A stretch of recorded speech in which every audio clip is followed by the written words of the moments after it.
This is Audible.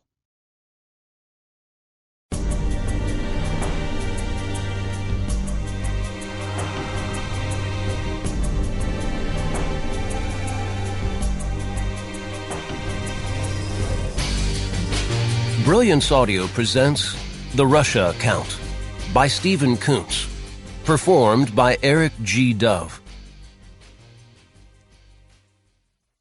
Chapter 1. "What's that noise?" Bill Lights whispered. I heard it too. We killed the miners' headlamps we wore on our heads and sat in the darkness listening. Tiny noises, like a mouse playing with something metal. Low, just barely audible. It was 2 a.m. in Tallinn, Estonia, and Bill Lights and I were inside a branch of the Bank of Scandinavia working on their server. This little branch only had the one. We were modifying it so that a copy of every transaction that went through it also went via internet to Langley, Virginia, back in the good old USA. But that noise, there it was again. "Maybe we had better get the hell out of here," Lights whispered. The darn guy just couldn't keep his cool, and the front door was the only way in and out of this office. "Stay out of sight," I told him, and rose from my sitting position. Why these servers have to be mounted so low is a question that I'll never figure out. I stayed low and moved from the little equipment room where we had been working to the main part of the branch. It only had 4 small rooms and a toilet. One of the rooms was a little break room with a small refrigerator. The natural light in the room came from a light in the hallway through a frosted glass transom, and from 2 windows. This being Europe, the branch was on the first floor of a fairly new modern building only 2 blocks from the train station. In Europe, the first floor is the floor above the ground floor. Yep, someone was working on the door lock. If they managed to get in, they had about 10 seconds to punch in the code to the alarm panel on the wall near the door, so that it wouldn't wake the nearly dead at the local police station. We had used that code earlier when we entered, so the alarm was now off. Getting that code had been a trick, but that's another story. One I may include in my autobiography when I get around to writing it. Whoever was working on that lock just now didn't know the alarm was off. I wondered what their plan was, if they had one. Oh, of course they did. You don't just zip off to rob a bank without a plan. Still, 2 sets of trespassers inside one bank in the middle of the night was probably 1 set too many. They were working on the lock with something inserted in the keyhole, picking it. Open the door, run in and grab. Not the cash in the vault, which was locked as tight as Hillary's heart, but the server. These guys wanted the server. That didn't seem fair. We were here first, and we wanted the server to stay right where it was, doing the business of the branch and faithfully sending the CIA copies of all the transactions. The little noises seeped through the door. This wouldn't take long. I had to do something. What? I reached for the wall switch and turned on a light in the office. The noises stopped instantly. I put my ear against the door. They were whispering just on the other side. Couldn't make out the words, or even discern the language. They were worried, though. I snapped the light off, then back on. Silence now. I slithered back toward the break room. There was an upright vacuum cleaner there. I unwrapped the cord as quickly as I could, plugged it in, and pushed the on switch. It started sucking. Not too loudly, but I was sure they could hear it. I thought, what the heck, and started vacuuming the office, moving that little thing around. Bill Lights watched me from behind a counter. After 10 minutes, I turned the vacuum sweeper off and returned it to the break room. Wound up the cord. "Think they're gone?" Bill asked nervously. "They'd better be. Let's finish up and get the hell out of here." We did. Took another 20 minutes. I was weighing our options as Bill completed our installation and sent a message over the new line to Langley, testing it. If those guys outside came back and stole the server, our work tonight was for nothing. Perhaps we should steal the server. Then we would learn history, not what was going to happen, which was what the company really wanted to know. Eeny, meeny, miny, mo, choices. I decided to do what we were sent here to do, and if someone stole the damn server, we could always come back and do our magic again. "They might be waiting for us," Bill said softly, pointing out the obvious. He wasn't a covert warrior, but a tech support guy. Stealing information from computer systems was his profession, and he was good at it. He should have been better than average since he had been hacking into computer systems all over the Earth for at least 20 years. I pressed my ear to the door. Wish we had been bright enough to bring guns. In for a penny, in for a pound. Getting caught inside a bank in Estonia in the middle of the night with guns on us would have created a serious international incident. Before Uncle Sam popped us out, we might have spent some unhappy weeks or months in an Estonian lockup. Not a cheerful prospect. We finished tinkering with the server and cleaned up our tools and trash. When I was sure we had everything we had carried in, I turned off the lights, punched in the code to the alarm pad, arming it, and opened the door. The hallway was empty. Phew! I inspected the lock on the door as well as I could, squinting in that light. It seemed intact. We stepped into the hallway, and I pulled the door shut behind us. Pulled until the lock clicked, then I double-checked it. Locked up tight. As we went along the hallway, we stripped off our surgical gloves and stuffed them in our pockets. There was a chance the frustrated lock mechanics were waiting for us to leave the building, so we took the stairs to the top floor, found a men's room, and made ourselves at home. I got out my cell phone and checked my messages. Nothing urgent. Lights had a porno mag in his backpack. He got it out and settled in for some sexual fantasy. I dialed a number that I had preloaded into my cell. Got Joe Kittredge, also known as Joe Kitty, who was outside with Armonte Hall. Both were covert agency operators. I explained the problem, summed it up by saying, "Lights and I don't want to get caught, arrested, or shot." "Couple of lightweights?" "Well, Joe, is anyone out there waiting for us or not?" "Give me a half hour to look around. I'll call you back." I put my cell on vibrate so when he called I would get a cheap thrill, and settled down with my back against the men's room door. 5 days ago, I had no idea Estonia was in my future. Jake Grafton, the director of the agency, called me into his office one morning, said a senator was coming over for a chat and maybe I should be there. Listening to senators sure beat reading and writing memos and directives for Grafton to sign, so I took a seat and got comfortable with my notebook just in case Grafton wanted notes. "What's this all about?" I asked, idly curious. "I don't know," he said. "We'll find out together." Now, you may believe that BS if you wish, but after a few years of observation, I was of the opinion that Grafton knew everything about everything, so I concluded he wanted me to get it from the horse's mouth, or rear end as the case might be. The senator was only 10 minutes late, which was remarkable for a senator, and doubly so since the exalted one was a female. Grafton nodded at me and said, "Tommy Carmellini, my aide." The senator wasted a small fraction of a second glancing at me, didn't nod, and took a chair that Grafton gestured toward. I resumed my seat on a couch where I could hear both sides of the conversation clearly. The senator ignored me. "Thank you for taking the time to see me," she said to Grafton. This was just oil she was spreading around. She was on her third term in the Senate representing a Midwestern state. After 16 years in the Senate, there wasn't a door in Washington that wouldn't open to her knock. "My brother's daughter is a branch bank manager for the Bank of Scandinavia in Estonia," she said. 3 days ago, her 9-year-old daughter was kidnapped on her way home from school. She usually walks the 5 blocks home to her parents' flat. She left the school, the teacher saw her go, and never got home. "A ransom note?" Grafton asked. "None yet," the senator replied. "Other kids getting snatched around there?" the Admiral asked calmly, watching her face. "Not that we know about. Tallinn, the capital, doesn't have much of that, to the best of my brother's knowledge. It's actually a pretty safe place to raise children." Grafton didn't say anything, merely played with a pencil on his desk. A retired U.S. Navy 2-star rear admiral, he had learned long ago that he got more information by letting people tell it their way rather than asking questions. The senator decided she had to fill the silence. "The daughter, Penny, has been sending memos and queries to her bosses in Copenhagen about the sheer volume of money going through the bank. This is the busiest branch the bank owns." "How much?" "Lately, over $1 billion a week." Jake Grafton just stared. I looked up from my notepad. $1 billion a week," he repeated softly, his eyes on the senator. "That's what my niece Penny said," the senator told us.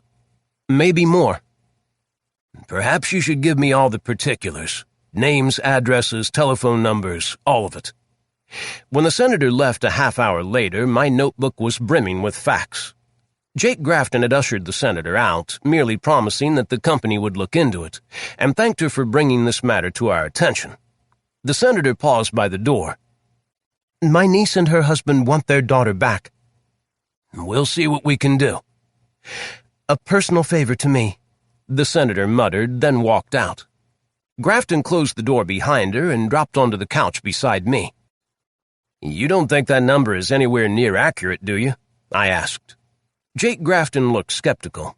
His thinning hair was combed straight back, his nose was a bit large for his face, and he had a strong, square jaw.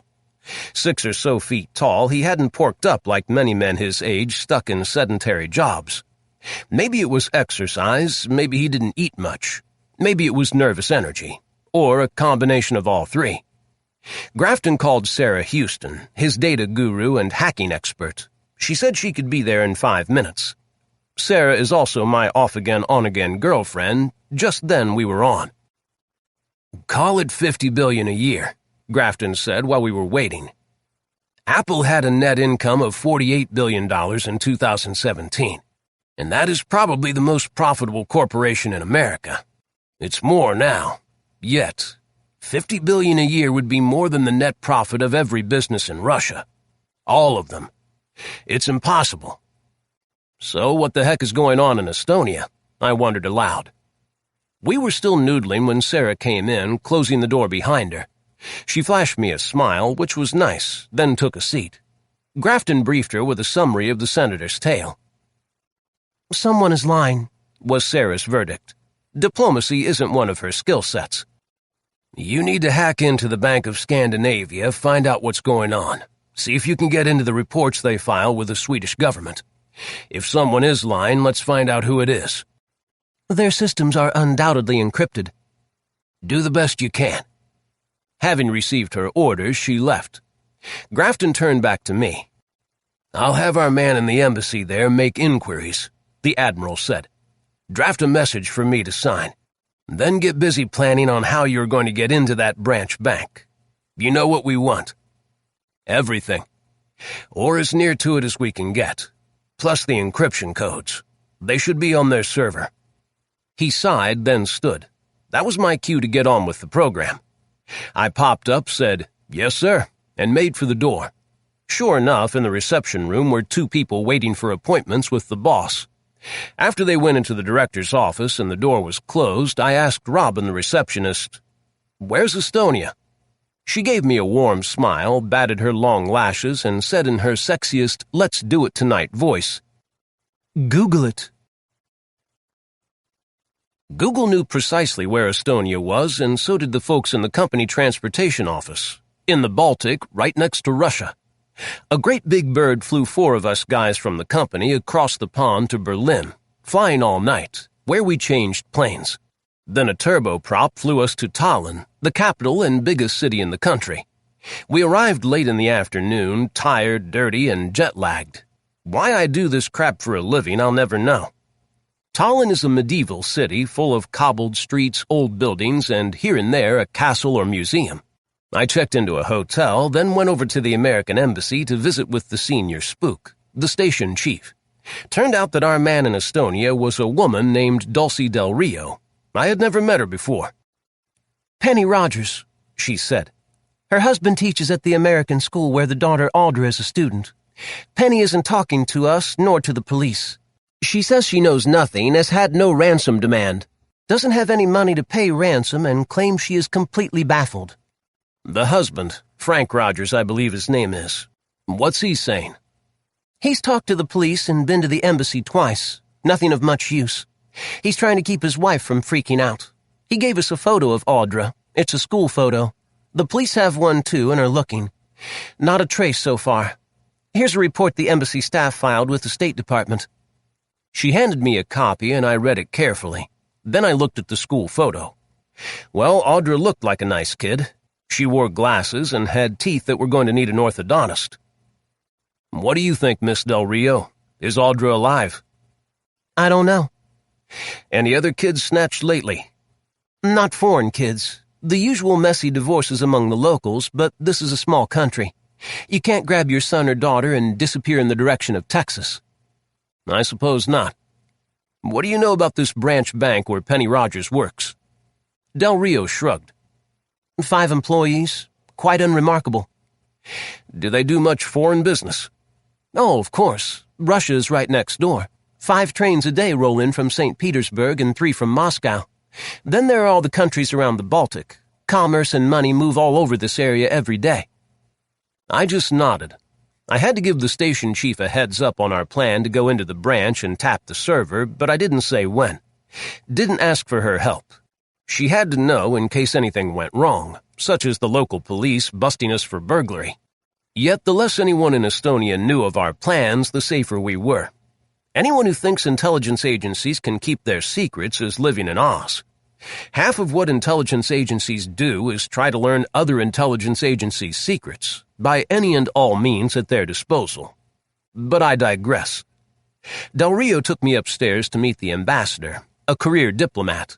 This was another woman in her 50s with salt and pepper hair and not a smile in sight. While I was supposed to be a State Department investigator, of course she knew I was CIA. She never mentioned it, though. She talked, I made noises, then followed Del Rio back to the SCIF in the basement.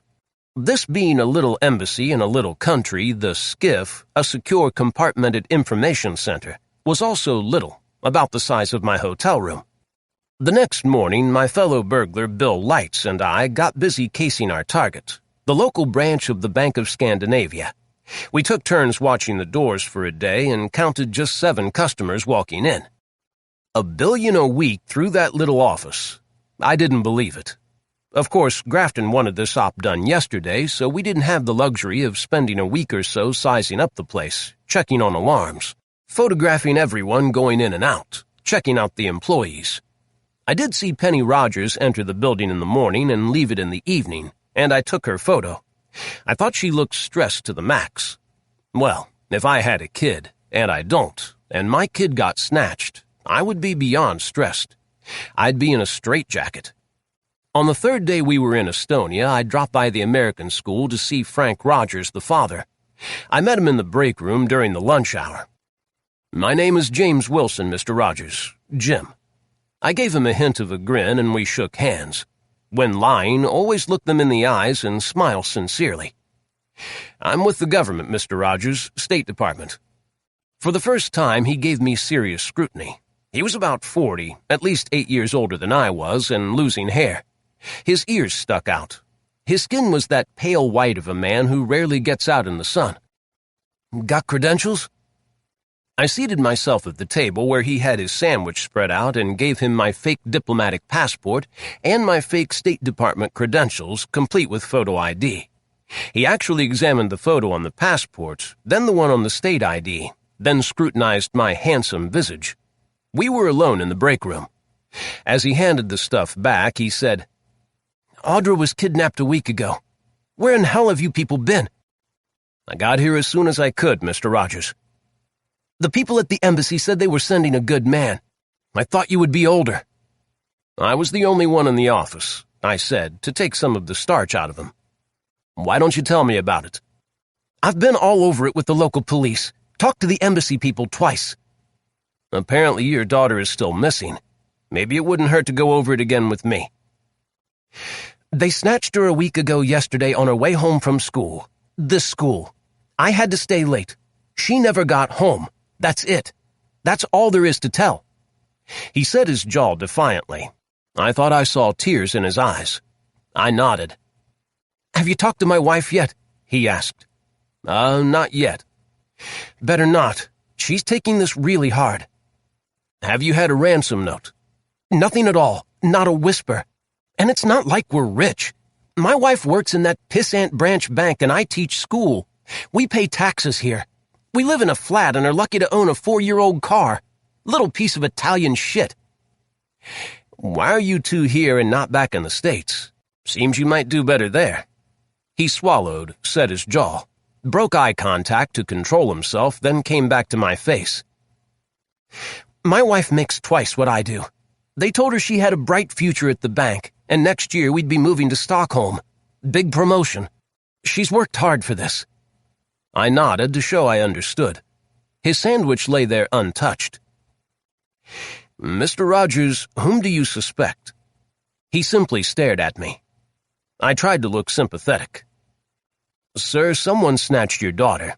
Was it someone here at school, one of your colleagues, someone in your neighborhood, a drug gang, a rapist, a pedophile?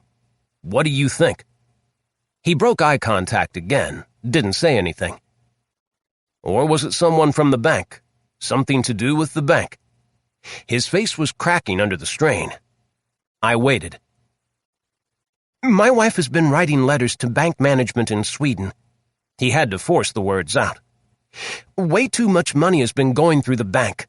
Huge transfers in, huge transfers out. The bank charges a fee for these. It is so much money. It is very profitable for the bank." "I see. This is the bank's most profitable branch." I nodded. "I'm not accusing anyone, Mr. Wilson. It's Wilson, right? Not accusing anybody. You understand that? All we want is Audra back, alive. Do you understand?" "How much money are we talking about at the bank, Mr. Rogers?" He got up and walked out of the room, left his sandwich right where it lay unwrapped. I stopped by the office, thanked them, and went off to find lights. 27 minutes after I'd called Joe Kitty, he called me back. I was still in the men's room. "Tommy?" "Yeah. 2 guys out here. Only 2. One in front of the building, one in back." "They armed?" "I didn't ask." "Do they look like cops?" Might be, but I doubt it. Dressed too well. Nice ankle-length coats, leather shoes. Cops are on their feet too much for shoes like that." "How old?" "Mid-30s would be my guess. Fit." "So what do you think, Joe?" Joe Kitty took his time answering. "I think they're wearing earpieces and talking. We can take out one and you can run out and hop in the car." "Don't want him or his pal seeing us." Okay. Armonte will take care of the guy in front. Give us 5 minutes, then come out the door." "Tell Armonte to be careful." "Yeah." "And tell him not to kill the guy." Joe Kitty broke the connection. Lights and I hustled out of the men's room and took the elevator down to the first floor. Right outside the branch bank's office was an atrium, so we could stand there in front of the bank's office and see through the large window over the main entrance. Yes, there was the watcher on the other side of the street, standing inside the entrance to another building. He was against the west wall of the entrance, almost out of sight. If the dawn hadn't been breaking, the spring days are long in this latitude, I wouldn't have seen him. But he moved occasionally, and there he was. I waited. Beside me, Light stood motionless. In less than a minute, I saw a big guy coming from the west along the sidewalk. He was obviously drunk, swaying, staggering, and he was the only person in sight. At this hour of the morning, the streets were still empty. The big guy put his hand against a wall and paused to retch. Then he resumed his journey toward the watcher, who may not have seen him yet. The guy heard Armonte Hall coming, I think, because he stuck his head out in time to see the big man staggering along. Armonte was as tall as I am, but bigger through the chest and shoulders. A black man, he never cut his hair or beard, so all that hair added to his imposing presence. I was glad he was on our side, because if he just scowled, he scared the crap out of me. And I'm fearless. He didn't scowl at the watcher, who tried to back off a step or so as Armonte passed. He wasn't expecting what happened next. In one swift motion, Armonte grabbed the man's head and smashed it against the wall. I saw him go limp. He would have collapsed if Armonte hadn't lowered him gently to the concrete.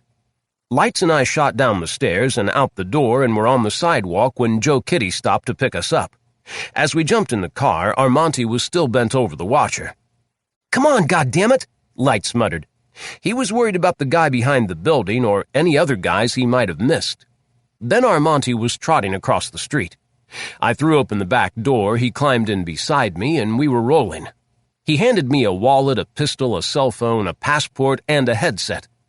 As we rolled, Hall gave the door a good hard pull, and it latched. I looked at the passport. Swedish.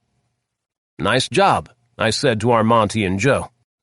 I may have cracked his skull, Armonte said, stripping off a pair of medical gloves. It's a tough business, Joe Kitty observed. Chapter 2. I used the secure satellite communication system in the skiff at the embassy to call Sarah Houston in Virginia. She answered warmly.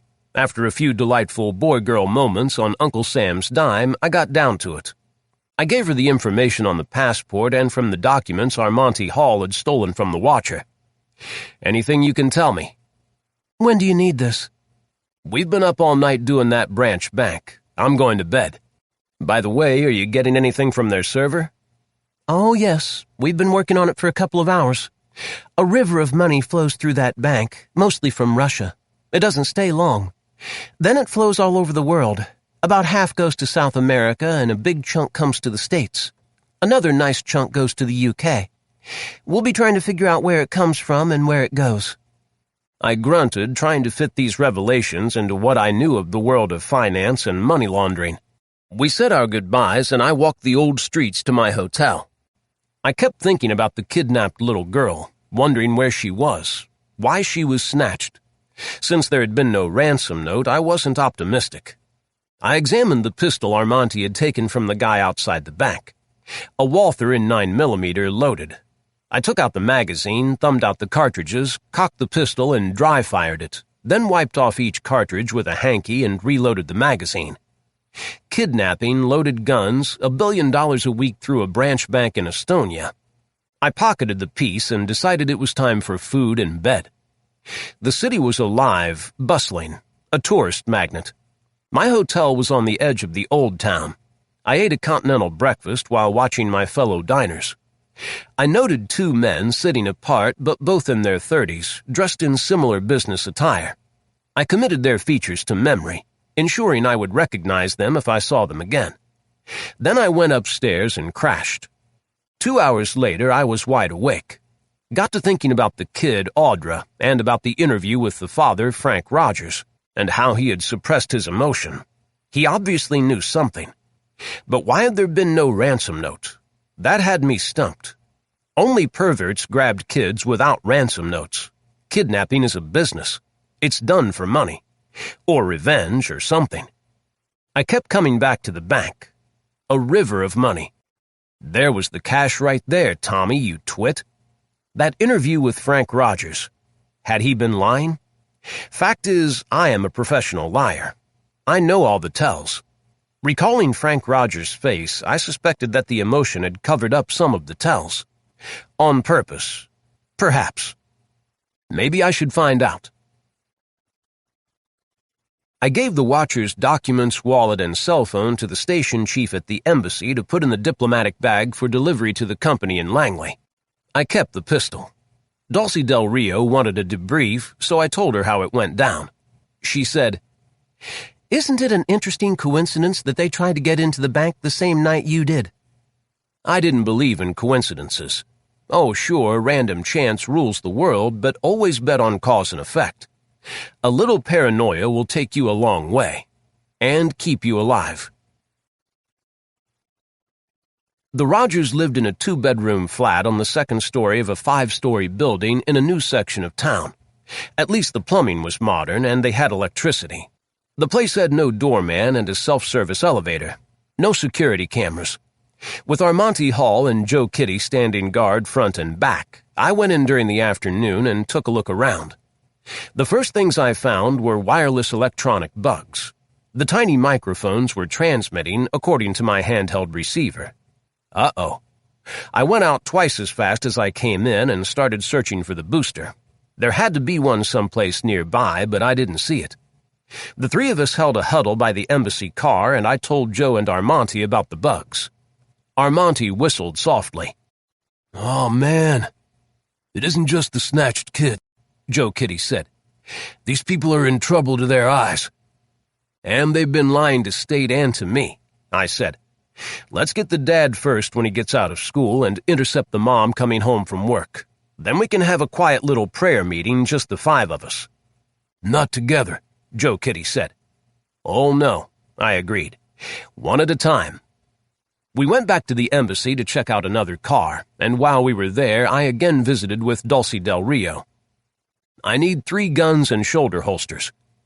Who is the opposition? She asked flatly, just like that. Don't know yet, but I kinda doubt it's the Estonians. Check their identity papers before you shoot them. Of course, and we need a safe house.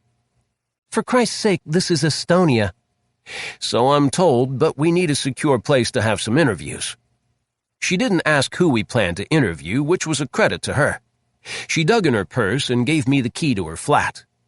Check for bugs, don't mess the place up, stay out of the liquor, and don't let the cat out. Her name is Oreo. We may need it all evening. I'll spend the night with a friend. Feed the cat. Thanks, I said. We ended up with old Beretta 9s. The U.S. government bought them by the millions. I gave Dulce my liberated Walther for her collection. We loaded the Berettas, put them in holsters, and went to get the other car. I sent Bill Lights to check Dulce's apartment for bugs. As a tech support guy, this was his area of expertise. We'll meet you there, I told him, and repeated Dulce's instructions about the liquor and the cat. Make sure you aren't followed, I added, and that there aren't any eyes on the place. Got it, he said, took the keys, and went back into the embassy to get his gear. I was waiting beside one of the cars when Frank Rogers came walking along. He was going home. This was probably near the place where someone snatched his daughter.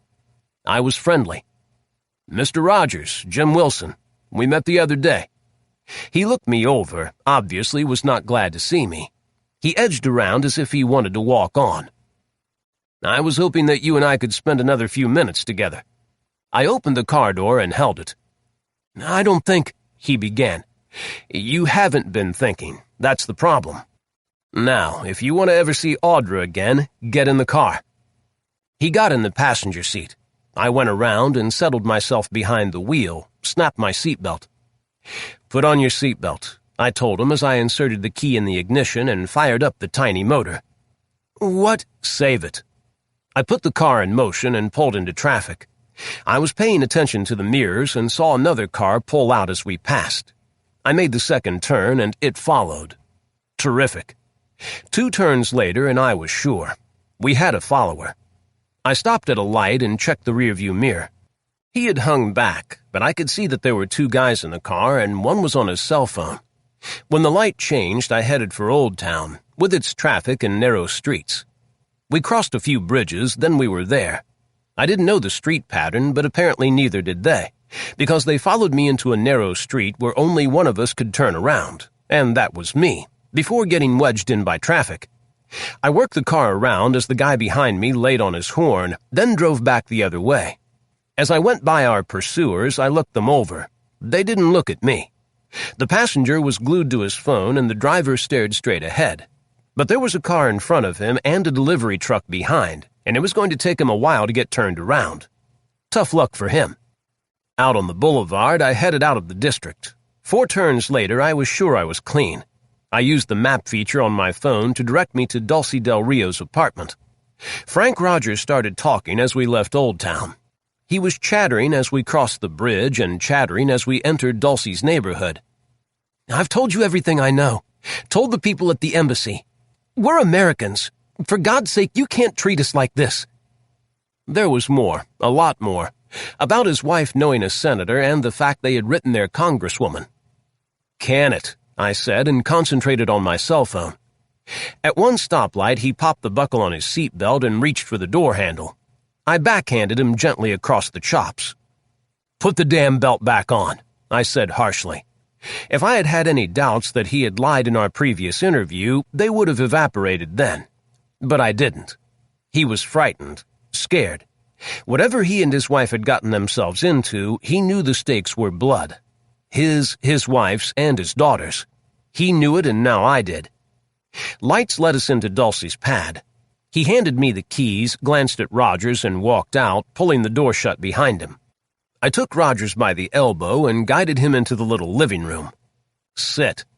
He did in a little couch just big enough for 2 bottoms. I checked out the apartment. 2 bedrooms, 1 bath, a kitchen with a dining area that doubled for a home office. As if Dulce Del Rio had stuff she could work on at home. She had a little laptop, however, probably to send emails to the family back in the States. Maybe check on how the investments in her IRA were doing. I hope she was getting rich. I opened the refrigerator. Dulcie had beer. "You want a beer?" I asked Frank Rogers. He shook his head. I sat down opposite him in a stuffed chair and made myself comfortable. Dulcie's cat climbed up on the couch beside Frank and presented itself to be petted. He stroked it once mechanically, and eventually it wandered away. "Frank, we have a problem. You've been lying to the folks at the embassy and perhaps the local police. You haven't given us a damn thing that will get us to Audra. How are you going to feel if Audra shows up dead? If the local cops find her corpse in some alley? Knowing that you told a bunch of lies when the truth might have saved her, knowing you didn't tell all you know. How are you going to feel?" Big tears leaked from both eyes. He began sobbing and finally buried his face in his hands. I felt like a jerk. Still, if he ever wanted to see his kid again, we were his main chance. In fact, probably his only chance. "I've never had to deal with anything like this. I don't know what to do." "You have heard from the kidnappers, haven't you? What did they say?" "That if we made any more noise about that bank, they'd kill her. Told us to shut up and Penny was to keep doing her job." "Uh-huh." "It was those letters to the big honchos in Stockholm that Penny wrote. The bank is making a lot of money from the deposits and withdrawals flowing through the bank. The fees are a fraction of 1%, but the amounts are so large." "How large?" I instantly regretted that question. His wife knew, but Frank would only know what Penny told him. Hearsay. And Sarah Houston was going to have it chapter and verse very soon. "Some days it's more, some less. Never less than $100 million US. Sometimes 3 or 4 times that." "A day?" I was incredulous. It was as if the bank were a depository of the Treasury Department, collecting tax checks after the 15th of April. He nodded. After a bit, he stopped sobbing. I went to find Dulcie's liquor cabinet. She liked vodka and bourbon. I poured some vodka on the rocks and brought him a tumbler full. "Let's go back to after Audra was snatched. Did they call you?" "They called my wife. Penny told me what they said." "Tell me." He did. Going over it took half an hour.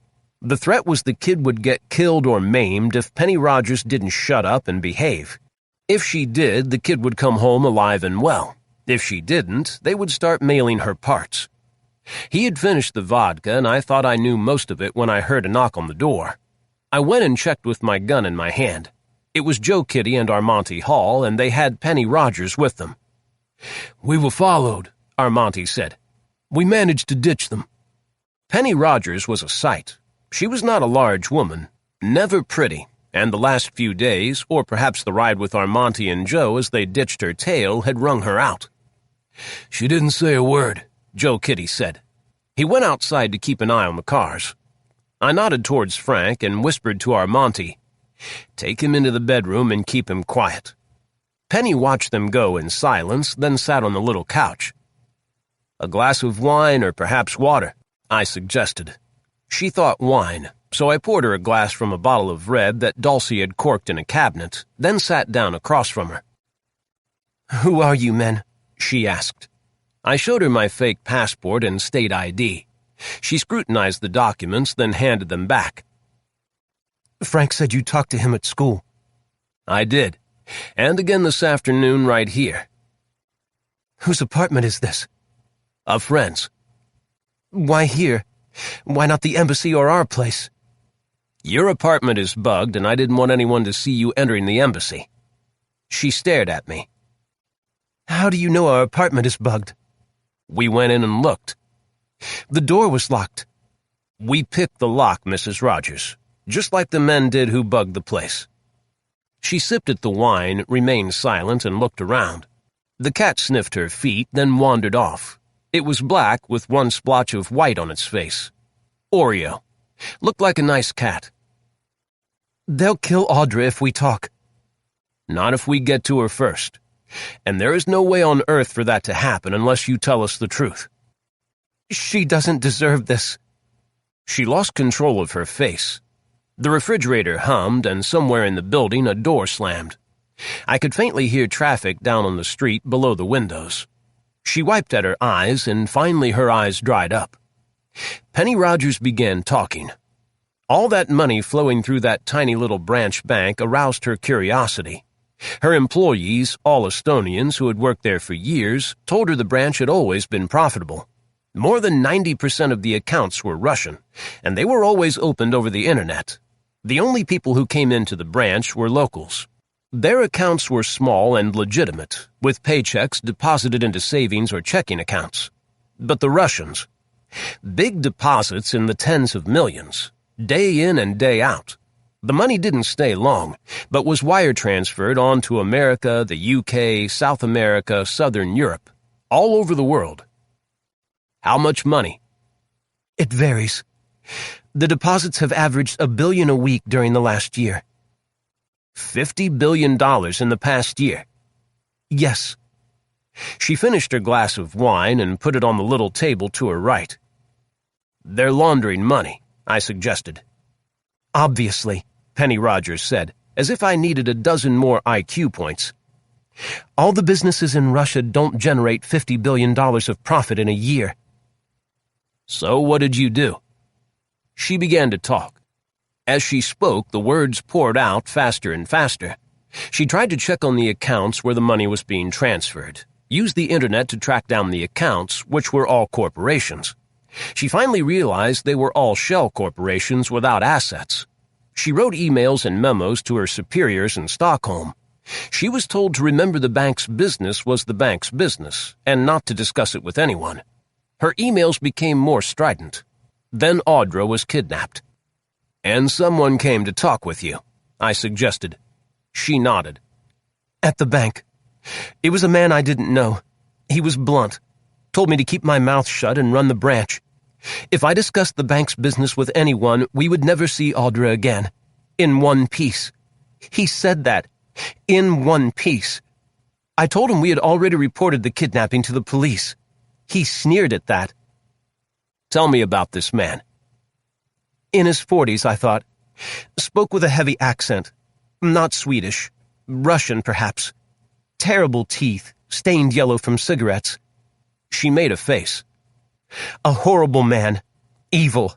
Pure, unadulterated evil. Did he demand money? Anything like that? No. Did you ask for proof that they had Audra, that she was still alive? She nodded and sniffled, dug in her purse, produced a photo. A snapshot. It was Audra, all right, against a white wall with a welt across her face. No glasses. May I keep this? She said yes, so I put it in my inside jacket pocket. She's all we have, Penny said so softly I almost missed the comment. What do you say to that? I couldn't think of anything. How are you going to get her back? That was an excellent question. Who did you write to at the bank in Stockholm? I sent emails to Arne Soderman, who supervises the branches, and then finally a letter to the president, Isaac Dahlberg. 3 letters, actually. A scandal like this could wreck the bank. We'll talk to them, I said. I went to the bedroom door and told Armanti and Frank to come out. I said to Armanti, you and Joe take the cars back to the embassy. Get some new wheels, rental cars, then come back here. Armanti left. The Rogers sat beside each other on the couch and held hands. Jake Grafton came by invitation to Sarah Houston's office in Langley. When he was seated with the door shut, she turned a computer monitor so he could see it. The branch bank server gave us the encryption codes. This is what we have so far from that branch. Money in, money out. Euros, dollars, pounds, yen, Swiss francs, you name it. It'll take a few more days to get into the main servers in Stockholm.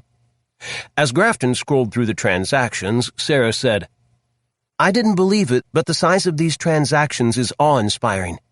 It could easily go $1 billion worth a week. It's money laundering on a massive scale. They must be washing money for Iran, North Korea, Syria, and every drug syndicate on the planet. Get all the information you can as fast as you can. I'll have a department head meeting and get you some help. Someone at the bank knows there's a leak, or Audra Rogers wouldn't have been kidnapped. This river of money is going to stop flowing soon. We want to know where it comes from before it goes into the bank and where it goes from there. Let's find out before the river stops flowing." They discussed the logistics of the operation. "If I can get into the bank's main computers, the sheer volume of data could take man-years to unravel," Sarah noted. "And we are just seeing a tiny piece of the operation." Grafton didn't look up from the screen. "We need to see the entire watershed," Sarah said almost as an afterthought. "We happen to have a full plate already. I don't think you understand how labor-intensive it will be to dig into records at other banks. Assuming we can get in by hook or crook, or even, God forbid, invitation, it will be like trying to sort plates of spaghetti. The whole reason washers transfer money hither and yon is to make it difficult to trace. Sometimes tracing becomes impossible." "This is priority one," Jake Grafton shot back. "We'll get the people and equipment you need as soon as we can. We don't have man-years." "Okay. I need your help to figure this out, Sarah." After Grafton left, Sarah made a face at the door, then began drafting a memo for him to sign. Back in his office, Jake Grafton ignored the pile of paper in his in-basket. He looked at the paintings, at the flags, thought about the river of money, and he thought about Audra Rogers. He was sitting at his desk doodling on a pad when the phone rang. The receptionist. "Tommy Carmellini on the secure link from Estonia." "I'll take that." 2 button pushes later, he heard Tommy's voice. After Tommy had brought the Admiral up to date, he continued. "Seems to me, boss, that the first priority is Audra Rogers. Truth is, she may be dead, and the trail is, 13 days old now? To get to her, we're going to have to go to Stockholm and sweat the people at the bank. One or more of them is dirty. They won't want to talk to us, and we don't have the horsepower to put serious pressure on unless you're willing to create an international incident with an American friend." Jake Grafton took a deep breath and exhaled slowly. He too thought Audra was probably dead. Why would the kidnappers keep her alive? "You need to get that branch server. Go in and get it before the bad guys do. I've got a guy watching the bank to make sure it doesn't walk out the front door," Tommy said. "We'll snatch it ASAP. What time is it there?" 10 p.m. Grafton looked at the clock on the wall. 7 hours difference. "Get it tonight." "Yes, sir." Grafton hung up and pushed the intercom, summoning his executive assistants.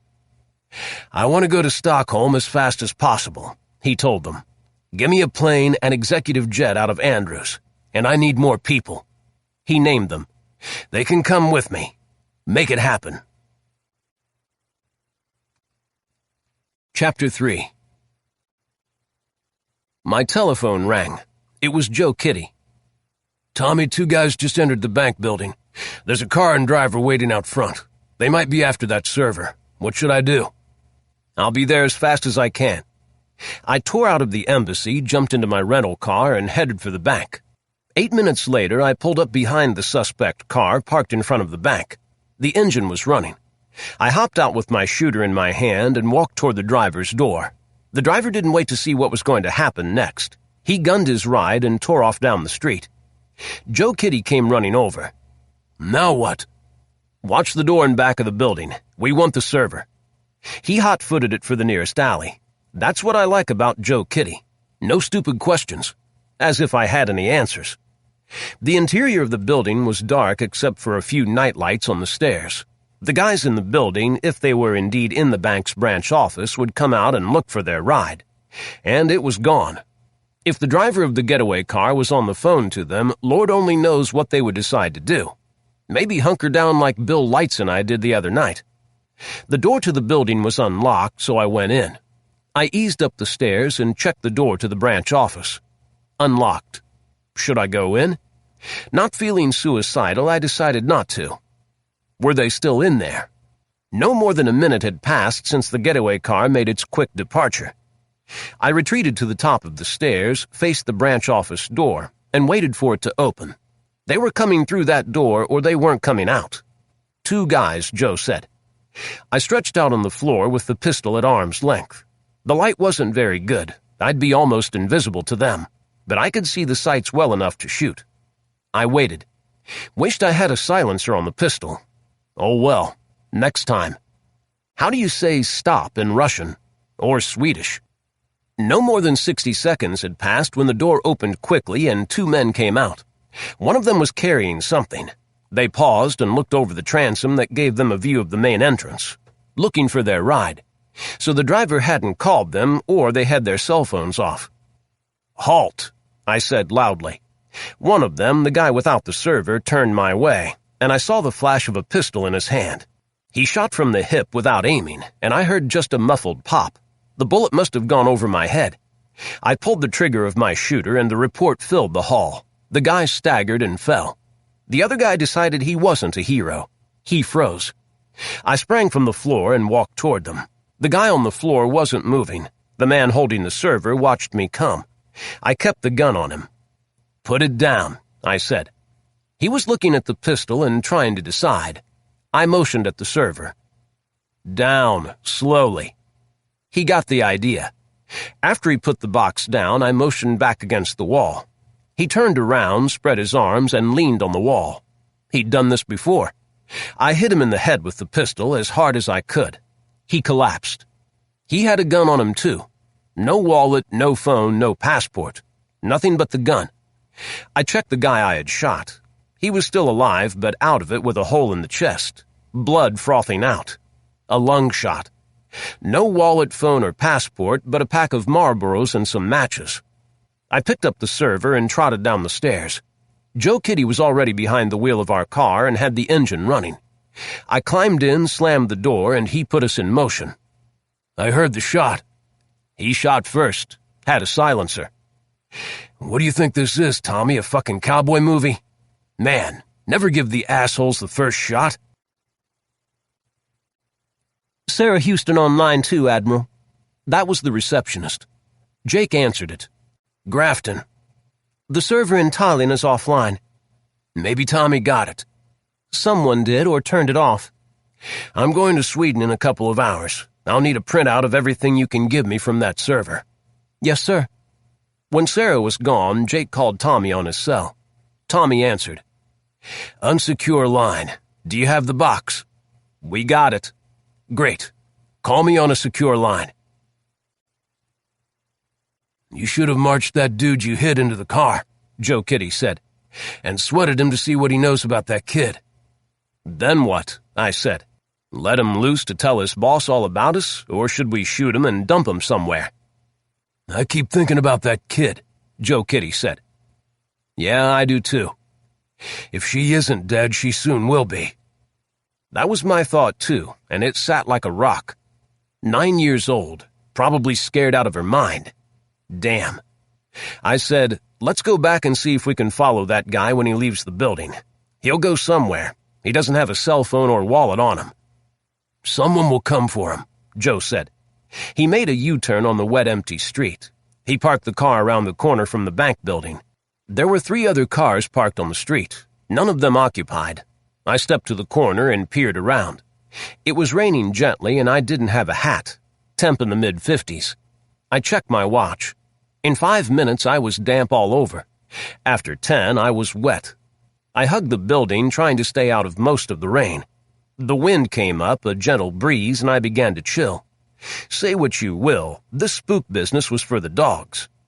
I had been standing in the rain for 17 minutes when a dark sedan came slowly from the other direction and stopped immediately in front of the bank. 2 men got out, adjusted their clothes and weapons, looked around, then tried the door to the building. It was still unlocked. They went in. The driver stayed in the car and kept it running. In 3 minutes, they came out with the guy I had slugged. His legs were working, but not very well. No doubt he had a concussion, and the 2 men supported him.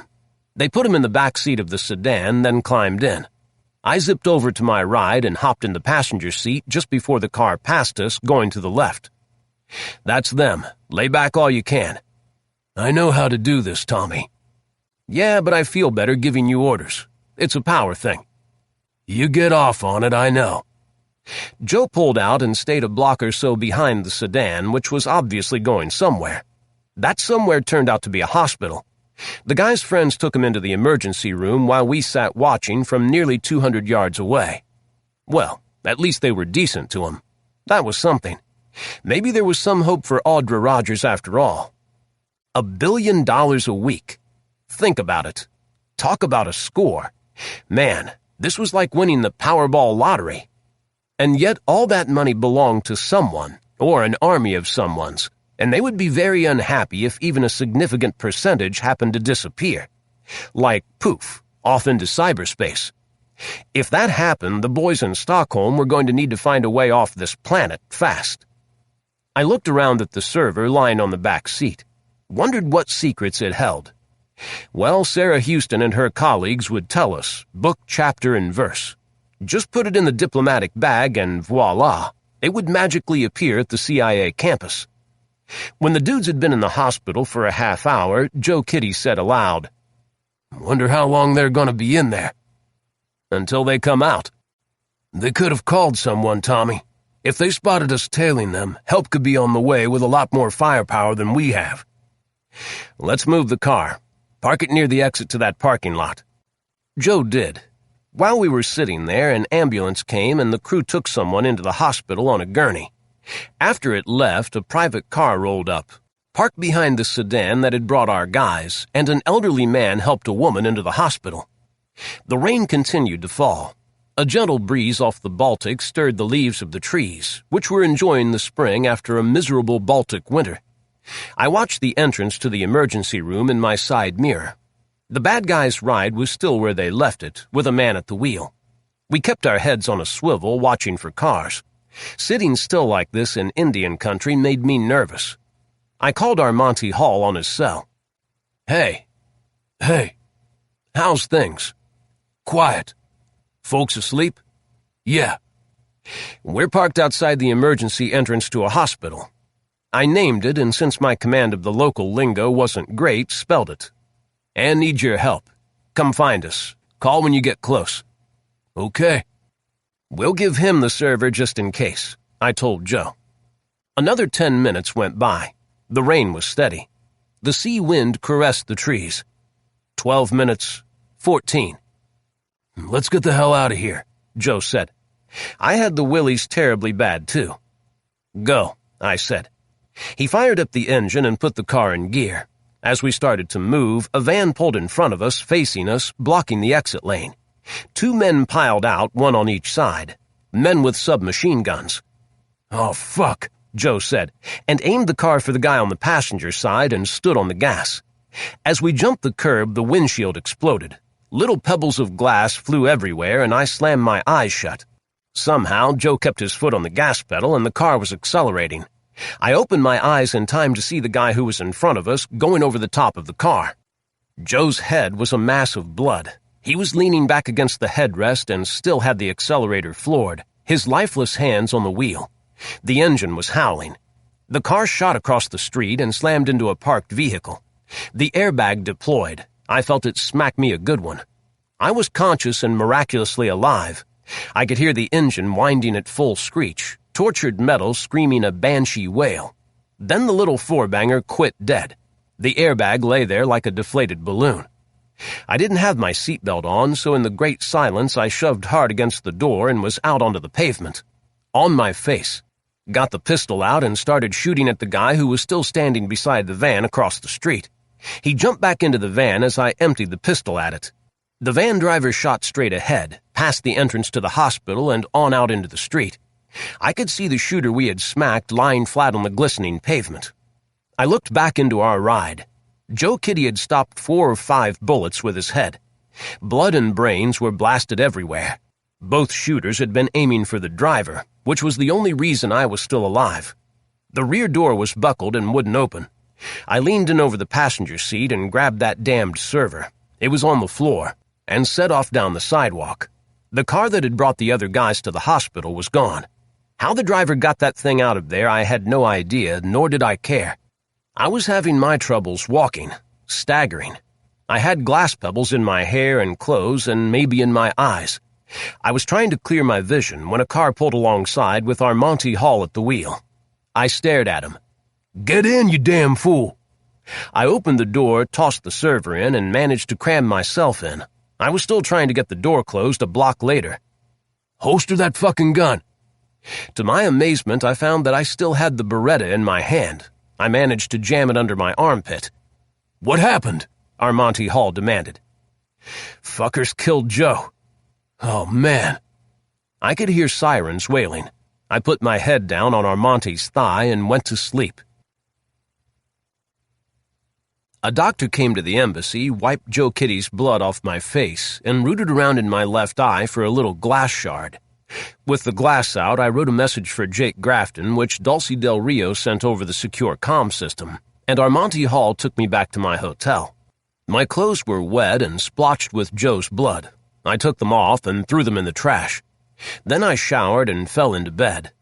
Armonte stayed in the hallway just in case. Lying in bed, I felt as if I had really screwed up this assignment.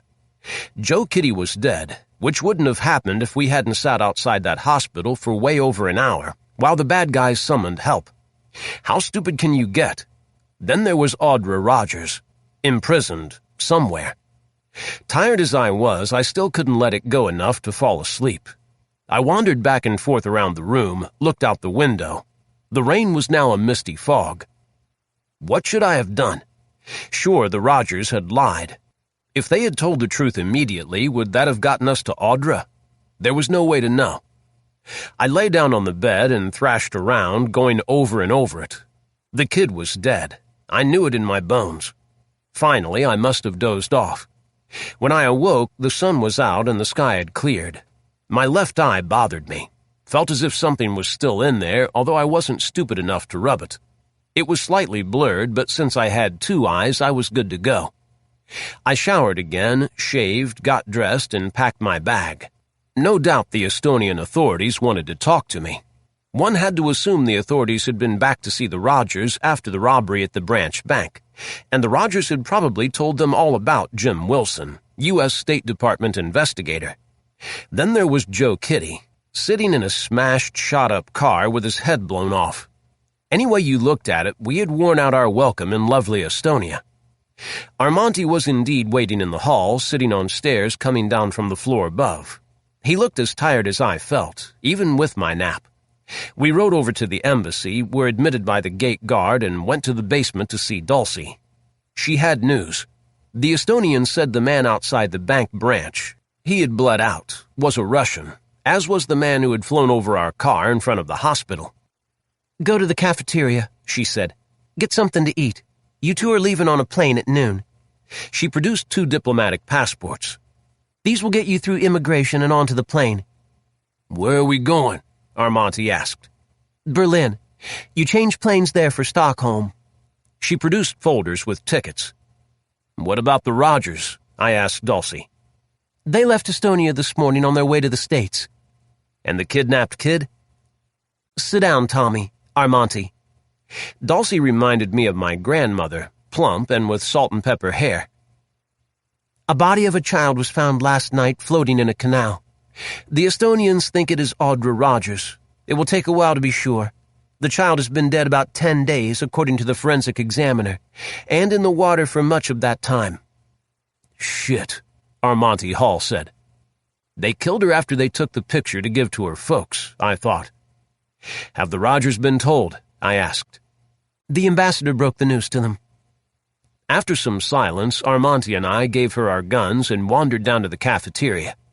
I wasn't hungry, but I ate something anyway, and drank some American coffee. Nursing it, I asked Armonte, "Was Joe married?" "Once," he said. "For a while. He never said much about it."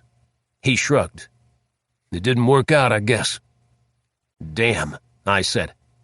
"I liked him." "Served with him in Syria and Afghanistan," Armonte Hall said slowly. "He saved my life once. If he hadn't been there, I'd be dead now," he growled. "But shit, Tommy, we all gotta go sometime, and one place is as good as another." Embassy staffers had already been to Armonte's hotel. They brought his suitcase, a carry-on, which was now in Dulcie's office, and they brought Joe's stuff too. No doubt the Estonians had Joe's gun, which meant Dulcie had some paperwork to do for the company to explain why a pistol from her inventory was missing. Maybe the local police would eventually give the gun back, but I doubted state would allow the American government to claim it. Maybe the local cops or the Estonian spooks would slip it to Dulcie under the table. They had their troubles with the Russians, too. Or maybe not. The bureaucracies keep grinding along, sure as death and taxes. Armonti found an empty couch and stretched out on it. We were going to have to move on, help find the Russian muscle and the mastermind behind the river of money. I was going to need to get my head clear and on straight and do a hell of a lot better job than I had been doing the last few days. I said a little prayer for Audra Rogers and her parents, then added one for Joe Kitty, then one for myself and Armonti Hall. We were going to need all the help we could get. Perhaps we too had an appointment in Samara. Chapter 4. Sweden's head spook was a clean-shaven guy in his late 50s with blonde, close-cropped hair and a fit build. The Swedish Military Intelligence and Security Service is a division of the Swedish military. They do everything from providing security to the armed forces to spying. I can't even pronounce the Swedish name for the service, but it goes by the acronym of MUST. I wasn't sure whether this guy, who was introduced as Håkan Rosander, was the director of MUST or just in charge of espionage and clandestine activities. I didn't think it mattered. He treated Jake Grafton as a professional colleague, but the chill came pretty quickly when Grafton began talking about the Bank of Scandinavia and produced a ream of paper from his leather case. He explained that this was a printout of transactions from the bank's branch in Estonia for the last 2 months. What it boils down to is that billions of dollars in a variety of currencies have been passing through that branch every day for at least a year, perhaps longer. This printout is only 2 months' worth. As you can see, most of the inflow is from Russia. Money is transferred all over the world from the branch. A lot of it goes to the United States, the UK, Europe. He fell silent while Rosander perused the file, sifting through it. I yawned. Armonti and I both slept on the plane, but I was still exhausted. Sleeping on airplanes is not something I would recommend for guys as big as we are. We both woke up feeling like we had recently been in a car wreck, which I had.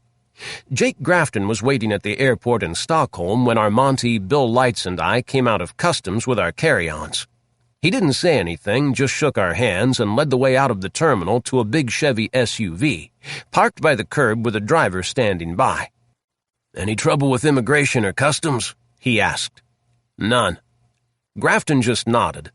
He had other things on his mind. The driver, a black woman, took us straight to the embassy. I didn't catch her name, although she was young, fit, and well put together. Probably had a great education and a good career in the State Department in her future. "She'll get you guys checked into a hotel," Grafton said. "Bill, you and Armonti go with her. Tommy, you come with me." He and I got out and walked into the embassy. That evening, we were in the Must stronghold. Håkan Rosander cleared his throat. "We will have to take this under advisement. Talk to the people at the bank." He had an excellent command of English with only a slight accent. Since I didn't know any Swedish, I was impressed. Grafton went into the saga of the Rogers, the kidnapping and the recovery of their Audra's body yesterday from a canal in Tallinn. After the kidnapping, Mrs. Rogers said a man who she thought was Russian came into the branch and told her to stop sending memos and letters to the people at the head bank office here in Stockholm if she ever wanted to see her daughter again.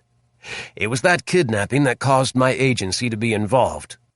Håkan Rosander looked as if he were constipated. Old Mr. Smooth, our very own Jake Grafton, continued without missing a beat.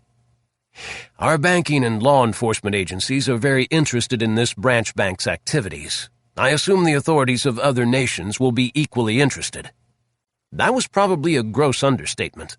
If the U.S., British, and European Union banking honchos leaned on Sweden, the pressure would be excruciating. A mess like this could cause seismic tremors throughout Sweden, which is not a big country. If they tried to minimize it, it could blow the government sky high. Rosander abandoned the paper pile and looked Grafton in the eyes. "So you came all the way to Stockholm to discuss this matter?" It wasn't a question. Grafton nodded. "I came to you as a matter of professional courtesy, and to possibly sit in when you or your government officials interview the officers of the bank. Our ambassador will visit the foreign ministry in the morning." You see the problem, sir. Many of the American corporations listed as recipients of wire transfers from the bank branch in Estonia are merely paper shells. If these are not legitimate transactions, we are talking about money laundering on a grand scale, tax evasion, at the very least repeated numerous violations of American law. An average of $1 billion American dollars worth a week went through that branch, $50 billion a year. Our guess at first blush, looking at just the last 2 months' worth of branch records, is that 50 to 60% of that amount made its first stop in America. Where it went from there and where it ultimately came to rest is at this point anyone's guess. Håkan Rosander looked as tired as I felt. May I ask how the United States Central Intelligence Agency came by transaction records for a Swedish bank? You may certainly ask, sir, but I must reserve that. I assure you we believe those records are legitimate and accurate as far as they go. Rosander knew a closed door when he saw one. He dropped that subject with good grace and said, I'll have to talk to the banking people in the government. No doubt they will want to interview the bank officers as soon as possible.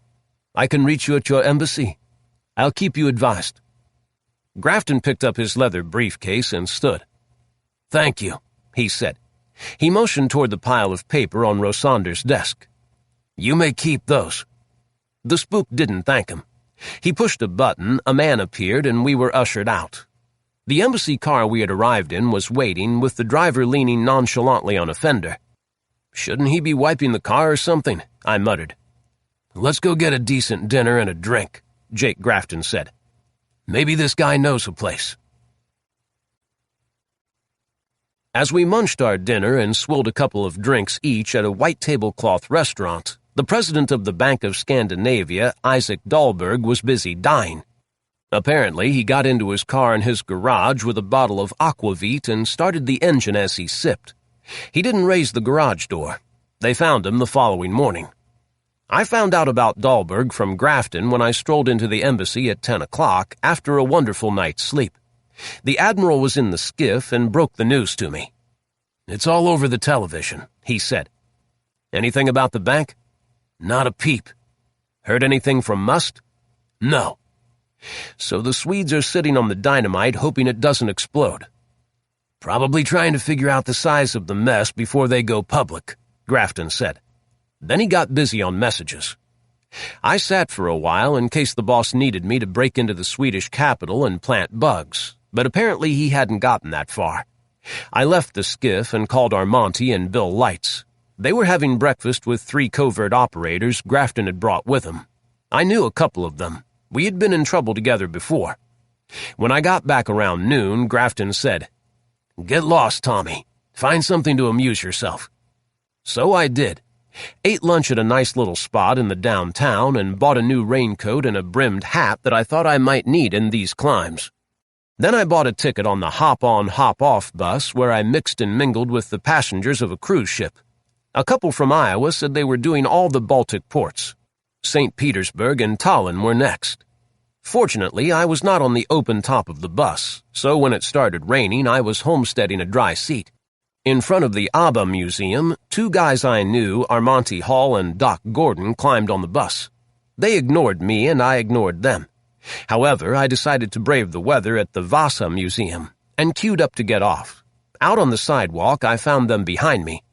Pretending we didn't know each other, we went into the museum. The Vasa was a huge wooden man-of-war that overturned and sank in the Stockholm harbor on its maiden voyage in 1628. A tip-top first-rate naval disaster. It was a good thing the old sailor Grafton wasn't with us.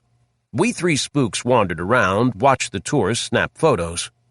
We'd been in there about an hour when Doc said, We have friends following us. Swedes, you think? How the hell would I know? Let's get back on the bus and see if they come along. There were 2 of them, and they jumped in a car that followed the bus. Should we make their day and split up? I asked. Okay. Rendezvous for dinner at the hotel, Armonti said. He and Doc got off at the next stop. The car stayed behind the bus. It was me they were tailing. It was still drizzling when the bus got back to its starting place. I got off and walked to the embassy. So that Swede spook Rosander had put a tail on me, or someone had. It was a thing to think about. Back in the skiff, Grafton was finishing up a long day sending and receiving messages. I told him about my tale and suggested that it would be nice to have a gun under my armpit. "Stay out of trouble," was his response. "Aye, aye, sir." Truthfully, and I am truthful in these reports, even though I tell a lot of lies to people I meet in my trade, I was a bit peeved. I don't go looking for trouble. I have a strong sense of self-preservation and I try to avoid it. Can I help it if trouble finds me occasionally, especially when I'm doing something nefarious that Grafton told me to do? Shit happens, man. Ask Joe Kitty. Fact is, I feel kinda undressed without a pistol. Screw Michael Bloomberg. The news about the bank broke on the 4th day we were in Stockholm. I had caught up on my sleep, been out for a couple of morning runs, and maybe gained a couple of pounds. The Swedes are good eaters. I was feeling like myself again. Grafton was invited to a briefing at some government office, so I went along as his aide. I carried the briefcase with my notebook and a couple of pens just in case, so that Grafton had his hands free. The briefing was held in a small auditorium, and delegations from the U.S., UK, and European Central Bank were there. They had either gotten the word or been invited. As I surveyed the crowd, I saw a small knot of Russians. The only reason I knew they were Russians was because I recognized one of them.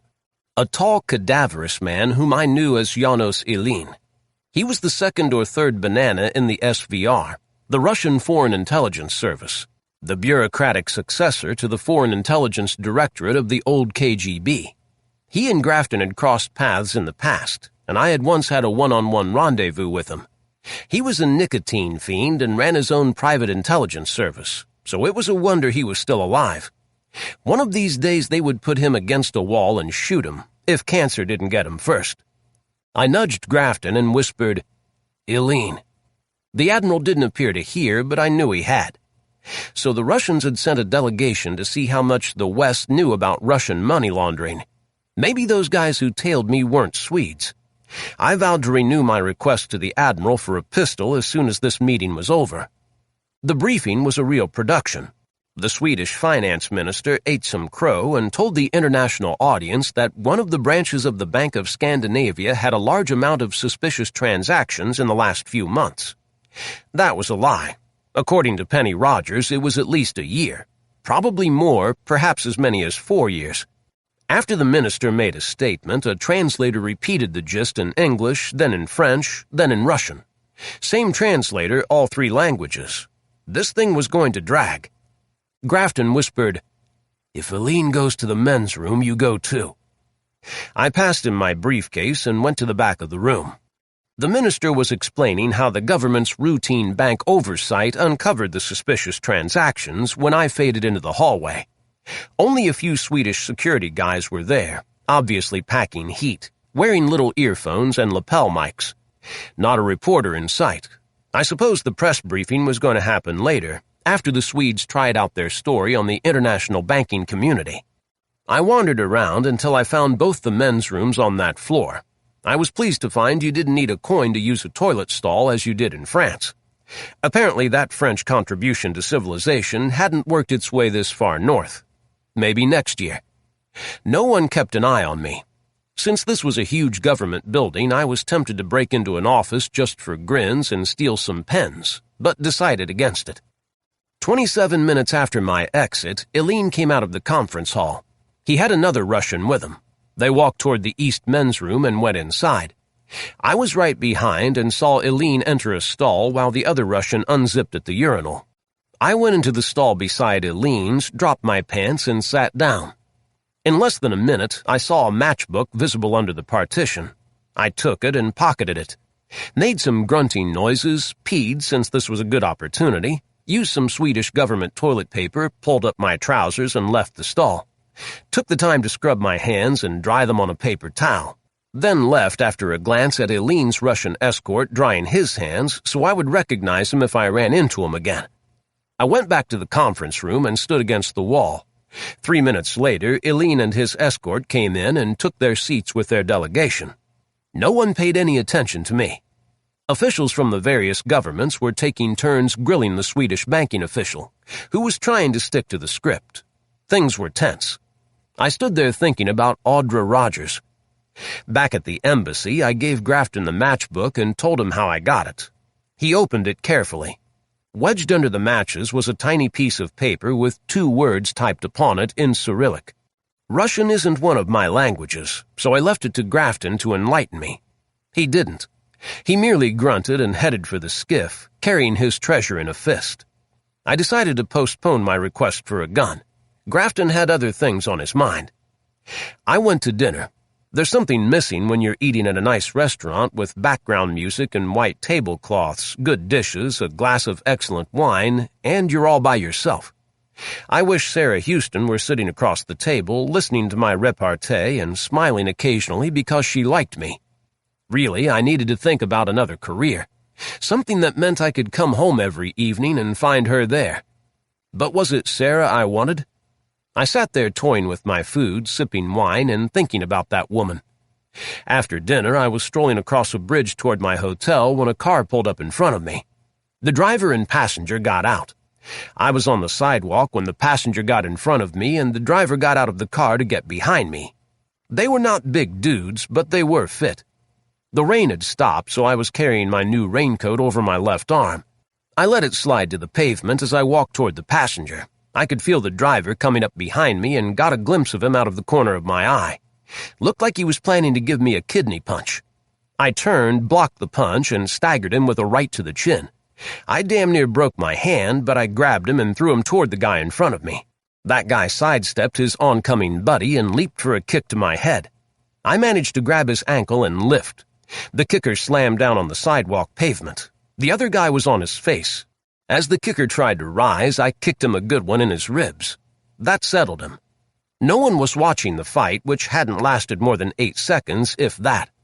I bent over, rifled the pockets of the kicker, got his ID. It was all in Swedish. He was packing a gun. Looked to me as if some must guys decided to even the score for the Swede in Estonia whose head Armonti had cracked. He didn't look to weigh more than 180 and was hors de combat for a few more seconds. I put his ID back in his coat, picked him up by a leg and ankle, twirled him and threw him over the railing into the water. The driver had a broken jaw, a broken bleeding nose, and a badly skinned forehead from his faceplant on the sidewalk. Another tough day at the office. I decided he didn't need to go swimming. The car was still running, so I grabbed my coat, got behind the wheel, and drove away. Went to the train station and parked the car. A Saab. Nice car. I wiped the steering wheel, gearshift lever, and door latches. Locked the car and dropped the keys in a nearby storm drain. Massaging my sore hand, I walked back to my hotel feeling pretty good. Exercise will do that for you. That night I slept like a baby. The next day, a Saturday, I was summoned to the skiff. Jake Grafton had a pile of papers spread out on a folding table. He was the only person there. A folding chair was next to his, so I parked my behind and looked at the stuff with him. I told him about the Swedish security guys last night. He listened, had no comment. "The name," he said, changing the subject. "On the paper in the matchbook is Yevgen Koryev, one of Vladimir Putin's cronies, and a multi-billionaire. Eileen gave us nothing but the name, but that hint speaks volumes. All that money pouring from Russia into the branch bank in Tallinn couldn't have gotten through the country without Putin's knowledge and tacit approval." "Okay," I acknowledged. That wasn't news. I had already gotten that far myself. Putin ran a tight ship. "We know only the accounts in the banks that sent the money and the accounts around the world it went to. The recipients that we have checked so far are all shell corporations with few or no assets. And to the extent we have been able to check, the money went on from those shells, call them Layer A, to other accounts at other banks, Layer B. What we would like to know is where the money really came from and its ultimate destinations. It didn't come from one source, I speculated, but multiple sources that the Russians would like to be friends with. So one suspects. If Yevgen Koryev put this laundry scheme together, or was told by Putin to make it happen, he must have records that show the sources and the final destinations. That is information we want." Jake Grafton sighed. "However, Given enough time and investigative resources, the police and banking authorities will come up with payors and payees. The golden nugget of this scheme is the identity of the person or persons who thought this up. Did this brainstorm originate in the Kremlin or elsewhere? I took a deep breath and let it out slowly. And how do you propose to get this information? Grafton shuffled through the papers. He pulled out a sheet, pointed to it, and said, Koryev owns a dacha in the Moscow hills, not far from Putin's, but he likes to hang out on a mega yacht that he keeps in the Med, Catherine the Great. She's 6 years old, 560 feet long, has a 65-foot beam and a top speed of 30 knots. He has a helicopter on board and several boats for ferrying people and supplies to and fro. The damn thing is too large for most of the traditional Mediterranean yachting ports of call, so must anchor out and be refueled from fuel barges. I wish I had been born rich. This tub is the size of a destroyer, has a crew of at least 50, and can accommodate 40 or so guests in the lap of luxury. There are 12 staterooms plus an owner's suite, a swimming pool, gymnasium, and steam bath. Where is it now? Capri. Is Koryev aboard? We think so. You're going to find out. Why did I know this was coming? Why do we think so? This yacht has more communications gear than NASA. We've had an E-2 Hawkeye in range for the last 24 hours to capture every electronic beep she emits. Catherine has been lighting up the ether. If Koryev was in Russia, Catherine wouldn't be transmitting like she is. Everything is encrypted, of course, but NSA is trying to crack the codes. It's just a matter of time. How much time? I don't know, Tommy. Jake Grafton wasn't one for pumping up the troops with hot air. Still, I was beginning to lose my temper. So what do you want me to do? Hang out in Monaco until Catherine comes steaming in, bankrupt Koryev at Baccarat, then swim out and take over the yacht? Grafton eyed me frostily. No. Smarting off to Jake Grafton is never a good idea, but I didn't like the sound of any of this. That's good. I don't own a white dinner jacket, a bow tie, or a Walther PPK. And you aren't M. He didn't say anything, just turned back to his stacks of paper. I needed my right hand, which was aching. This sounds like a job for the SEALs or Marines, not little old me. I'm just a thief, for Christ's sake. Jake Grafton ignored my comments. He's good at that. After some silence, he focused his eyes on me and said, Here's what you're going to do and how you're going to do it. Then he told me. Chapter 5. Capri is an island in the Gulf of Naples, rocky with a peak about 2,000 feet above the ocean.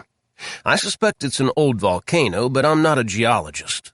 The ferry from Naples was a nice ride with day trippers and the yachting crowd. I didn't think I had been followed from the airport, but I kept a wary eye on my fellow passengers. In this business, it gets to be a habit. The little village in the harbor of Capri came into view, picturesque with the big mountain behind it.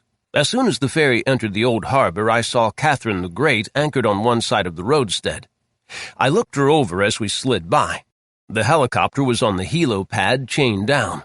People in uniform were on deck doing sailor things, and a couple of voluptuous young women in bikinis were strolling near the rail, showing off their assets. They were tan and gorgeous. Apparently, Yevgeny Koryev liked some light diversions in the evening, perhaps in the morning and afternoon, too.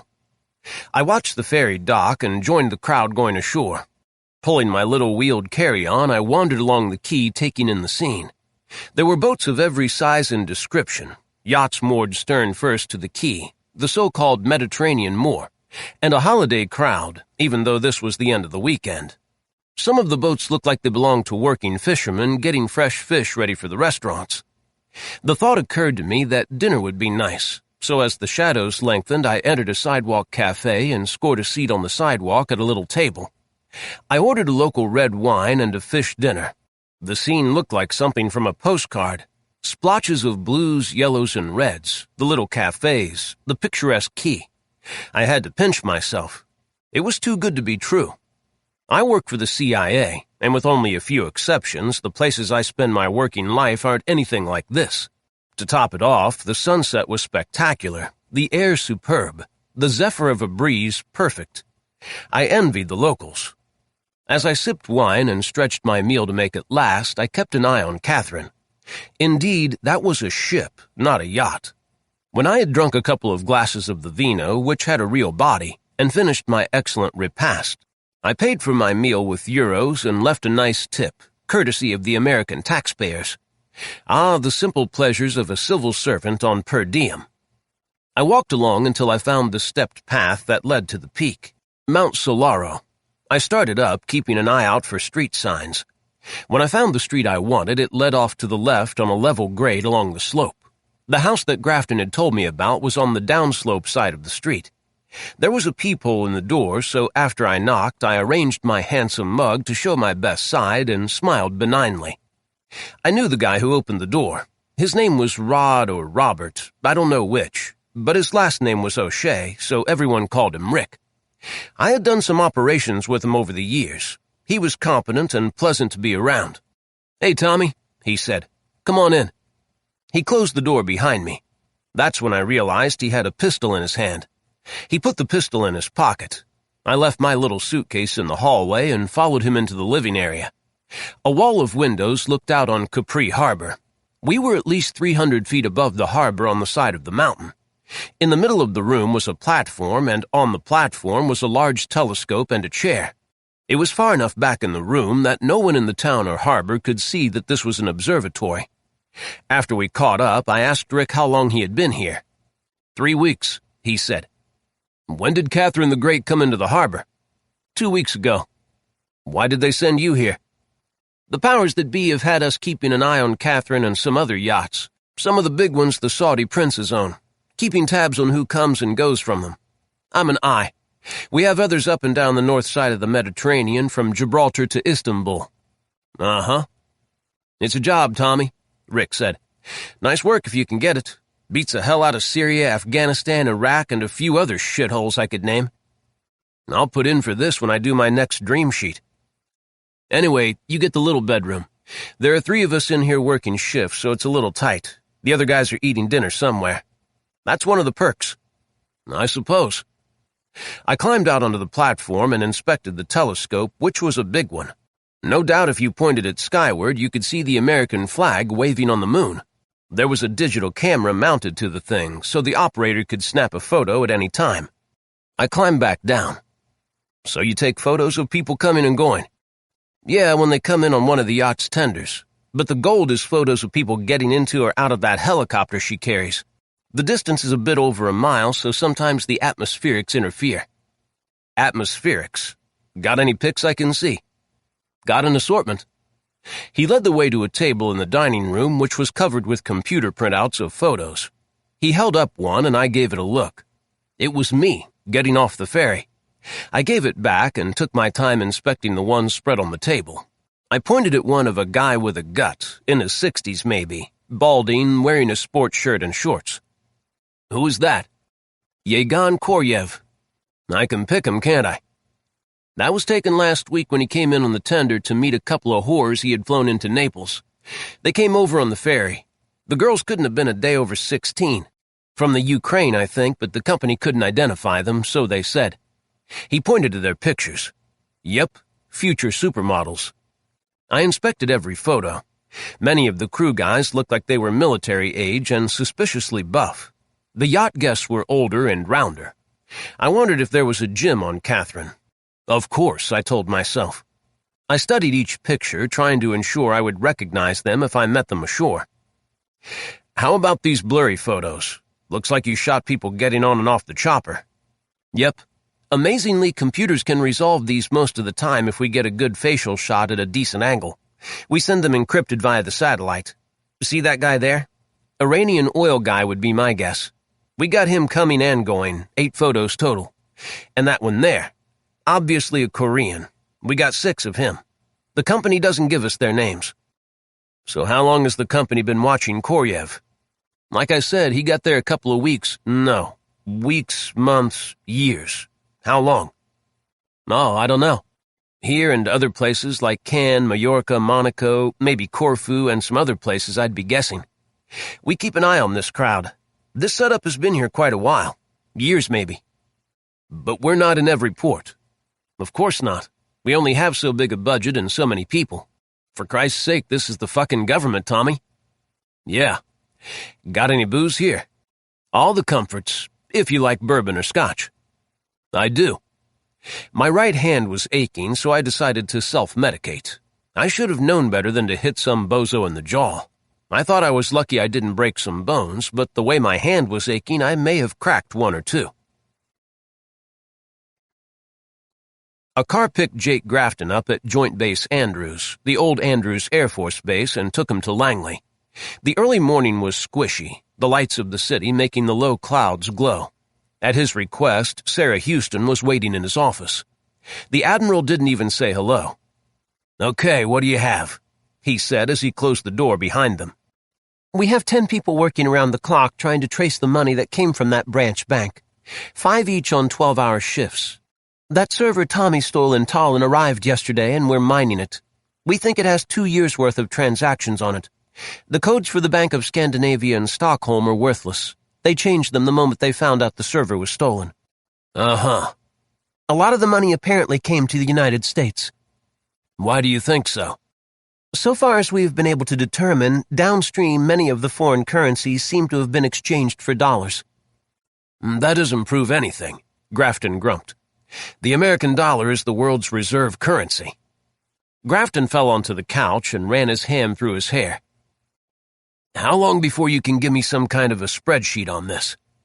Sarah Houston was tired and sank into a chair. "There's more. The shell corporations that we have looked at here in the States didn't just start receiving money in the last few months. This has been going on for years. Oh, and some of the shells dropped out and some more started receiving money. It's a mess." "Years?" "At least 4 would be my guess, based on the state records of when these shell corporations were created. The FBI is already visiting state capitals. All we told them was that we're interested in these corporations, not why. Here at Langley, we've only sampled the river. Assuming the worst case, we think over $200 billion has gone through that branch bank in Tallinn in the last 4 years." Grafton merely stared. Finally, he whispered, "Where in hell is all this money coming from?" "More to the point," Sarah said. "Where's it going?" "Yes," Jake mused. His eyes widened. "Some people are getting filthy rich." "Remember the Panama Papers?" Sarah asked. Indeed, Jake did. Records from a Panamanian law firm were leaked to the press in 2016.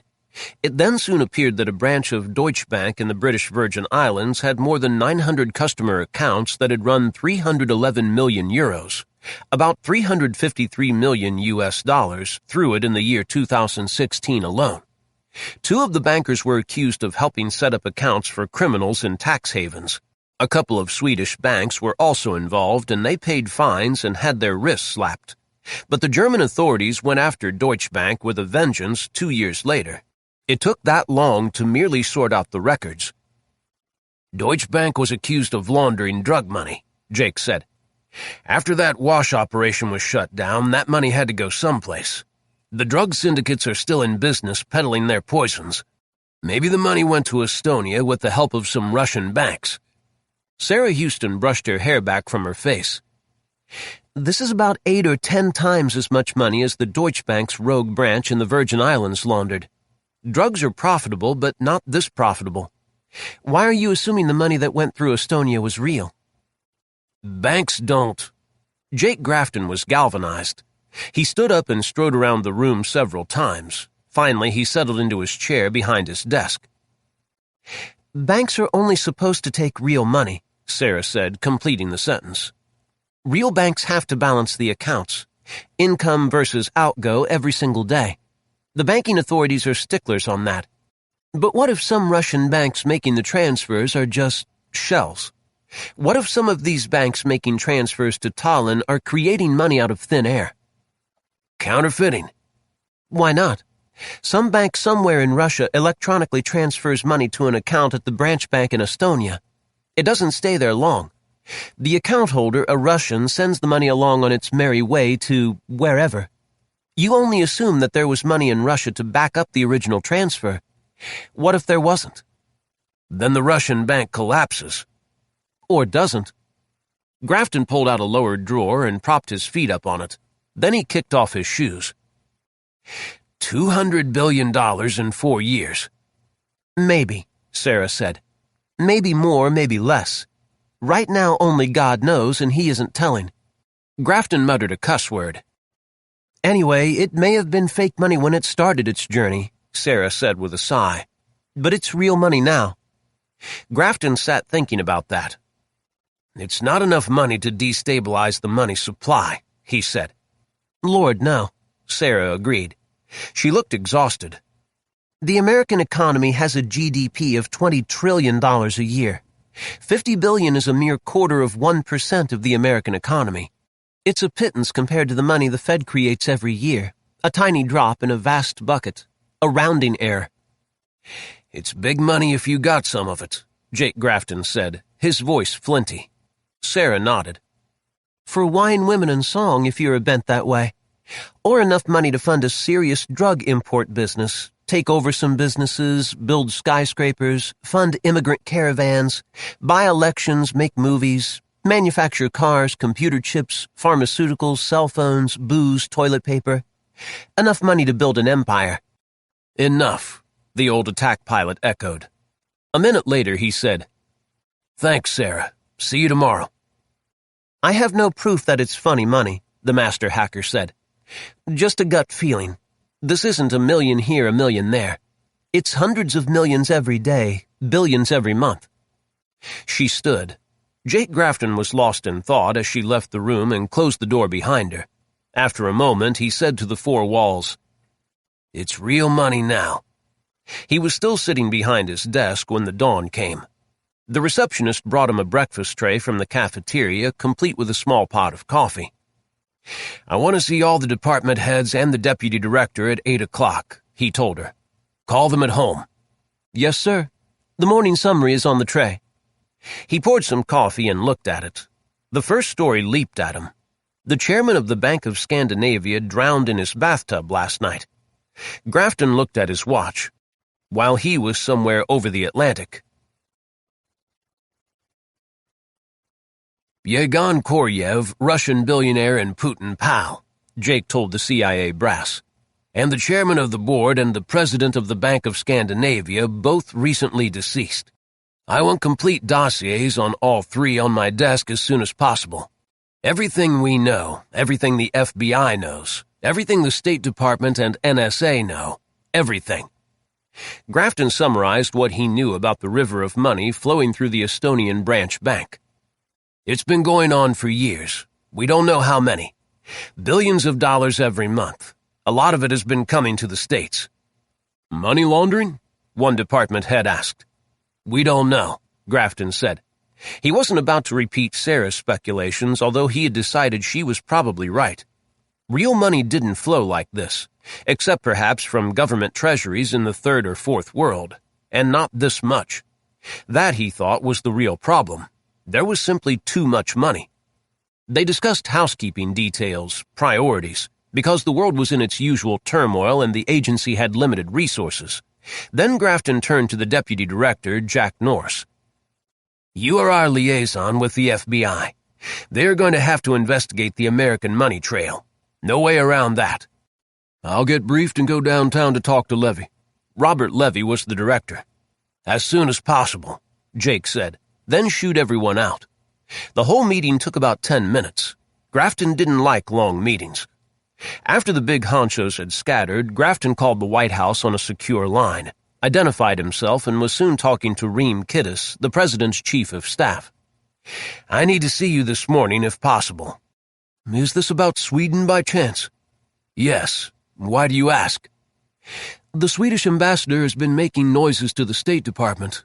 Your name came up. Something about the CIA rooting in confidential Swedish bank records. Then there's the bank mess over there that's on the news. The president will be asked about that. I was in Stockholm over the weekend. Just got back early this morning. I'll brief you. This afternoon after lunch, Jake. That's the best I can do. See you then. Since he had the wheels turning, Jake Grafton went home to shower, shave, and visit with his wife. He took along a locked briefcase with another 2 months' worth of printouts from Sarah Houston's shop of the Estonian branch bank's transactions to show to Kittis. When he had his tie knotted, Jake went to the breakfast nook to have coffee with Callie and watch her eat a poached egg. Reem Kittis was a lawyer and political operative. He was smart, loyal to the president, had a low tolerance for fools, and by reputation was absolutely ruthless. He and Grafton knew and trusted each other. He listened to Grafton's summary of what had happened in Estonia and Stockholm, asked a few questions, looked at the printouts, then sat staring at the Admiral. "This is going to be a major shitstorm," he said. "Yes." "The Democrats in Congress are investigating the president for everything he and his businesses have done since he got out of diapers. They'll go nuts with this." "I suppose." Kittis leaned back in his chair and scratched his chin. "A major FBI investigation. The politicians will hear about this soon if they haven't already." Grafton closed his empty briefcase. Kittis could have the paper. "Is it real money?" "One of my staff pointed out that if it wasn't when it went into the branch bank, it is now. It's in accounts God knows where, and people are undoubtedly spending it, paying bills and taxes, buying securities, or whatever." "How long before you and the FBI can create a money trail?" Grafton shrugged. "Months, maybe years. Whoever got some of this money had to explain it somehow to their colleagues, board of directors, accountants, and the tax authorities. They'll hide behind their facades and demand that we prove they lied. You're a lawyer. You know how it is.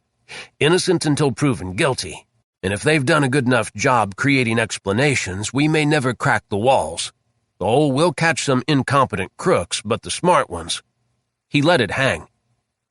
"It doesn't work that way in politics," Reem Kittis said with a frown. "In politics, the rule is guilty until proven innocent. If the Democrats can ever show that the president's businesses or enterprises ever got a dime of this money for any reason, they'll try to impeach him." Jake wasn't going to argue with that assessment. He knew the state of domestic political warfare as well as anyone who read newspapers or watched television. Thank God this isn't my problem, he thought.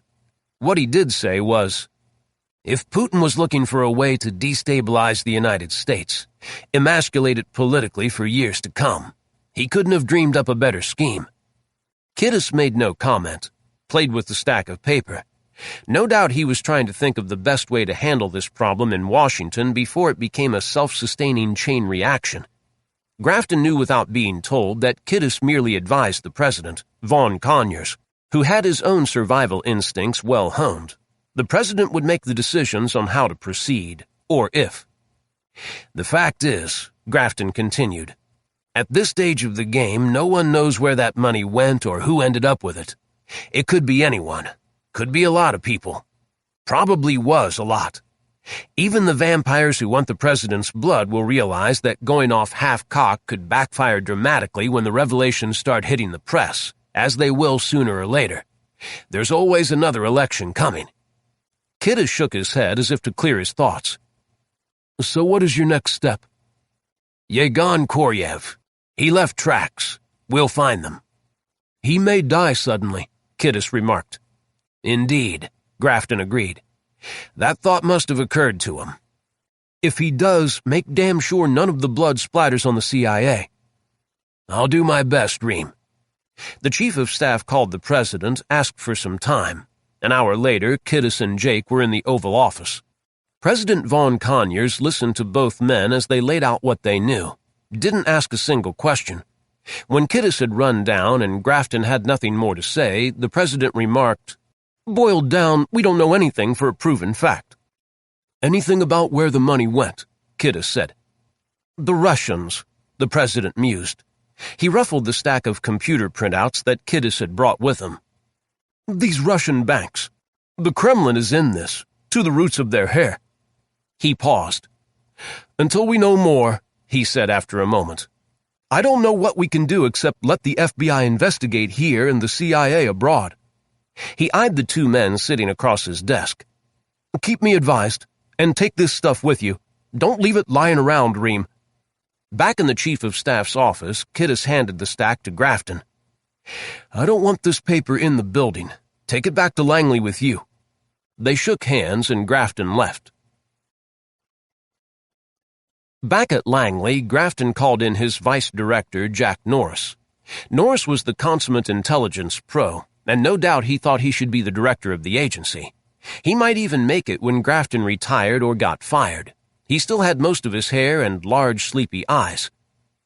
"We need to find a way to get a peek into these Russian banks that sent wire transfers to Estonia," Grafton told him. "We can't do it alone. We don't have the assets. We're going to have to get NSA involved." NSA was the National Security Agency, which had the largest collection of mainframe computers and cryptographers on the planet, located in their facility at Fort Meade, Maryland, between Washington and Baltimore. "I'll talk to them," Norris said. "I've already been downtown to see Robert Levy. I gave him what we have. He looked at me as if I had brought him a dead skunk to decorate his office." "I'll bet." "He got a call from someone at Justice while I was sitting in his office. I figured out he was talking to Justice from what he said. He didn't enlighten me." "Not Levy," Grafton muttered. "Jake, don't expect big news from Levy anytime soon. You know how the Hooverites operate. They hold their cards close to their shirts. Given their druthers, they won't tell anyone anything until they have some cases ready for Justice. Then Levy will hold a press conference." Grafton thought that if Levy thought he could sit on this stinking mess while the Bureau did business as usual, he was in for some unpleasant surprises, probably very soon. "We live in a deep, dark swamp," he said to Norris. "The people the FBI talk to will talk. They all have congressmen and senators. And the FBI will leak. The story will be on the street by tomorrow morning." He waved a hand. "But all that's beyond our control. We'll leave the FBI to the tender mercies of the Attorney General, the White House, the press, and the Congress.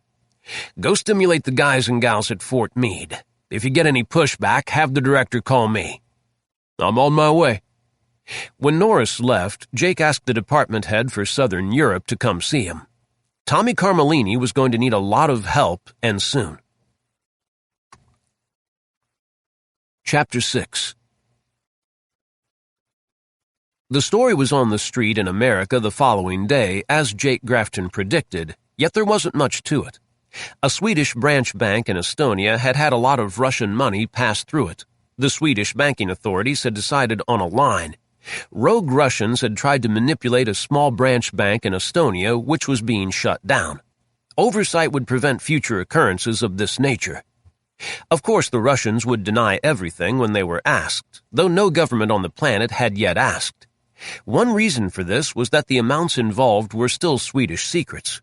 Another reason was that the governments of Europe, the UK, and the United States suspected they needed to know more, a lot more, before they lit fuses in their own bailiwicks or bearded the Russian bear. The FBI cited its well-known rule that it would not comment upon ongoing investigations, or even admit it was investigating. The White House press secretary said she had nothing to add. The media cycled on to other juicier topics, such as illegal immigration and the antics of the elected ones. After all, the media had cars, beer, and pharmaceuticals to sell. A thin dossier on Yegor Koryev dropped onto Jake Grafton's desk. There would be more later, Jake knew. He opened it and began reading. Koryev was a 1983 graduate of the Higher School of the KGB, the elite training school for Russian intelligence officers, and a KGB colleague of Vladimir Putin. After the collapse of the old Soviet Union in December 1991, Koryev had gone on a mission to get rich, grabbed everything in sight, and turned it into money. Somehow he stayed on Putin's list of valued colleagues. When Putin needed help putting together a banking network to evade Western sanctions, he turned to Yegor Koryev. Since Russia grabbed Crimea, invaded 2 breakaway provinces in Ukraine, and squabbled with Georgia over breakaway provinces South Ossetia and Abkhazia, they had been fighting sanctions from the European Union and the United States. A sophisticated system of shuffling money to and fro had allowed Russia to evade the sanctions and fund commerce between the rebels in Ukraine and Georgia, and Mother Russia. Money, money, money. Koryev had helped engineer the money pipeline. He performed well and got even richer. The dossier went on, but Jake merely scanned it and tossed it on the desk. Putin and money. The public was largely unaware that Russia had an economy merely 7.5% the size of the United States economy, and 12.3% the size of the Chinese economy. It ranked a distant 12th on the list of the world's national economies. Russia's GDP, gross domestic product, was smaller than Canada's or South Korea's, and just a smidgen larger than the economies of Australia, Spain, or Mexico. Although it contained 144 million people, its economy would rank fourth if it were a state in the U.S., behind California, Texas, and New York. There were a lot of reasons for that, including Russia's vast size and terrible winters, its abysmal history of czars, communist stupidities and mismanagement, the horrific carnage of World Wars I and II, an aging population and pervasive systemic corruption. Yet the Russians had huge ambitions and visions of past glory, some real and the rest, the majority, mostly imagined. Russians wanted their country to be a world power, not a regional one. Perhaps Vladimir Putin, with the aid of Yevgeny Koryev, had found a way to magically increase Russian access to hard currency. Maybe. Perhaps. Jake Grafton picked up Yevgeny Koryev's dossier and slammed it down on his desk. I was enjoying Capri. I could settle right into the scene here if I had some real money or was married to some. Alas, neither was the case. I was a civil servant on per diem, and neither my salary nor the per diem was princely. I didn't have a yacht, a boat, or even a skiff. What I could do was wander around in vacation attire, keeping an eye out for folks who might be keeping an eye on me. I hiked up Mount Solano, took in the view, and hiked back down. Didn't see a soul who thought I should be followed or watched.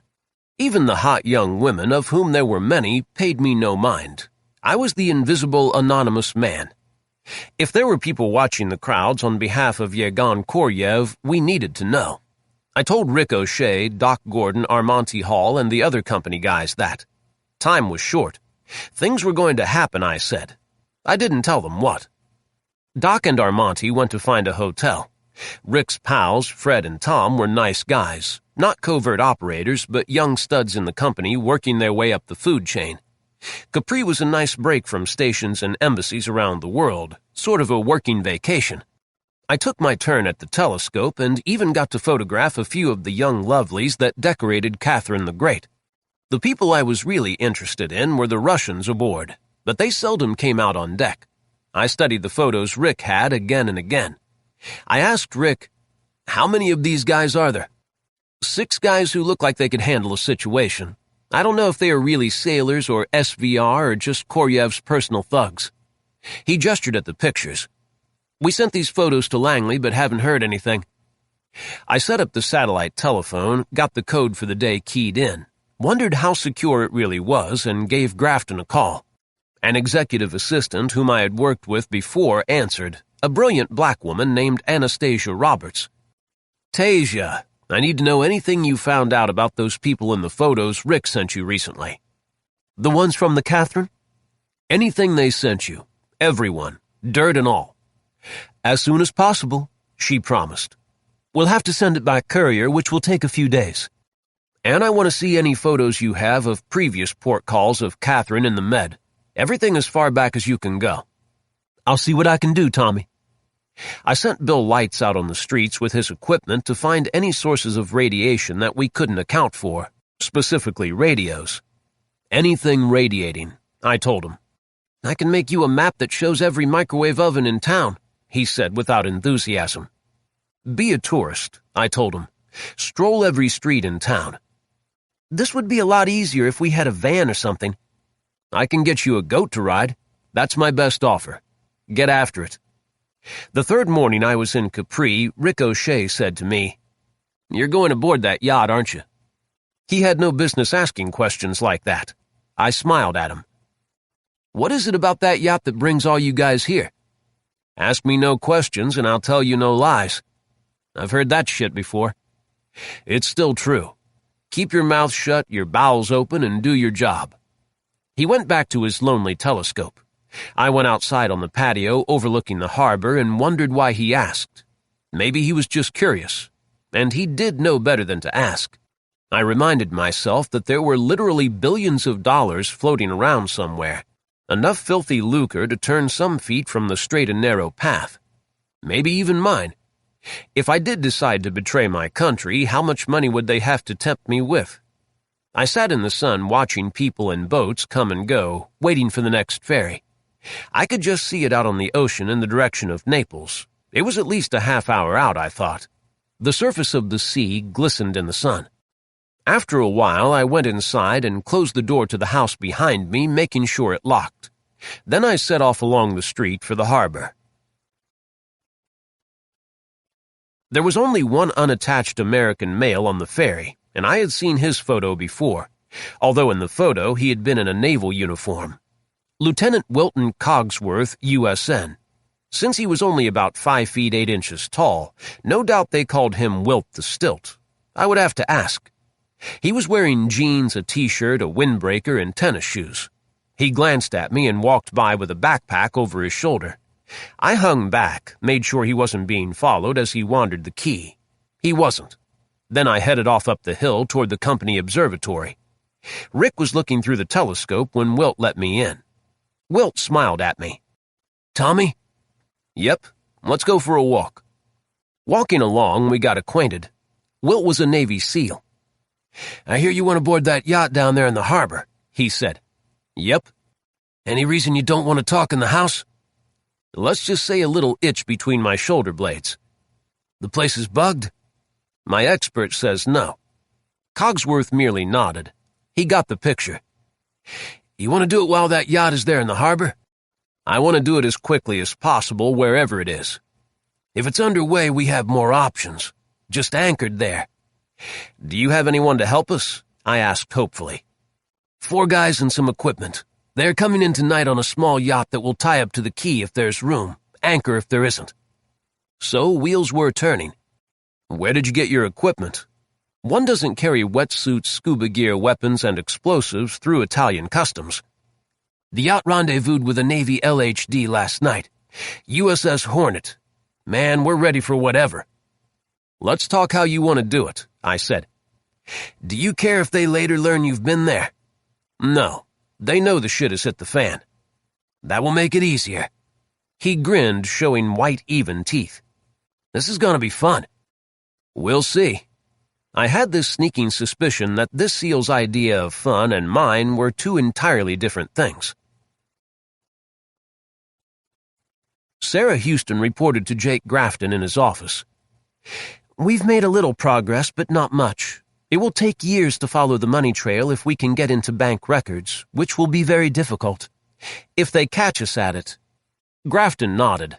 Sometimes you have to accept an expert's opinion, even if it isn't what you want to hear. "We'll have to leave it to the FBI. I expect we'll be reading their findings in about 10 years. Sarah nodded glumly. "Let's work the other end," he said. "Those photos the guys in the Med are sending you. Let's assume anyone who solicited Koryev's help to get some serious cash didn't go to Moscow to see him. They or a middleman talked to him somewhere else." "He's been back and forth on the yacht coast for years," Sarah acknowledged. "Attended conferences in Europe and Middle East. He owns a couple of companies that manufacture arms and ammunition. He exports arms and is into banking." Grafton thought the irony delicious. Banking. The Admiral leaned forward in his chair. "Have your team research our photo archives. I want every photo you can find of Koryev. Make up a spreadsheet of where he spent his time the last 4 or 5 years. Check on the people he was with. Everything you can find. And he wasn't shoveling money through Estonia for his health. He was getting a serious cut. See if you can trace that through foreign banks." "Follow the money," Sarah said, nodding. "That damn yacht of his. See how he paid for it if you can. Find the shipyard that built it. Get into their bank records. Wouldn't surprise me to find that he paid for the yacht with his first big score.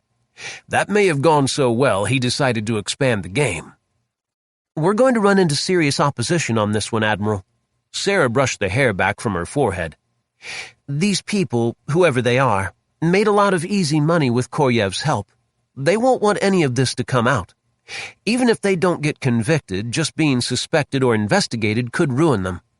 Grafton merely nodded. There was going to be a war, and in war there are usually bodies. That night in the shower, Jake Grafton turned the water on as hot as he could stand it. As the warmth cascaded over him, he stood thinking about who might have profited from Koryev's activities. He usually had some of his biggest insights in the shower. Perhaps the money was drug money. That would be a nice, comfortable solution. If it wasn't money from international drug dealers, it was someone else, or a group of someone else's. People who could slip big money into their companies or operations and explain it away. That last qualification was crucial, he realized. Accountants, lawyers, staff. All would have to be satisfied that the money was legit, or they would have to be paid off. Who, he wondered, fit that description? The man who instantly came to mind was Bernie Madoff, the financier now serving a life sentence in a federal prison for masterminding a massive Ponzi scheme. Bernie would have been the perfect co-conspirator for Yevgeny Koryev. But Bernie did his thing before Koryev got his operation fully underway, so it was extremely doubtful that he could have ever been a beneficiary. Other Ponzi schemers trying to expand their bubble, or people who needed new investors or donors in the worst way. People who needed serious money, tens or hundreds of millions, perhaps $1 billion, or 2 or 3, or even more. Grafton mulled the problem over with his eyes closed and let the water run. The yacht was old and wooden, about 60 or so feet long, with 2 masts and a jib on the bowsprit. She was schooner-rigged, and the sails certainly weren't new. Looking through the telescope in our observatory, I saw at least 2 sail patches that were slightly off color. On high magnification, I could see that she needed some serious work on her varnish and paint, which was blistering in places. The 2 guys I could see on deck were in loose trousers and sweatshirts that fine morning. There were also 2 young women also wearing sweats. They knew which rope was which, pulling or loosening them at the appropriate times. The captain was in the cockpit manning the helm and giving orders. I focused on him, which was difficult as the yacht was moving, and caught my breath. The captain was a woman, one I recognized. She was wearing a faded blue windbreaker and her long dark hair was tied back. The image jittered, but I was certain. Clorinda Day, the most dangerous woman alive. I leaned back from the telescope and wiped my eyes. "What do you see?" Rick O'Shea asked. "A boat." I put my eye back to the eyepiece and got busy focusing.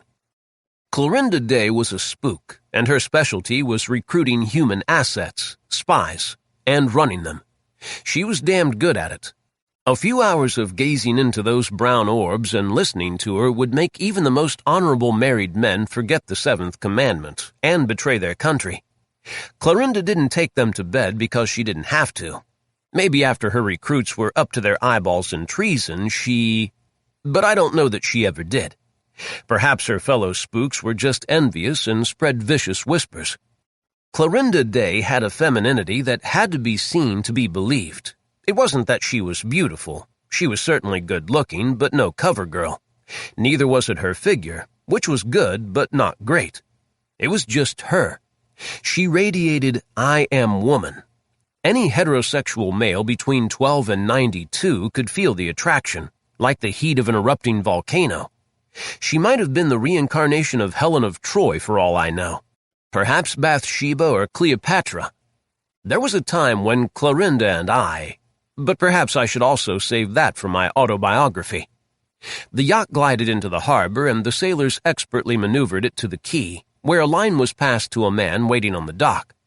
They turned the boat, which was still moving, dropped the anchor and the jib, which was the only sail still up, then used a winch to pull the stern into the quay. It looked to my unprofessional eyes as if they had done this a couple 100 times. I turned the scope and focused on the Russian yacht. If anyone was watching the arrival, he or she was on the bridge and hidden by the reflections on the bridge windows.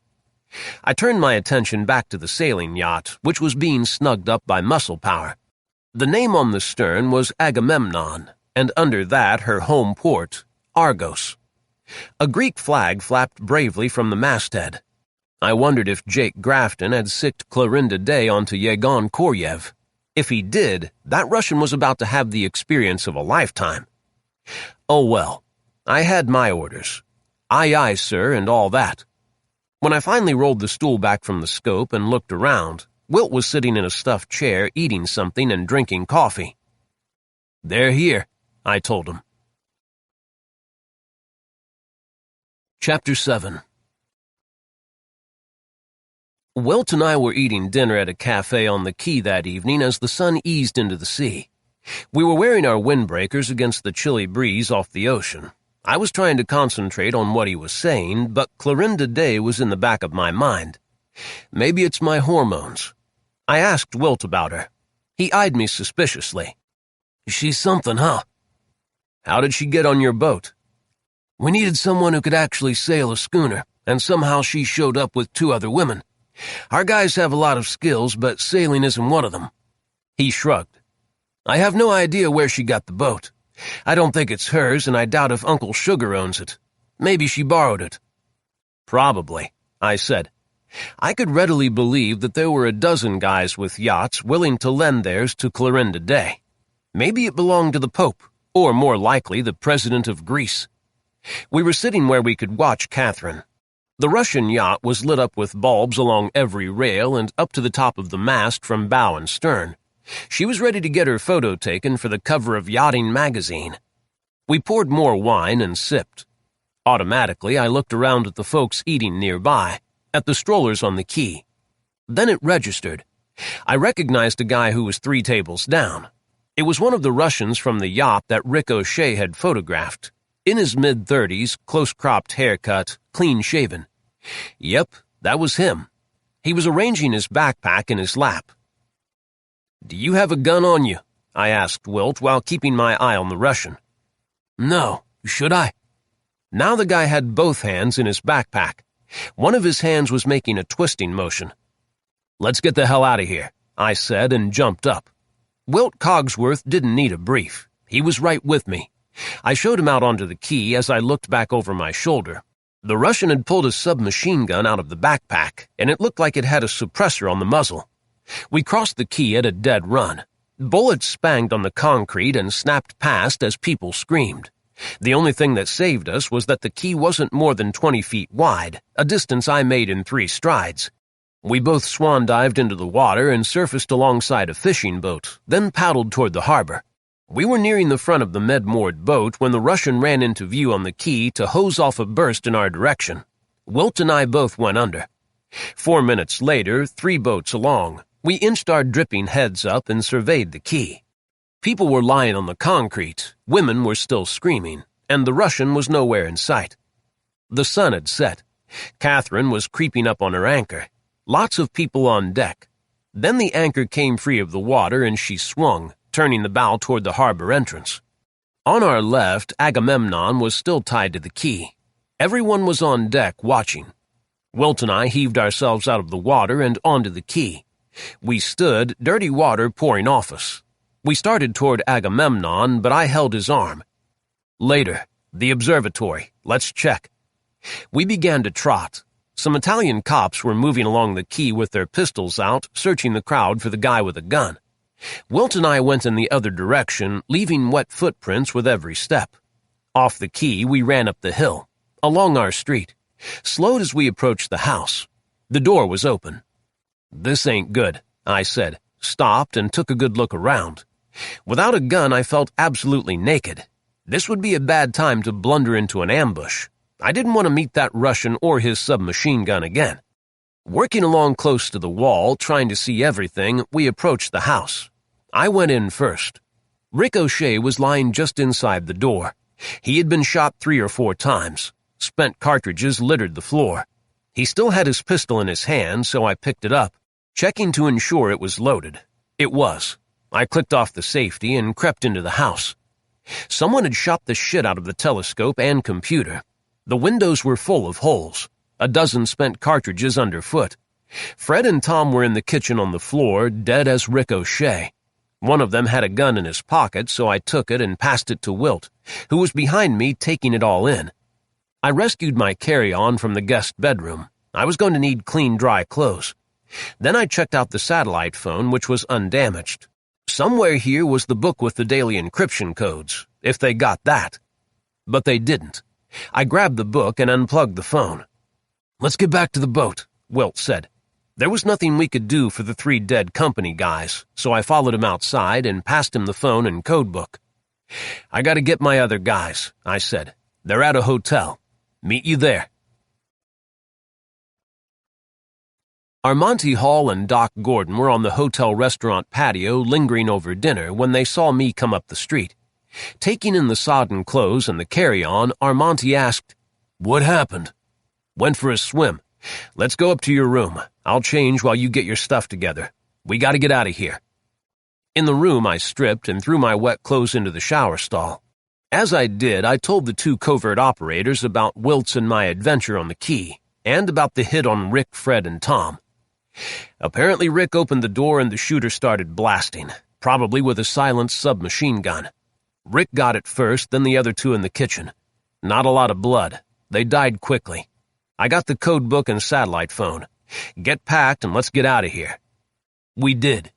I stood watch in front of the building in my damp windbreaker while my guys paid their hotel bills with credit cards. Getting arrested for stiffing a hotel next time they were in Italy would be embarrassing. Definitely not career-enhancing. We hoofed it down the hill and out the quay to Agamemnon. The night was clear, the sky full of stars. Catherine the Great was no longer in sight. Wilt was standing in the cockpit with Clorinda Day. "Hey, Trifle," I said as I stepped aboard. Okay, I was nervous and not about the shootings. This was too much woman. "Hey, Tommy," she said. As Armonte and Doc got aboard, Clorinda began issuing orders. From somewhere below, I heard the rumble of a diesel. As the lines came off, she used the engine to inch ahead while the guys and gals on the bow raised the anchor. She spun the wheel, and in less time than it takes to tell, we were underway toward the entrance of the harbor, which was to the west, or perhaps slightly northwest. "Which way did Catherine go?" I asked Wilt. "South around the point. Help me set up the sat phone." Grafton came on the line 2 minutes after I got through to Langley. It was morning there. "Yes, Tommy." I told him about the events of the evening. "We're underway on this yacht, but we'll never catch Catherine the Great. I'll get the Navy on it. Have Mr. Cogsworth take you to the LHD. We'll get you some other transportation. And stay by the phone. I'll call you back when I know something." "Yes, sir." I hung up, sat on deck with my back to the little cabin and looked at the night. My hand ached, so I massaged it. I was sure I had at least 1 green twig fracture. Of course, the question of the hour was how Koryev's thugs found out about the company observation house. Maybe Rick O'Shea and his guys did bad tradecraft, or perhaps there was a watcher watching them that they never spotted. Or maybe someone sold us out. Maybe that someone was Curious Rick. I pulled out his pistol and checked it. A Beretta. Yep, magazine loaded and 1 in the chamber. Nice shooter, and it hadn't done him any good at all. Why did he open the door to a dude with a burp gun? There was a peephole in the door. Why didn't he look? Treachery is so tacky, but man, the money that was floating around. Do one dirty little deal and get set up for life. Koryev would be appreciative. Buy that yacht, live on the Riviera, fuck hot young women until your dick wears out. Yeah, that would tempt a lot of guys. Maybe Rick or Fred or Tom. Maybe. Any way you cut it, that Russian on the quay with the bullet hose knew exactly who Wilt and I were, and someone had decided precisely what they wanted done about us. Wilt and I were damned lucky we were still breathing and not leaking blood. Yeah, that's me, old Lucky Carmellini. The guys and gals rigged the sails and the engine died. I sat there thinking about billions of dollars, and the sight of Rick, Fred, and Tom lying on the floor, full of holes, dead as men can get. Jake Grafton had a full plate. The Washington Post had broken the real story that morning.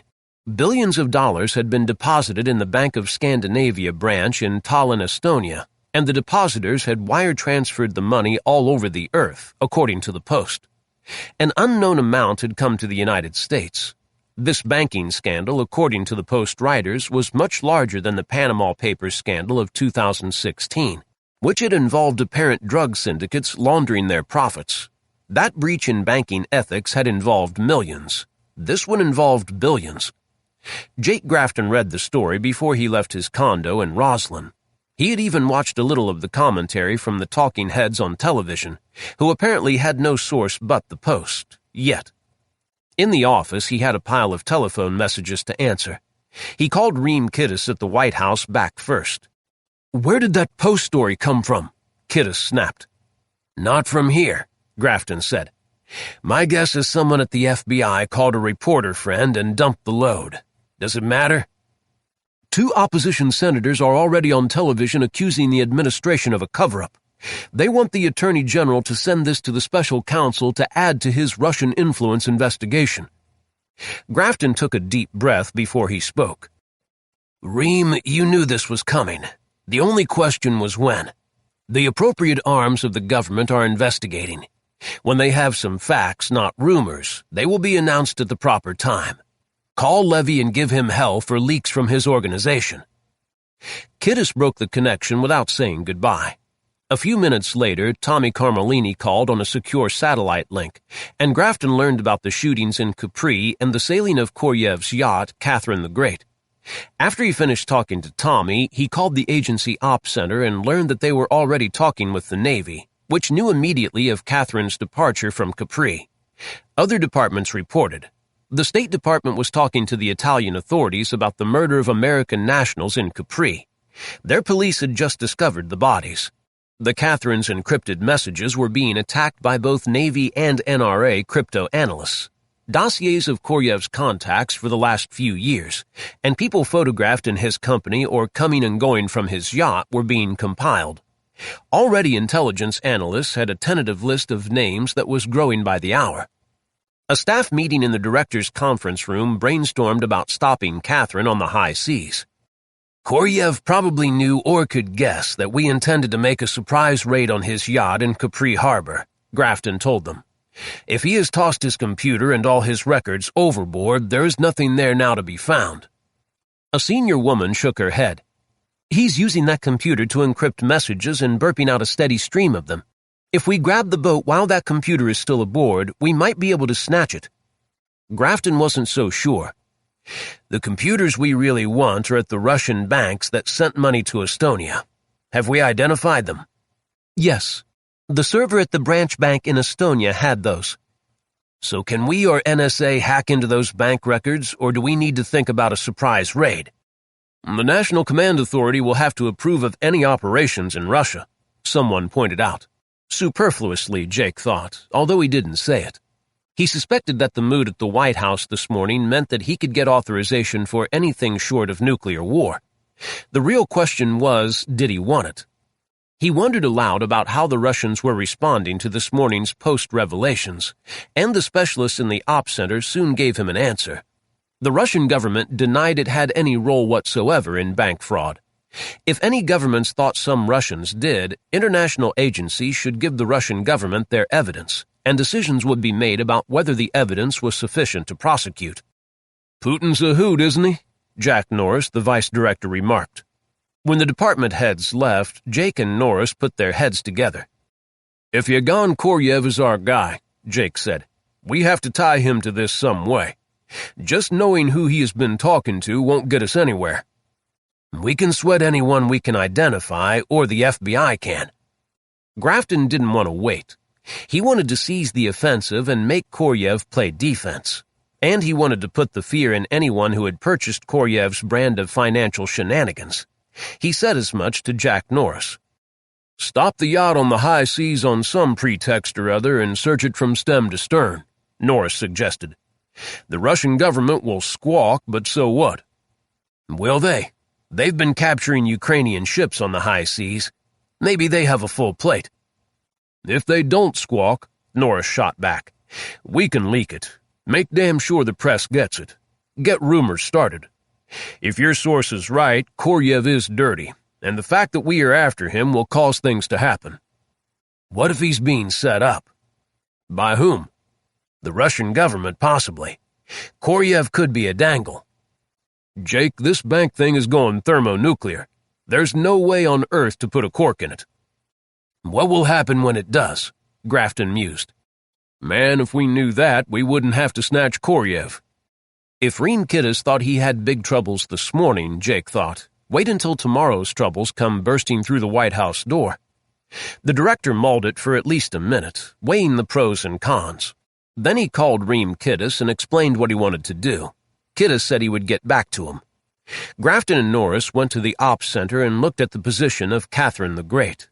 She was steaming southeast toward the Strait of Messina at 18 knots. The position of the LPH and its task force were also there on the map south of Capri. Catherine and the LPH were only 100 miles apart now. If she gets through the Strait of Messina before we get authorization, we will need our Navy near the tip of Greece. Get them there before Catherine gets there. Find out how long it will take. That answer he soon had. 30 hours unless Catherine sped up, then less. There was a carrier task force in the Eastern Med. Helicopters and Ospreys could transfer people back and forth. Jake took one last look at the positions on the map. There was no doubt in his mind that if the Americans dithered, Catherine was going through the Strait of Messina, around the Peloponnesus into the Aegean, then north through the Dardanelles into the Sea of Marmara, through the Bosporus into the Black Sea and on to a Russian port. Jake Grafton could feel Koryev's panic. Only a panicked man would have shot those Americans on Capri. He should have pulled Catherine's hook and sailed away without a word. Maybe the shootings were Koryev's first mistake. Yet perhaps Koryev had been as surprised as Tommy Carmellini. Perhaps he was being set up. After all, Eileen had merely pointed at an obvious suspect, Putin's money wizard. The Americans would have gotten around to Koryev before long. If Koryev was being set up, he was skedaddling in the wrong direction. That is, if he were still alive. Grafton asked the Ops Center staff how much fuel Catherine had aboard. When and where did she last fill her bunkers? Could she make a Russian port without a port call? He had the answers in 20 minutes. Catherine had topped her tanks in Naples before calling at Capri, and yes, with full tanks, she could sail halfway around the world at 13 knots. At 18 knots, any port in the Mediterranean or Black Sea was within range. He and Norris went back to the office to write messages to the Navy authorities in the Med. Get ready to stop Catherine. The television was on. After the executive assistants had departed with the messages, he flipped channels. All the news shows were concentrating on the Post story. Politicians were in front of cameras, and ignorant experts were pontificating. Grafton killed the sound, then called Reem Kiddis on the secure line. He quickly briefed the White House Chief of Staff on the shooting in Capri. I want to stop that yacht and search it. Interrogate Koryev. Kiddis said, You're going too fast. We're not going fast enough, Jake shot back. We are either going to get ahead and stay ahead of this story, or we'll be roadkill. Why do you think that kid was snatched in Estonia? To shut the parents up. No. The kidnappers took a photo of the little girl, killed her, and threw her body in a canal. They knew it was just a matter of time before someone found the body. Then the parents would talk. That is what they wanted to happen. Kiddis sounded puzzled. You're saying that someone wanted the Branch Bank's money river uncovered? Someone. Who? Kiddis was plainly puzzled. Guesses are 3 for a quarter. Probably the same someone who killed 3 CIA officers a few hours ago in Capri, and took some shots at another on the quay at the harbor, in full view of Koryev's yacht. Koryev immediately weighed anchor and cleared out. One possible reason is that he realized he was being made a fall guy. Every tale needs a villain.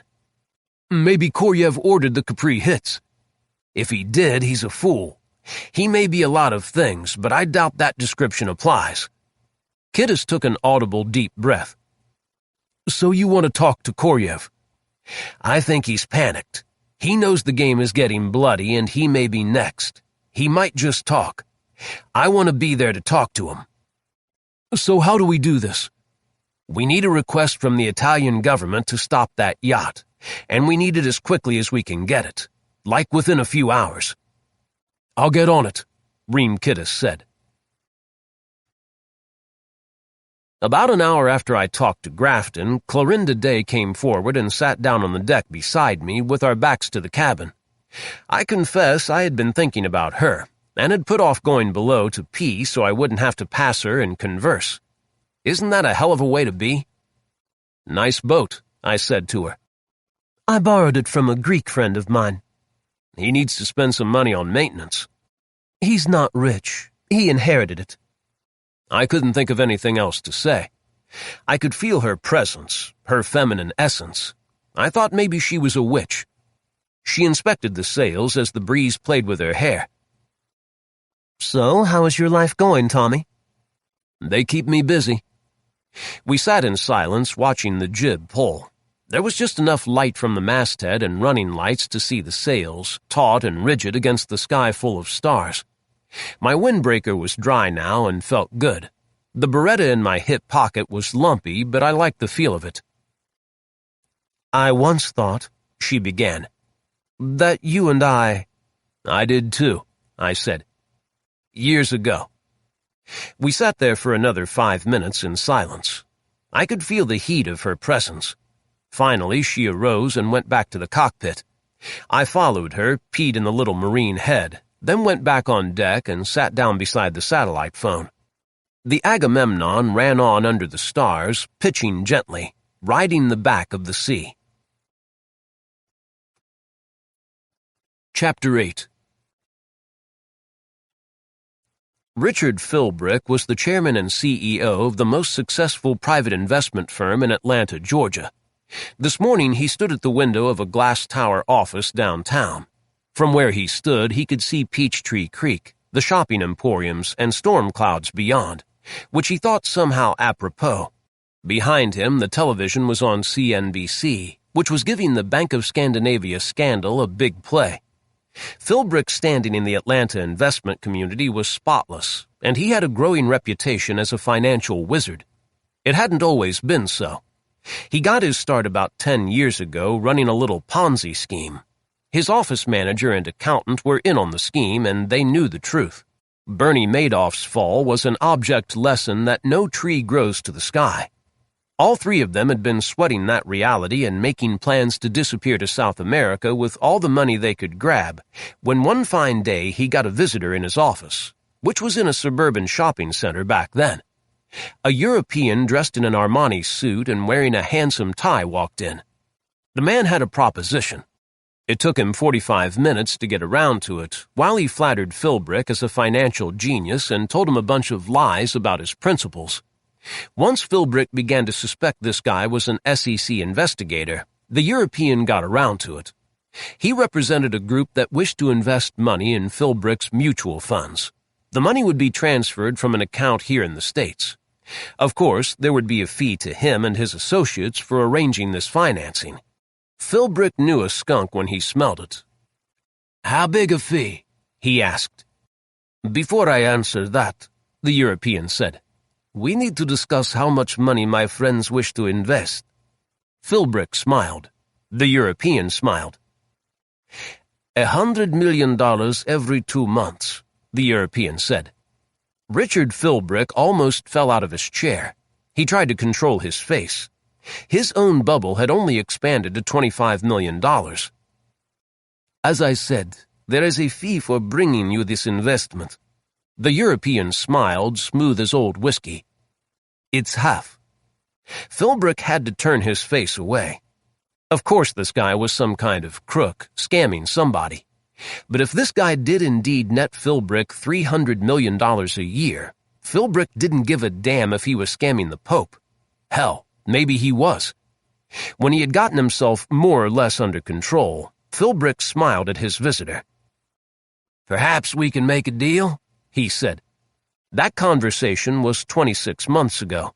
Listening to CNBC as he looked out of his corner office windows at Atlanta lying below him, Richard Philbrick knew in his gut that he had probably seen his last deposit from the syndicate, as he and his 2 co-conspirators called their mystery investors, and they had made their last fee payment.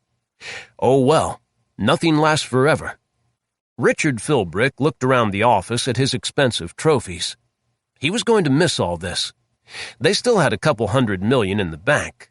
Soon it would be time to fade into his next life as a rich retiree. He wondered if he could transfer the money and scram before his 2 partners figured out what was happening. Why share? Another businessman who had an epiphany as he watched CNBC was a moneylender. Well, a loan shark. Sal Big Tuna Pizzoli had a very specialized business.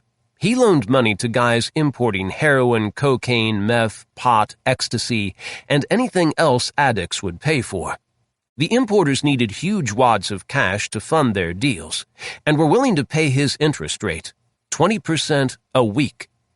Big Tuna had access to money, but he had to split the interest income 50-50, and he had to make sure he collected the interest and the principal, since his customers were all criminals who would kill at the drop of a hat, and they would drop the hat. Big Tuna had to fund a small private army of collectors. That was a necessary expense, but he was making serious jack, so his business remained profitable. You just got to deal with problems when they arise, iron them out. He also needed a small army of personal bodyguards since his customers had been known to cancel their debts with bullets. When he needed more cash, he talked to a Palestinian who lived in South Boston, Hani Khalidi, and swear to God that raghead always had whatever amount of non-traceable currency Big Tuna asked for. "You need $2 million next week?" "Sure." Big Tuna always wondered where the Palestinian got it. Listening to the television idiots describe the Russian money river flowing through Estonia, the light dawned for Big Tuna. The fucking Russians. But Big Tuna wasn't worried. The feds could never trace the money Khalidi loaned him. There was no paper anywhere. The only possible source of trouble was if the Palestinian was arrested and fingered him as a recipient of loans in order to save himself. That problem was solvable. He would send a couple of guys to attend to the Palestinian. Big Tuna couldn't borrow any more money from the raghead if he was dead, but his demise would cancel Big Tuna's outstanding loans. It wasn't as if the raghead's wife would sue him.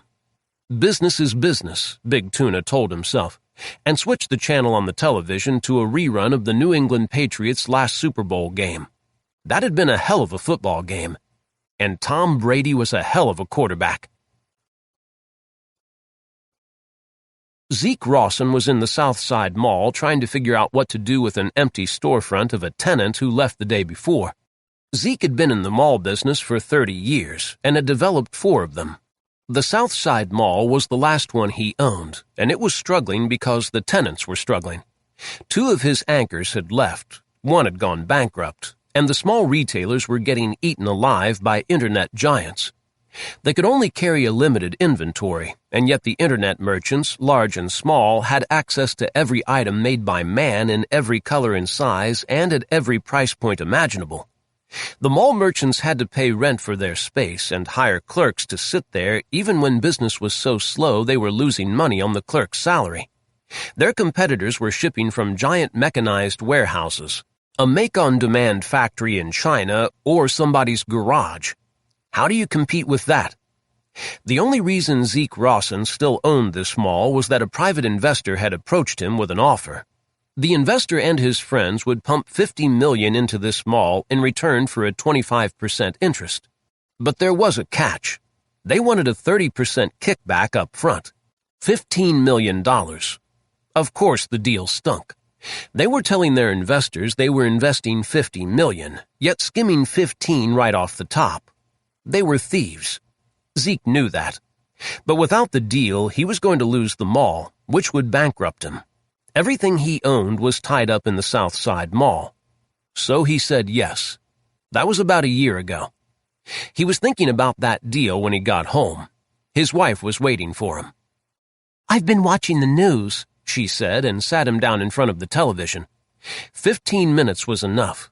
The Russians were pumping money through a little branch bank in Estonia, and it was leaking out all over the world. "That deal last year," his wife said. Her face was a study. She knew the agony Zeke had gone through before he agreed to the investment and kickback. "We should call the FBI," she said. He stared at her. "We don't know if that investment was any of that money." "Zeke, that was dirty money. We both know that." "Maybe, but it wasn't Russian money." She rose and left the room, leaving Zeke Rawson alone with the television and his conscience, and a half-empty mall. An hour before dawn, Agamemnon rendezvoused with USS Hornet, a huge gray U.S. Navy assault ship. I had fallen asleep on the deck, and Clorinda Day woke me. I gathered up the satellite telephone and my airline carry-on and went aft to the cockpit. We were tied to a makeshift float that rode between us and the big ship. The SEALs helped me with my stuff. I was so shaky I had trouble stepping from the pitching yacht to the float. Wilt grabbed my arm. Doc Gordon took the carry-on from a SEAL. "Goodbye, Tommy," Clorinda said. I couldn't see her face very well. "Goodbye, Trifle," I said, and staggered across the float to the ladder. I didn't look back. The Navy fed us, then escorted my colleagues and me to an 8-man bunk room. I dumped my stuff on the floor and fell into a bottom rack. I was asleep in less than a minute. Armonte Hall shook me awake. "Tommy, they want you in the operations center. Wake up, shipmate." I blinked mightily at the glare of the overhead light and looked at my watch. It was nearly noon. I rolled out. I felt grubby and needed a restroom. I got myself up and asked Armonte, "Where's the head?" "Follow me." My business done, I told Armonte I wanted food. "Chow first." He led me along endless passageways to a mess hall, and we went through a serving line with metal trays, helping ourselves to good wholesome American grub. I took 2 slices of pizza, a naked hamburger patty, and some beans. There was a container full of salad, but I skipped it. Armonte heaped his tray with junk food, too. As we ate, Armonte filled me in, talking softly.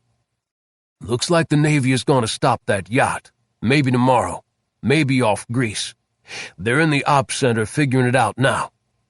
"Why do they want me?" "You're going aboard it with Jake Grafton when they get it stopped." "He's coming." "So they say." "Fucking wonderful." I went back and got more beans. The Swedes and Italians don't do beans like the U.S. Navy does. I was going to fart my way across the Mediterranean. When we got to the ops center, the balding captain who looked like he was running things scowled at me. "Took you long enough," he grumped. Although the beans were great, I thanked my stars I wasn't in the Navy. I didn't even bother answering him. Found a chair and parked my bottom. Armonte sat down beside me. The captain frowned at Armonte's hirsute splendor. "Eat your heart out," Armonte told him. The captain briefed us. All we had to do was ride a helicopter over to Catherine with Jake Grafton after she stopped. If she stopped. "What are you going to do about that helicopter on her deck?" I asked. "Our guy could just get into it when he sees these big gray ships coming over the horizon and chop her away." The captain looked at me as if I were simple. "We're going to disable it on her deck." "How are you going to do that?" "With bullets." I nodded sagely. Why didn't I think of that? We left shortly thereafter. I went to the 8-man bunk room and stripped off my clothes. Doc Gordon was sitting on a bunk cleaning his pistol. I headed down the passageway with my towel, took a long shower, ignoring the water conservation signs. The ship was wallowing in the sea. I wasn't used to this. Water in the commode slopped around. Back in the bunk room, I changed into my last clean outfit. If we stayed out here on this tub for more than a day or two, I was going to have to get my clothes washed or borrow some duds. Maybe I could get a cool sailor outfit. I went up on deck to watch Marines work on their helicopters. It was misting rain out of a low overcast and the wind was brisk, so I didn't stay long. Visibility was only a mile or two across the surface of the gray ocean. I could see one destroyer with a white bone in her teeth keeping station on our port beam. She seemed to be going swiftly, as I suppose we were. I went back into the ship and wandered along the passageways, looking at hatches, hoses, and shoring timber, dodging sailors and Marines all going somewhere in a big hurry, thinking about Audra Rogers and Clorinda Day. I felt a little seasick. Chapter 9. The following morning, in the hours before dawn, a helicopter settled onto the flight deck. The weather had cleared a little and the misty rain had stopped. I could see the running lights of a destroyer running parallel on the port side, but except for those lights, the night sea and the sky were as dark as Hitler's heart. As the rotors wound down, Jake Grafton got out of the marine machine. He was wearing jeans, tennis shoes, and a brown leather flight jacket that had seen better days. I was standing in a little office full of windows that jutted out over the deck, so I had a good view. There were 3 officers standing on deck to greet him, an admiral, the captain of the ship, and a Marine colonel. All 3 saluted. Grafton shook their hands, then they went inside the island through a door that was apparently right under my eyrie. I thought I had better go say hi to my boss, maybe take him to breakfast. I said goodbye to my host, the air boss, and wandered out of his office and down the ladder. Grafton was at the foot of the ladder on the flight deck level talking to the brass. I made sure he saw me and stayed out of the way. After a bit, we all trooped down another ladder, a little procession led by a couple of enlisted Marines in blue trousers and khaki shirts, to the Flag Ops Center. By that time, I was the proud possessor of a tag that dangled from a chain around my neck, so the Marine sentry, accoutered with a sidearm, gave the tag a good look and admitted me behind the heavies. Then he closed the door with him on the outside. "Gentlemen, you've probably met my aide, Tommy Carmellini," Grafton said and gestured at me. I nodded, although the big kahunas didn't bother to look at me. The Admiral went to a table that was really a computer screen. This morning, the thing showed the ocean around Greece. "The Catherine is here," the Admiral said, pointing with a finger. "And we are here on the eastern side of the island of Cythera. She can pass north or south of Cythera, and we'll meet her in international waters on the eastern side. We hope to intercept her at dawn." They got into the mechanics of how they were going to do it. It sounded to me as if they intended to wait for Catherine to come to them. "We have an E2 watching her, recording all her encrypted transmissions," the Admiral said. "On this presentation, you can see the other ships in the area, fishing boats, yachts, freighters, and so on." "It's a crowded ocean," Grafton remarked, surveying the table. "No doubt we will appear on Catherine's radar when she comes through one of the straits, but she won't know what kind of ship we are. We intend to launch 2 helos to intercept her just after dawn. The lead will make a low pass and shoot into the engine of the helicopter on Catherine's deck. That should anchor that chopper right there." "You're sure that helicopter didn't fly off during the night?" Grafton glanced at the Admiral. "The E2 would have seen it if it did." "You've got the message from State?" Jake Grafton asked. The Admiral nodded. "The Italians have requested our aid to stop that yacht, and, if possible, detain Yevgen Koryev for questioning about a shooting night before last in Capri." "We're going to need a translator," Jake Grafton said. "We have a couple. The woman who volunteered speaks Russian like a native. The man is an enlisted Marine linguist." "Please brief me on how you are going to stop this yacht," Grafton said. So they got into that. I found a stool in a corner and parked myself on it. One of the sailors offered me a cup of black coffee, for which I was grateful. When the heavies were through, Grafton came over to me and shook my hand. "Sorry about the guys in Capri, Tommy." "Yeah. You and Bill Lights are going aboard Catherine with me." "Why didn't Koryev fly off that yacht in his helicopter during the night?" Grafton gave me an appraising glance. Then he said, "Maybe he thinks he's safe, or maybe because he's dead." "You think?" "We'll see. I'll be surprised if we find him aboard." "Sleeping with the fishes." "He's the fall guy, I think." Grafton shrugged. "That shootout in Capri may have surprised him as much as it did you. We'll find out in a few hours, won't we?" "I suppose," I said. Then I decided to voice my doubt. "This whole thing about stopping this yacht sounds damned iffy to me. All the captain of Catherine has to do is run her in close to some island or other into Greek waters, and we can't touch her." "That's right," Grafton said. We made a head call and went to breakfast, joined the company operators at a long table. Grafton told them it was good to see them again. He's a born politician. I shouldn't have worried. Catherine the Great had transited the strait between the island of Cythera and the mainland of the Peloponnesus in the hours before dawn, and was well out into international waters. A helicopter loomed out of the sea haze from astern, paralleled her track, and slowing, opened fire with a door gun on the chained-down helicopter on deck. One long burst, then another for insurance.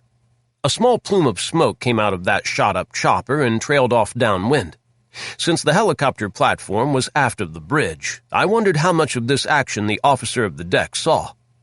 More choppers came up from astern and went into a hover over the deck, while destroyers came out of the haze from either side of a collision course. The idea, the Admiral had said in the briefing, was to overwhelm Catherine's crew before they had time to decide on a course of action. That goal was achieved. From the chopper that also contained Jake Grafton, Bill Lights, and the male translator, I watched the SEALs rappel down ropes to the deck. The SEALs went down those ropes like they were fire poles. Once they were on deck, they jerked out their assault rifles and cleared the area, running for the bridge, the radio room, and then the engine room. 5 SEALs each from 2 choppers. In less than a minute, the radio squawked. The co-pilot of our machine turned and gave Grafton a thumbs up. Shortly thereafter, we were approaching the ship. The shot-up helicopter took up most of the space topside, but our guy hovered over the fantail and we got to try our hand at rappelling down a rope. The crewman in the door made sure we were hooked up right and that there was a SEAL holding the bottom of the rope. Then we each took a deep breath and stepped out into space. The beat and downwash of the rotors made it almost impossible to breathe. I went down slowly, careful not to let the rope run too fast. Lights lost control about 6 feet above the deck and would have broken something if a SEAL hadn't been there to break his fall. I was slow. Grafton slid down faster and walked away with a SEAL beside him. I shucked the rappelling harness and trotted to catch up. We passed the pool, which was not large and too shallow for diving. The hot tub gave off steam. "No guns in sight anywhere, sir," the SEAL beside Grafton said in a familiar voice. I took a good look. Yep, the SEAL was Wilt the Stilt. The interior of the yacht reminded me of a high-end cruise ship, only more so. Overdone with a garish color scheme that would be hard to take with a hangover. The passageways and compartments were empty. I figured the passengers and crew were still asleep in their staterooms. There was a circular staircase in the center of the ship that gave access to every deck, and guaranteed that the ship would sink quickly if the hull were ever pierced. The bulkheads, walls to you, were decorated with original oil paintings with sculptures scattered around, all accented by subdued light. Grafton walked forward until he found the door to the bridge and entered without knocking. Wilt and I were right behind him. 3 officers were on duty there, 2 men and a woman who looked like a Russian babushka, with a lot of lumps and gray hair. All were wearing uniforms with an Italian style and cut. Wilt was the only guy on the bridge with a visible gun, decked out in combat gear and helmet. He certainly impressed those civilians. They kept a wary eye on him. Grafton walked over to the helm, looked things over, then pulled the engine telegraph or throttles to idle. The deck vibration changed, and the yacht began losing speed. "Mr. Cogsworth, we think you should come look. Dead man in the master's suite." As Jake and Cogsworth departed behind the SEAL, I pulled my pistol from under my windbreaker and herded the 3 officers off the bridge at gunpoint. I made them sit in the lounge behind the bridge and deputized a SEAL to watch them. He had a submachine gun in his hands and looked fierce, although his was a pale imitation of the presence of Armonte Hall. We should have brought that great one along to control the crowd. I trotted along behind the disappearing Admiral, down a ladder across another lounge into a passageway that ran amidships, with staterooms on both sides. The owner's cabin or master's suite was at the stern of the ship. The double door was open. Sure enough, in the larger lounge, there was a man sprawled out before another double door, this one closed. He had soaked up some lead, bled some, and looked dead. A pistol lay on the deck beside him. Spent cartridges lay scattered around. I looked at the guy's face. He was not Yegon Koryev. The double doors had bullet holes in them. Grafton tried the knob on the doors. Locked. He rattled it, and bang! A bullet punched another hole in the door, missing Grafton by barely an inch. Cogsworth and I sprawled on the floor beside the dead man. Grafton threw himself to one side and shouted, "Koryev, we are Americans. We are not here to kill you." He said to the SEAL, who was also on the floor, "Bring a translator down here. Quickly now." The SEAL hot-footed it back the way we had come. Grafton addressed the door in a loud voice. "Mr. Koryev, we are Americans. This man in the lounge is dead. Please open the door." Someone inside said something unintelligible to me. Grafton repeated, "He's dead." A noise at the lock, then the door opened. It was Yegon Koryev, sure enough, and his shoulder and side were covered in blood. Looked like at least 2 bullets had nailed him. He swayed, then sank to the deck. Grafton grabbed him and took the pistol from his hand and passed it to me. "Mr. Cogsworth, we are going to need medical help to stabilize this man and get him to the hospital aboard ship." "Aye, aye, sir." Cogsworth headed topside. With my pistol in hand, I went into the compartment, which was the master bedroom. The big round bed was very impressive. The paintings on the walls were of naked women. Very well done, I thought. The large flat-screen television on the bulkhead was running a fuck movie without sound. Just humping, licking, and sucking. 2 naked teenage whores were huddled against a wall, apparently uninjured. I could see where several bullets had torn sheets and at least one punctured the circular headboard. The large windows that looked out onto the ship's wake had a couple of bullet holes in them. I had the whores put on their nighties, then ran them out. The translator met them coming in the lounge and was impressed, I could tell. Koryev had lost a lot of blood. It was all over the bed, the rug, and him. He was semi-conscious at best. One of the SEALs was a corpsman, and he worked on the Russian, checking his vitals and slapping some bandages on to stop the bleeding, until a medical team with a wire basket arrived. They fussed over Koryev some more, plugged an IV into him, then loaded him into the basket and carted him out. All this time he didn't say anything for the translator to translate. When they were all gone, Grafton and I got busy on the corpse. He was wearing a suit and had stopped 2 bullets, one in the chest and one in the leg, but 2 more had gone through. From the cut of his clothes, he looked as if he bought his duds in Europe. The metal in his teeth said he was a Russian. We emptied his pockets. He had a cell phone, a wallet, passport, and some keys that he wouldn't need anymore, so we helped ourselves. The passport agreed with his dental work. It too said he was a Russian, so I was beginning to believe it. The pistol was a Beretta with only 1 round left in it. "It looks like this dude shot Koryev," I said, who was standing in the doorway of the master's suite or was outside going in. Koryev got inside, locked the door, and then they traded shots through the door. "I'll buy that," Jake Grafton said. "Koryev got the best of it."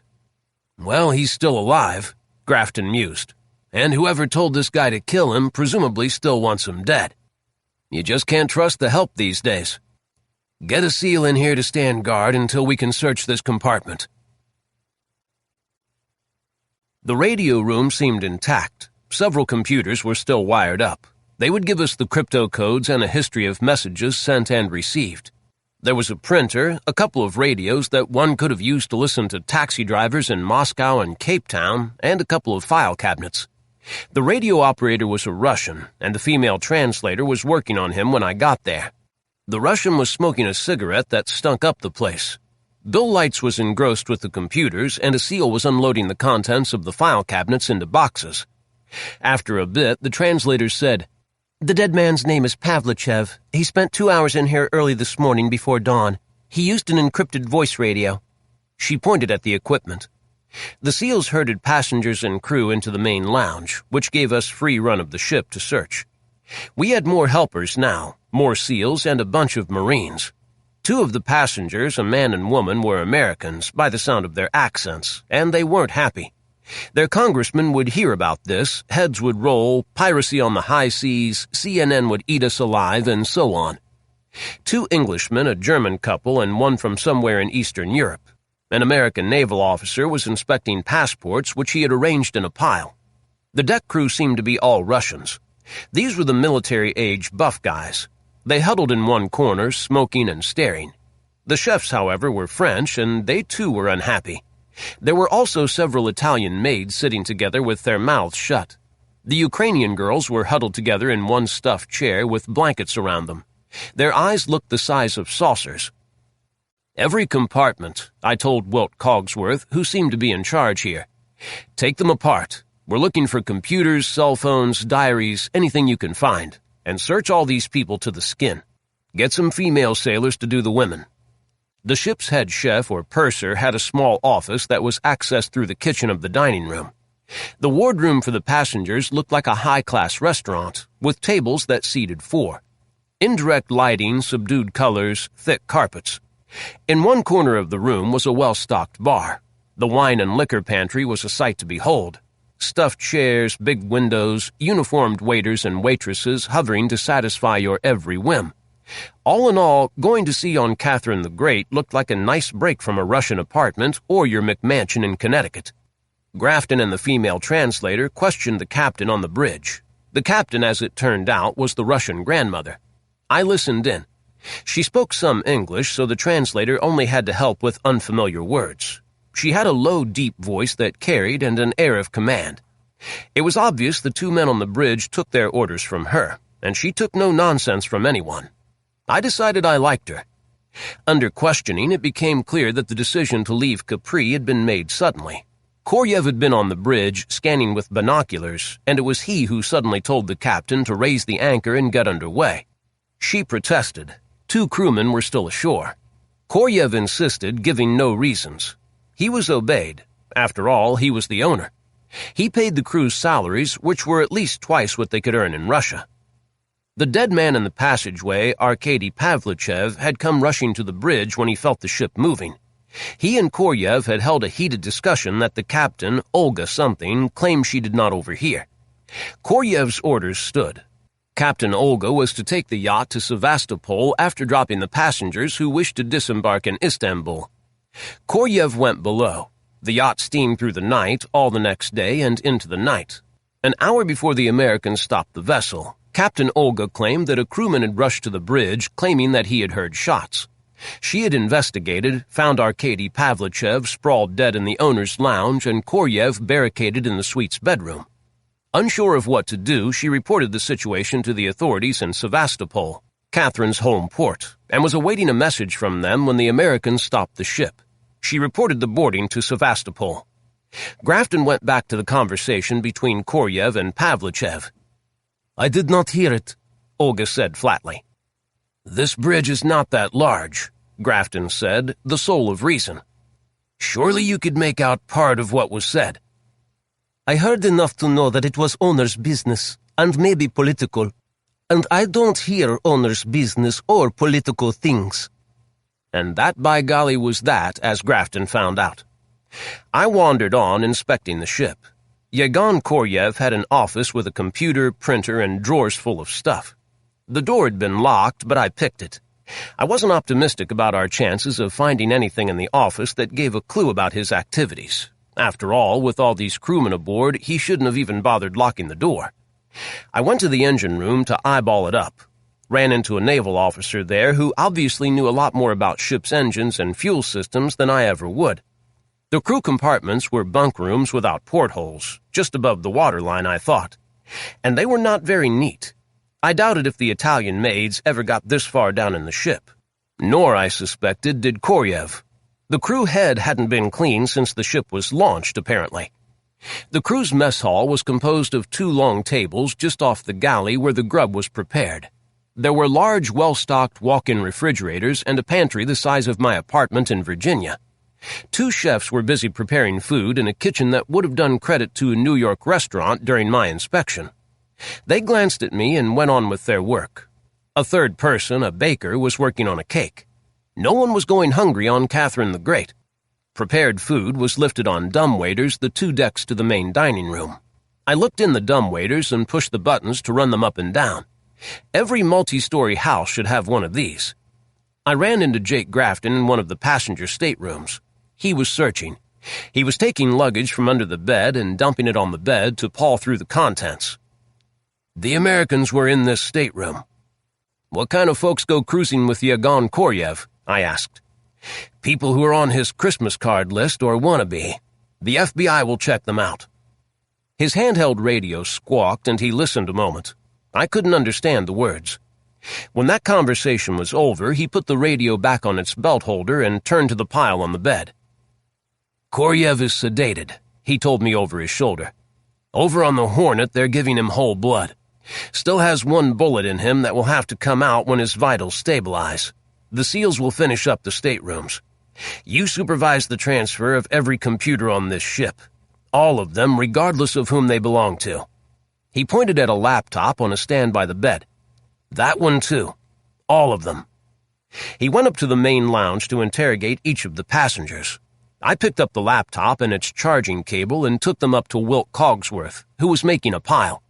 I borrowed a magic marker and wrote the owner's name on the lid.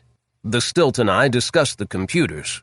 In true executive fashion, I relayed Grafton's orders on down the line for the little people to execute, then went up on deck to commune with nature. Visibility was 5 or 6 miles, and there was a long, gentle, low swell.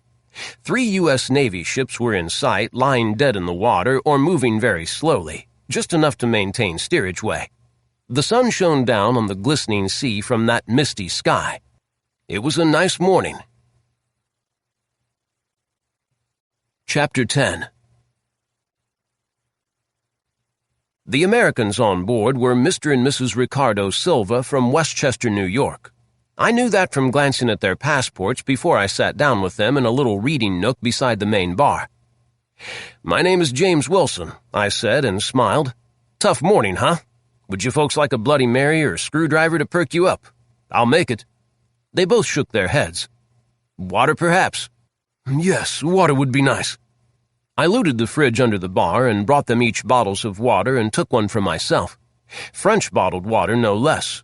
Evian. I opened the cap and sipped. It tasted okay. The wife jumped right in. "So who do you work for, Mr. Wilson?" "Call me Jim. I'm a civil servant." I produced my bogus passport and State Department ID. The lady merely glanced at the stuff and handed it back. "And how about you?" I asked. "Are you retired or still working?" "I'm a college professor, and Ricardo is a capitalist." "Really?" I said. Addressing myself to Ricardo, I said, "You are the very first person I've ever met who was willing to wear the capitalist label. Most folks just call themselves businessmen."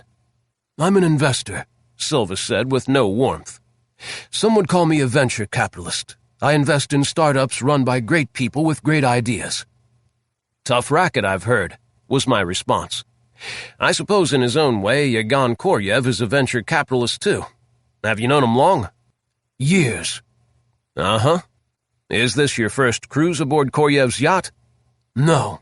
This is our 3rd cruise. We did one last year and one the year before. Yegor called me up and said he'd love to see us both.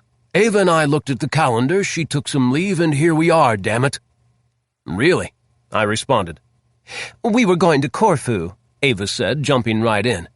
"Yegor said he had to get back to Russia for urgent business, and we certainly understand that." Her husband nodded. She got busy telling me about past vacations ruined by unexpected trouble with an investment. I sympathized. Making big money is apparently a lot more hassle than I thought it would be, but I didn't make that remark. I addressed Ricardo. "Have you ever done business with Yegor Koryev in the past?" He simply stared. His wife spit out, "I don't think our private business is any of yours." I did a soft backpedal, which is hard to do sitting down. "As I said, I'm just a civil servant. Last night, Yegor Koryev was shot in the master bedroom in an apparent murder attempt. We're doing a little preliminary investigation. Attempted murder is a very bad crime, as you know, whether it happens in the States or in international waters. Everyone aboard this ship is going to get a hard look by law enforcement. That's inevitable." They apparently had heard about Koryev's narrow escape from the Grim Reaper and had stopped weeping about his injuries and near demise. In any event, they had no questions. Ricardo Silva's short answer to me was, "We make all our SEC filings. Read 'em." "Thank you for your time," I said, and sent them back to the lounge with the others. The 2 Englishmen willingly gave me the information they knew I had from their passports, and that was about it. Oh, they were pleasant and polite about it, but they knew nothing about Koryev's businesses and were simply social guests. They were vague on when they received their invitations to this cruise, although they did remember they had joined her in Monaco. Asked why they thought they had been invited, one said he didn't know Koryev's thinking, and the other said he couldn't imagine. The German couple were retired investors, I was told. They had met Koryev somewhere in prior years, they couldn't remember just where or when, and he had graciously invited them to spend a few weeks cruising. They hoped he made a full recovery from the attempt on his life, which was tragic. They ventured the opinion that the man who shot Koryev was deranged. The last guest couple were from Vienna, one of the greatest cities of Europe in my opinion. Koryev's son knew their son, so that is why they were invited, they thought. Really, though, they hadn't asked. "Do you ask your host why she invited you to dinner?" Maybe the FBI could get more out of the Silvas if they wanted to try. The Brits we would have to leave to the tender mercies of Scotland Yard. Whether the German or Austrian couple would ever answer a question when they got home was beyond my power of prediction. After I finished with the 4 couples, I walked past them through the lounge. They were in earnest, whispered conversations with their spouses or significant others. I let it go at that. I had no lever to pry them open with. I suspected their attorneys were going to get calls as soon as they got home, wherever that was. I went through the ship looking in every compartment, ensuring we had scoffed up every computer. The people who had searched the crew and passengers assured me that we had every cell phone. I had them go back and pull all the cushions from the stuffed chairs and couches and strip all the beds. They found 2 more phones.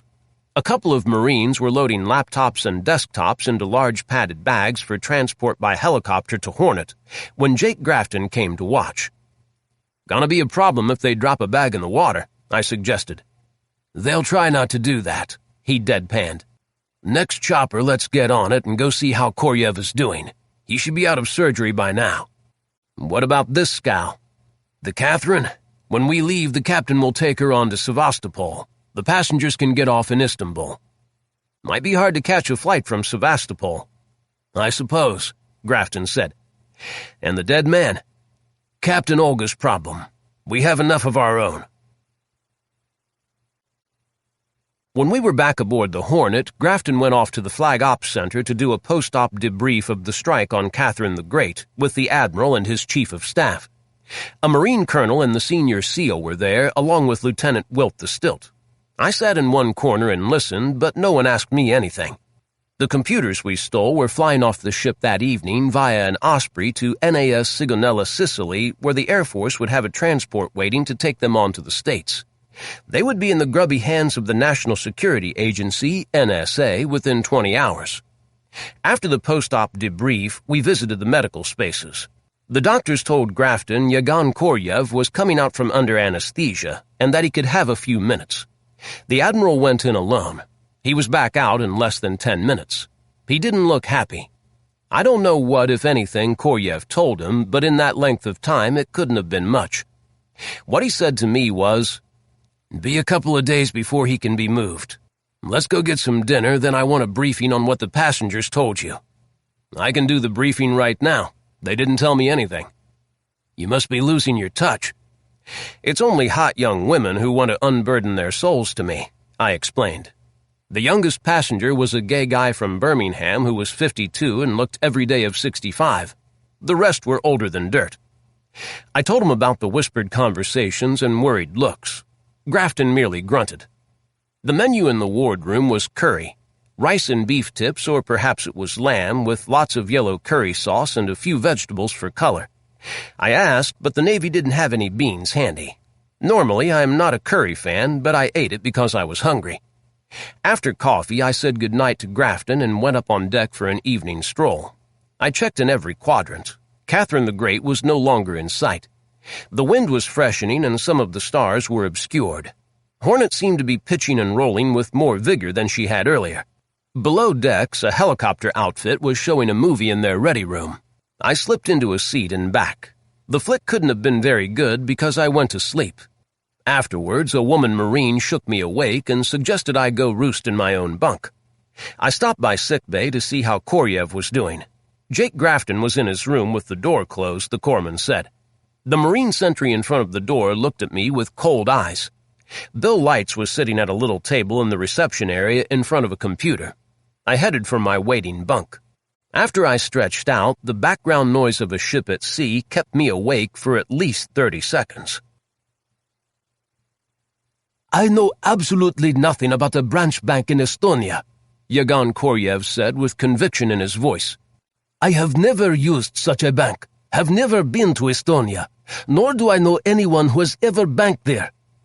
He spoke with a Russian accent, but the English was excellent, quite understandable. English, the lingua franca of the modern age.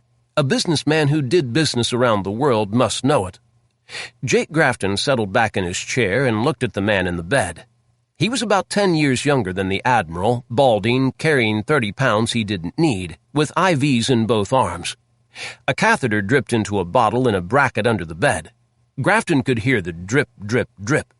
Koryev's left side was covered in bandages, and there was a sling for his left arm. The doctor said the bullet to his shoulder had torn the muscle. The head of the bed was propped up at a 30-degree angle. Jake decided to change tactics. "Tell me about Capri." There is nothing to tell. Mr. Koryev, 3 of my officers were murdered in a house overlooking the harbor, and another, together with an American naval officer, were both the victims of attempted murder on the quay, in full view of your yacht. Your captain says you were on the bridge with binoculars. What did you see?" Koryev looked around again at the small room he was in. The metal walls, the light fixtures, the gentle motion of the room, the swaying of the IV bottles on their hooks. There was no doubt he was on a ship. "The last thing I remember," he said, "was shooting through the door at that piece of dog dung named Pavlichev. He had shot me, and we traded shots through the stateroom door. I remember that." He looked at the bandages and grimaced. "Apparently he shot me twice." He shook his head and grimaced again. "The rest is just a blur. I was bleeding, the girls were screaming. Then I must have slipped, because I heard the pounding on the door. It's very—" he searched for a word. "Vague. I remember the pistol in my hand and standing, opening the door, and then nothing. I woke up here, in this room, a captive of the Americans.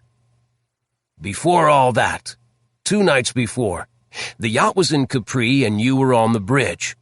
What did you see?" "Why do you want to know?" Ah, Jake thought. We get down to it. Why?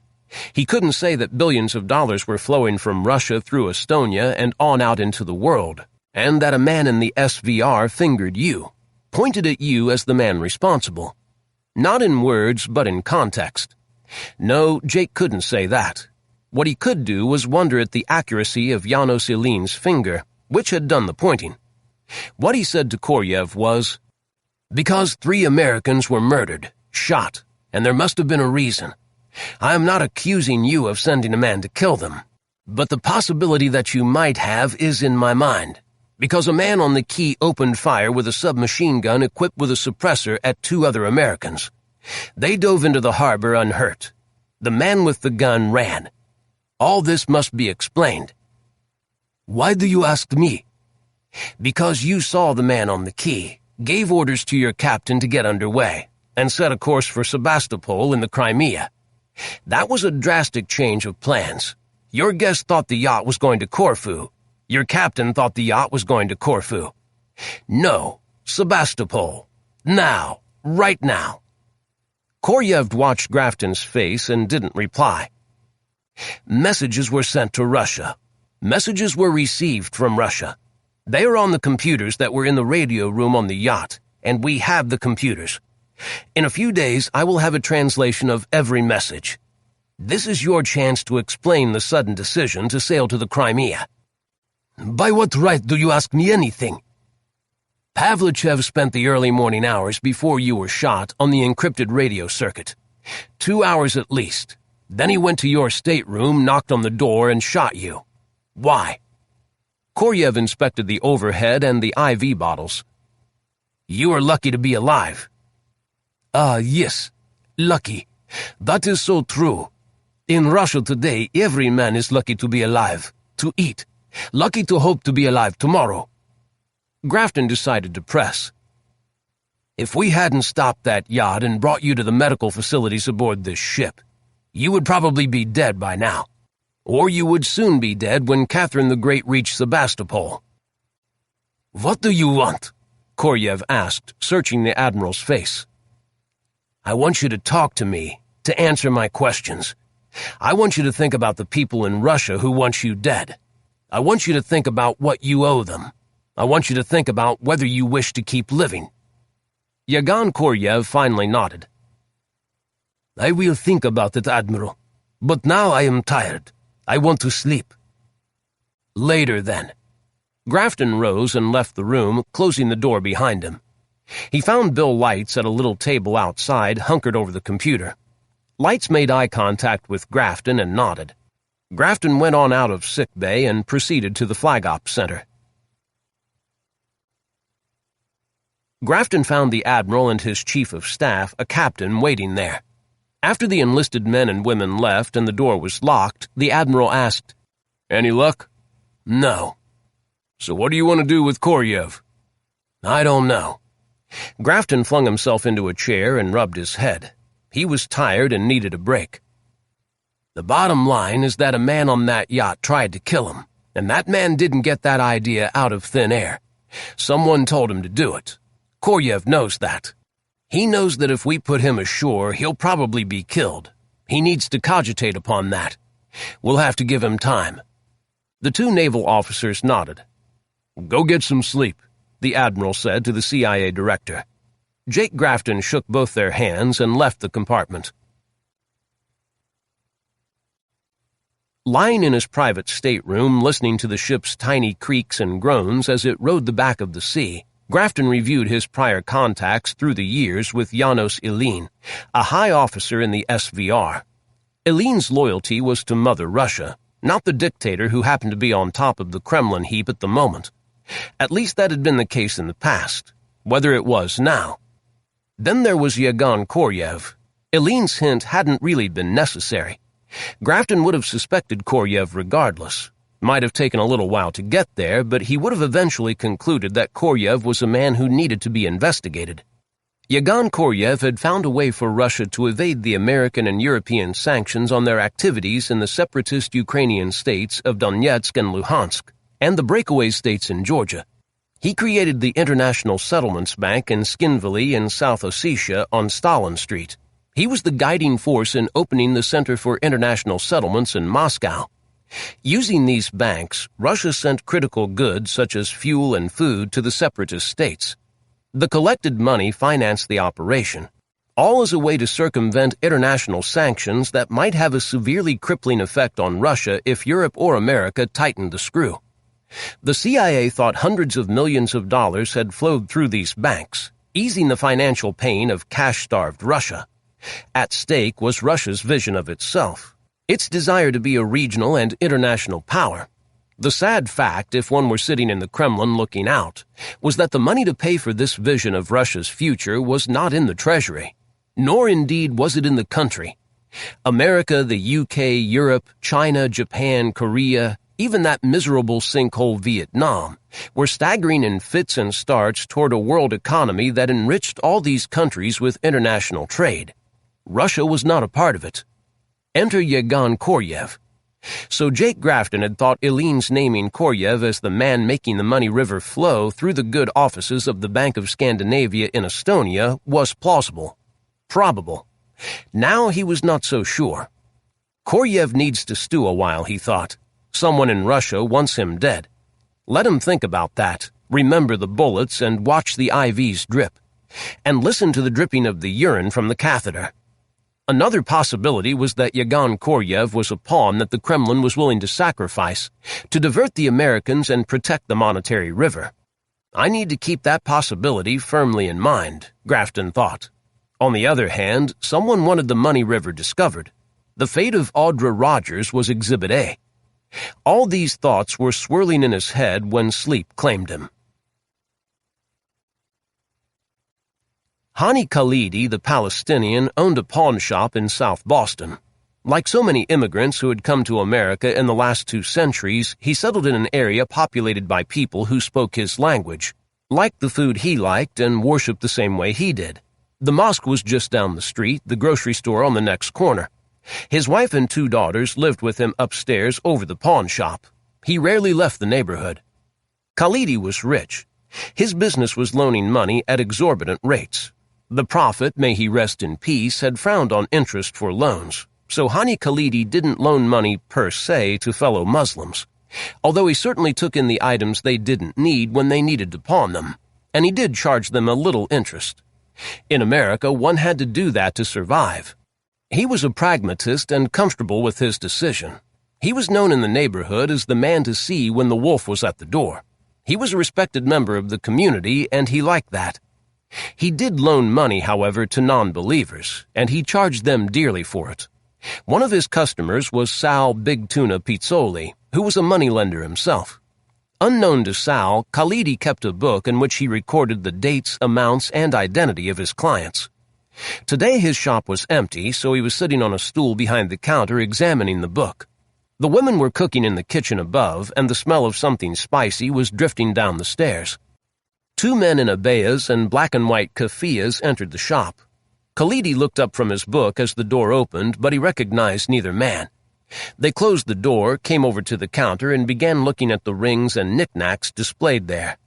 As he looked at one of the men, the other pulled a silenced submachine gun from under his robe, pointed it at Khalidi, and pulled the trigger. The guttural snarl filled the shop, as did the sound of broken glass and bullets thudding into solid pieces of the building. When the gunman's weapon was empty, Hani Khalidi lay behind the counter in a sea of glass. The other man removed a pistol from his pocket, screwed a silencer onto the barrel, and stepped behind the counter. Khalidi was surely dead, with at least 8 bullet holes in his body, 1 in the neck and 1 under his left eye. Still, the gunman aimed and fired 1 shot into the center of Khalidi's forehead. Calls came down the stairs. Perhaps the women had heard the noise. The 2 men put their weapons under their robes and walked out of the shop. When her father didn't answer her calls, one of Khalidi's daughters came down the stairs and found him. Chapter 11. After breakfast, I went to sickbay to check on Koryev. The Marine sentry in front of his door didn't say anything, but the doctor told me the Russian was resting comfortably after taking a pain pill in the wee hours. His vital signs were good. I told the doctor about my scuffle a few days ago in Sweden and the fact my right hand was still sore. A corpsman x-rayed it, I waited a bit, then the doctor called me in and showed me the x-ray. See this line on this bone behind the middle knuckle? Green twig fracture. Avoid heavy lifting. I always try to do that. If you must slug someone, use your elbow or aim at soft tissue. I always use a kidney punch myself. I'll try to remember. Want some pills? Doesn't hurt that bad. Actually, I didn't want to get addicted to anything.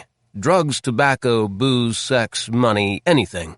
Excepting, of course, breathing, eating, and sleeping. Maybe I should take vows and become a monk. Grafton was hanging out in the flag ops spaces, reading and writing messages to the folks back in the good old US of A. After all, he was the director of a big important government agency even when he was taking a Mediterranean cruise. On the aft end of the flight deck, some Marines were having fun shooting at tin cans they tossed into the ship's wake.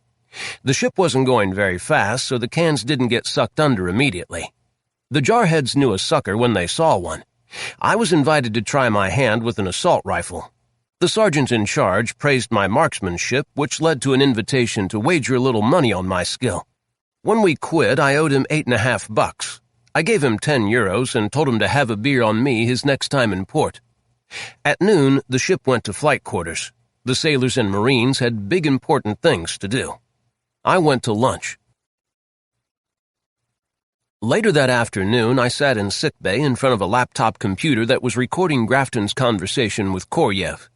The 2 of them were in a little hospital room, and the sentry was at the door. I was wearing a set of earphones so that I could hear the conversation in real time. Before I began my stint on the computer, I'd listened to Grafton's conversation last night. After I had had a few moments to think about it, I said to the Admiral, "This guy says he doesn't know shit. What are you going to do with him?" Jake Grafton shrugged. "I don't know. That's up to him. If he doesn't want to defect and spill what he knows, if anything, seems to me your options are to throw him overboard or give him a free chopper ride to the beach." "That's about it," Grafton agreed. "Or you could put him on a chopper and let him rappel down onto Catherine the Great." "What's your take on all this, Tommy?" Grafton asked. That comment startled me. Grafton was the brains and I was the muscle. Or the action hero, depending on your point of view. After another moment to exercise my limited IQ, I said, "We don't have any hard evidence that Yegon Koryev did anything except leave Capri without paying his harbor bill. Maybe he didn't even do that, but left a credit card with the harbor master." Jake Grafton ran his hand through his thinning hair. "Admiral, we don't know anything. We don't know if he was involved in the Estonia gig, the Money River, nor do we know why the Russians sent all that money all over Europe and America." "That's right. We don't know jack shit," I said, summing up. Grafton grunted. That inspired me to keep talking. "Someone wants Koryev dead. Maybe because they can make him a sacrificial goat. Or perhaps because he does know something, in fact knows too much. That Pavlichev dude was supposed to kill him.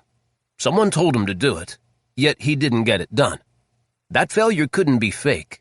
Nobody gets into a shootout to wound the supposed victim and get himself killed. That failure may be our first break. Grafton gathered himself. Tommy, you seem to think that some one person issued all the orders. That's probably not the case. Think multiple people with multiple agendas. That's usually the way the world works.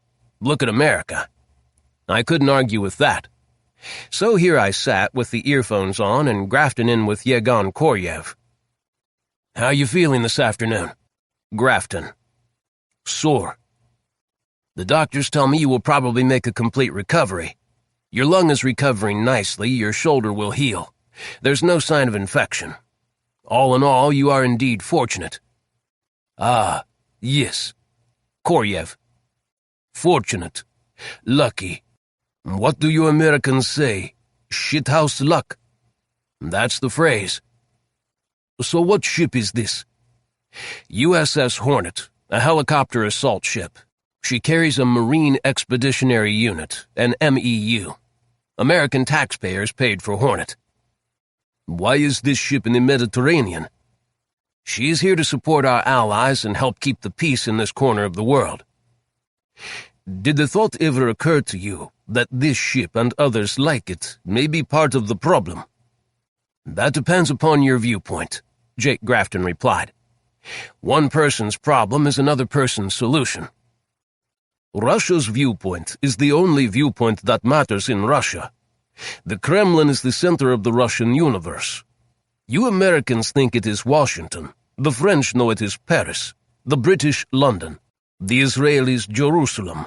Those cities are their mountaintops from which they view the world. And that gets us where? Yegon Koryev shrugged, then winced. You figure it out. Grafton took his time answering. Billions of dollars of fake money. Some of it might be real, but certainly not even a large fraction, flowed to the west through that tiny branch bank in Tallinn. Not to buy goods or services. I reject that. Money as acid, to corrode the ties that cement people together. I can tell you nothing, Koryev said with a grimace, that you don't already know. Go think about what you know, and stop bothering me. I want you to think about this, Jake Grafton said. I suspect you know more than you have told me. A lot more. Unless you are willing to share some truth, not nebulous geopolitical fog. Your future is uncertain. I don't know whether or not you care. Perhaps you are ready to die. Someone has already tried to help you on your way, and you know who that is, not I. Perhaps this someone would still like to ease you into eternity.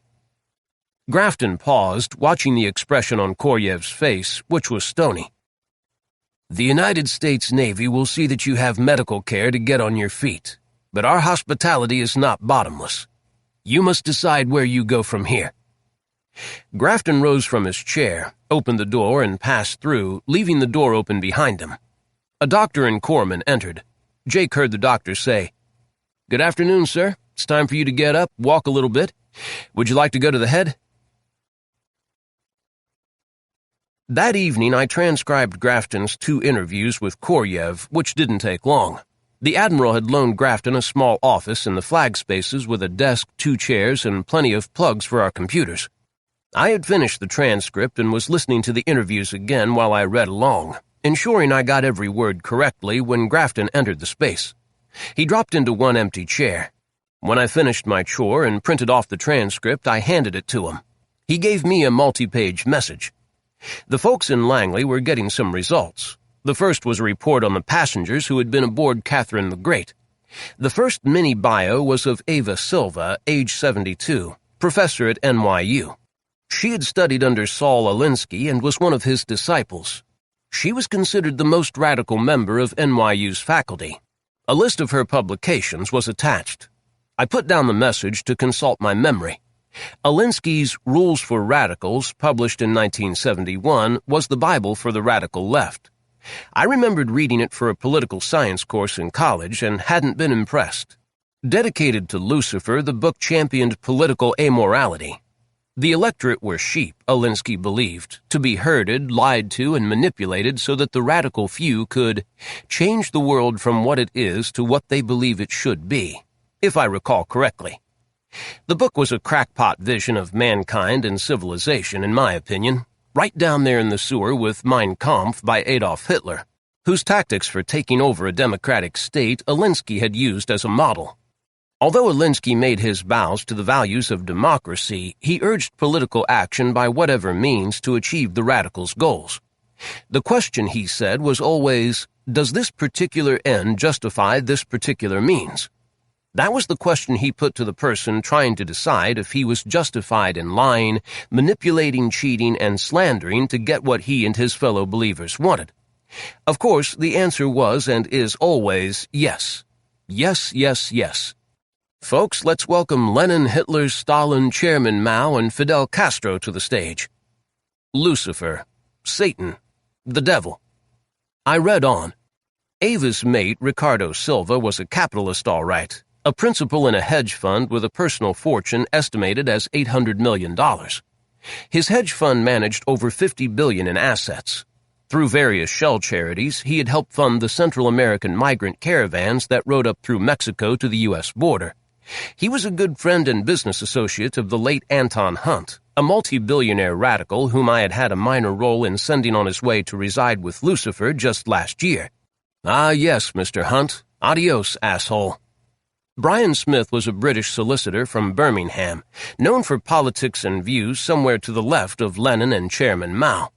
He firmly believed that Western civilization was rotten to the core and must be destroyed so that a socialist dictatorship could rise from the ashes to save mankind.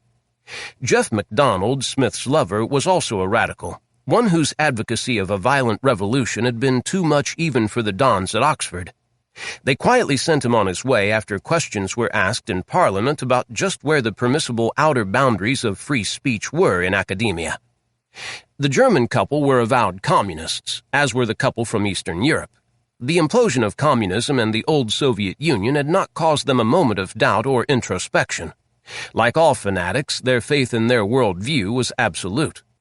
After the summaries were 5 photos without captions. I studied them. In the best one, shot obviously with a telephoto lens in late afternoon, Koryev and the late Anton Hunt were conferring around a table with mountains in the background. I suspected the photo was shot in Davos, Switzerland. There were 4 other photos, all apparently snapped at the same time as the first, which showed armed guards around the 2 men and only partial faces. I tossed the message on the desk. Jake Grafton couldn't sit still. He was wandering aimlessly around the little office, looking at everything and seeing nothing. He's working himself up to something, I thought. Finally, he flung himself down in the chair, stretched out, and stared at his shoes. After a minute of that, he looked at me without turning his head. Koryev knows things we want to know, he said. No doubt, I agreed, and looked again at the best photo of our favorite Russian with Anton Hunt. God rot his soul. We're taking him to the States, Grafton said. Have you gotten White House approval? A blessing, a drop or two of holy water? No. Discuss this with the National Security Advisor, the Director of National Intelligence. Anyone? No. My eyebrows rose a mite. I've had a lot of practice controlling my face, but this was the biggest leap I had seen Grafton make in our peripatetic professional association. The Navy's encrypted messages are read all over the earth, Grafton explained. One suspects the CIA's are too. I would rather leave the listeners in the dark for a while. The powers that be may have your ass for this, Admiral. If they want it, they can have it. That's always been the case. He snatched up the message about Catherine's passengers and the transcript I had prepared, opened the door, and strode out. Later that night, we went to see Yegon Koryev in sickbay. He was sitting in a chair watching the ship's television, some movie about a superhero who wore a mask and skin-tight costume. He was unshaven with his few strands of gray hair sticking out at weird angles, wearing a hospital gown. Grafton sent the Marine sentry out of the room and closed the door behind him. Mr. Koryev, I've decided to take you to the United States. The doctors say you are physically capable of making the trip. We leave early in the morning. Koryev eyed Grafton from under bushy eyebrows. "Do I have a choice?" "Yes. You can go under your own power, or we can sedate you and take you in a straitjacket strapped to a gurney. If you go sedated, you sleep the whole way. Which would you prefer?" "This is kidnapping," he growled. Grafton shrugged. "Someday you can sue me if you're still alive." "When we get there, what am I going to do in the great United States?" "You're going to do a brain dump. You're going to tell me everything you've learned or experienced since you got out of diapers." Chapter 12. In the flag ops spaces, Grafton wrote messages that set up the airplane shuttles that would take us and Koryev back to the States. While he waited for the logistics train to prepare, he read classified summaries from the CIA staff. The story of the money train was metastasizing in America. Editors and enemies of the administration had realized the possibilities of the corrosive effects of billions of dollars of Russian money flooding through the economy, and were desperately trying to find out who ended up with sizable chunks of it. They had plenty of help from sympathetic leaks from law enforcement agencies and anyone else who thought they knew something. Telling tales on rich people, regardless of the truth, became the sport of the hour. President von Conyers was an obvious target. A billionaire developer prior to his successful run for the presidency, he had built an empire that contained, one reporter estimated, 546 separate companies. It stood to reason that one or more of them had somehow received financial nourishment from this money gusher. Intentionally or unintentionally didn't matter. His political enemies thought they might have found a weapon with which to destroy him. Newspaper articles and the usual network shows with liberal and radical commentators who told half-truths and untruths as if they were derived from the gospel flooded America. The truth, Grafton sensed, mattered not at all to these talking heads. Saul Alinsky, he reflected, would have approved. At Grafton's order, 2 unarmed Force Recon Marines were with Yegon Koryev day and night to ensure he didn't commit suicide or injure himself. An armed sentry stood guard outside the door. No one except medical personnel Grafton and me were admitted to Koryev's presence. Despite the fact that he had offered Koryev a choice on how he was going to make the trip to the United States, Grafton decided the issue.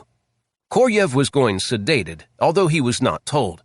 2 days after his last interview with Grafton, an anesthetic was added to an IV mixture and the Russian billionaire went quietly to sleep. He was strapped to a gurney, covered with Navy blankets, and taken to the flight deck. The gurney was wheeled into a V-22 Osprey and strapped down. Grafton led the little procession of company employees that took seats aboard the aircraft. In addition to the director, there was Bill Lights, Armonte Hall, Doc Gordon, and me. A hard locker containing the computer we had used to record and transcribe Grafton's interviews was also loaded aboard and strapped down. A doctor and Hornet's only anesthesiologist accompanied the gurney. The Osprey took us to NAS Sigonella in Sicily, where an Air Force C-5M Super Galaxy was waiting, one normally based in Germany and used for the transport of combat wounded from the Middle Eastern wars back to the stateside hospitals. A doctor, nurse, and anesthesiologist were aboard the huge transport, so Hornet's medicos rode the Osprey back to the ship. When Ricardo and Ava Silva came out of the Immigration and Customs facilities at Kennedy Airport in New York, their limo was waiting by the curb. Their uniformed chauffeur had met them at the door and loaded their luggage. Ricardo knew he had a huge problem. Just how big, he and Ava had tried to decide on the long plane rides home, which they suffered through in first class with free champagne and gourmet delicacies. Ava had recognized the oldest pirate who boarded the Catherine from his photos in the newspapers, which she had seen from time to time. She knew he was Jake Grafton, director of the CIA. The CIA had confiscated Ricardo's laptop, stolen it. He spent the hours over Europe and the Atlantic reviewing what was in the memory of the device, and his thoughts weren't good. Oh, sure, he had a good password, actually 2 layers of passwords, but it wouldn't take professionals more than a few minutes to crack those with the aid of powerful computers. Then they would be into his emails and investment records. The computer was 2 years old, actually 26 months, so there were 26 months' worth of emails in the hard drive, 26 months of research on possible investments. His investor accounts and investments records were on the servers at his office, which the feds could only get with a search warrant. Yet with just the laptop, they would read all those emails, the ones he had sent and the ones he had received. He was trying to figure out how he was going to handle this crisis as he rode with unseeing eyes through the great city, over the Triborough Bridge, and on toward the millionaire's village of Westchester. Since the CIA had stolen his computer, he doubted if prosecutors could introduce the contents of the hard drive as evidence in a trial. He would have to ask his lawyers about that. He weighed his options. One would be to go to the FBI and tell them everything he knew. What was the phrase? Turn state's evidence. Rat out all those people from whom he had received Russian money and to whom he had passed it on, and tell the prosecutors where he had invested it. There was a lot of money. He had handled about $10 billion for Koryev, and a serious fraction of that amount had wound up in his fund's investor accounts. Yet if he ratted out the money river, he would lose all that money and probably more, perhaps everything he had, everything he had worked a lifetime to acquire. The real people who invested money with him would hear of his troubles and want to pull their money out of his funds. Oh, he had reams of contracts that limited their ability to do that because the money was invested in illiquid assets. But after all, paper was only paper, and the investors had lawyers, schools of legal sharks who would tie him up in courts all over the nation until he ran out of cash to pay his attorneys, or the second coming, whichever happened first. And there was the IRS, the tax termites. They would be all over him like stink on a skunk. Tax fraud would be the charge, 1,000 counts, perhaps mail fraud, wire fraud. The prosecutors would slap charges on the indictment until it was as thick as a telephone book. Perhaps he should warn the people up and down the line to batten down the hatches. The feds were coming. The problem with that course of action was that while it might protect his co-conspirators, it wouldn't shield him from anything. And no doubt some of the people he warned would rat him out to save themselves. He thought about going to his senior senator, Harlan Westfall, who also happened to be the Senate Minority Leader. He had contributed lustily to the Great One's campaigns in the past, bundled contributions, and the senator had said dozens of times to call if he had anything he wanted to discuss. The senator sat on the Government Oversight Committee and would undoubtedly take a dim view of the CIA stealing computers from American citizens here or abroad. But could the senator deflect the CIA's attention? Just what precisely could the senator, any senator, do to protect him from man-eating bureaucrats? As they rode north toward Westchester, Ava flipped on the television in the limo. The very first thing that popped up was a commentator on CNBC telling her listeners about the money river that flowed through Estonia from Russia. As the supergalaxy flew west, chasing the sun through an endless day, Jake Grafton spent hours thinking about Saul Alinsky. His rules for radicals had enormously influenced leftist politicians for several generations, whether they actually read his screed or not. Two prominent politicians who had read and approved of Alinsky's writings were former President Barry Soetoro, who had actually worked for Alinsky's organizations in Chicago during his community organizer days and taught seminars on Alinsky's tactics, and former presidential candidate Cynthia Hinton, who wrote her senior thesis at Wellesley on Alinsky. She even interviewed him. Soetoro was fond of paraphrasing Alinsky. His wife was once quoted as saying that her husband said, "All of us are driven by the simple belief that the world as it is just won't do, that we have an obligation to fight for the world as it should be." The world as it should be. That Alinsky phrase sounded benign enough until one realized that Alinsky advocated amoral means to get there. Lying, cheating, election fraud, and character assassination, all of which were the antithesis of the underlying philosophy of democratic representative government. As Grafton well knew, the world that Alinsky and his disciples envisioned, the world as it should be, was a socialist dictatorship that jettisoned the right of the governed to choose their rulers. The ruled were to be manipulated by radical visionaries for their own benefit. This prescription had been used with catastrophic effect by revolutionaries during the 20th century. Alinsky merely defined their methods. In effect, he updated Machiavelli's 16th century advice to the prince, and, appropriately enough, dedicated his efforts to the devil. And yet, Grafton mused, it was certainly possible to overstate Alinsky's influence. All he did was dress up and present for public consumption a justification of methods used since the dawn of human history by political and religious fanatics to gain and retain power. Fanatics know to an absolute certainty that their view of the world is correct, and that their enemies are not merely misguided but evil. One must fight the devil with any tools at hand. Any tactics are justified. Unfortunately, today, the political scene in America had radicalized many on both the left and right, who had never read or even heard of Saul Alinsky.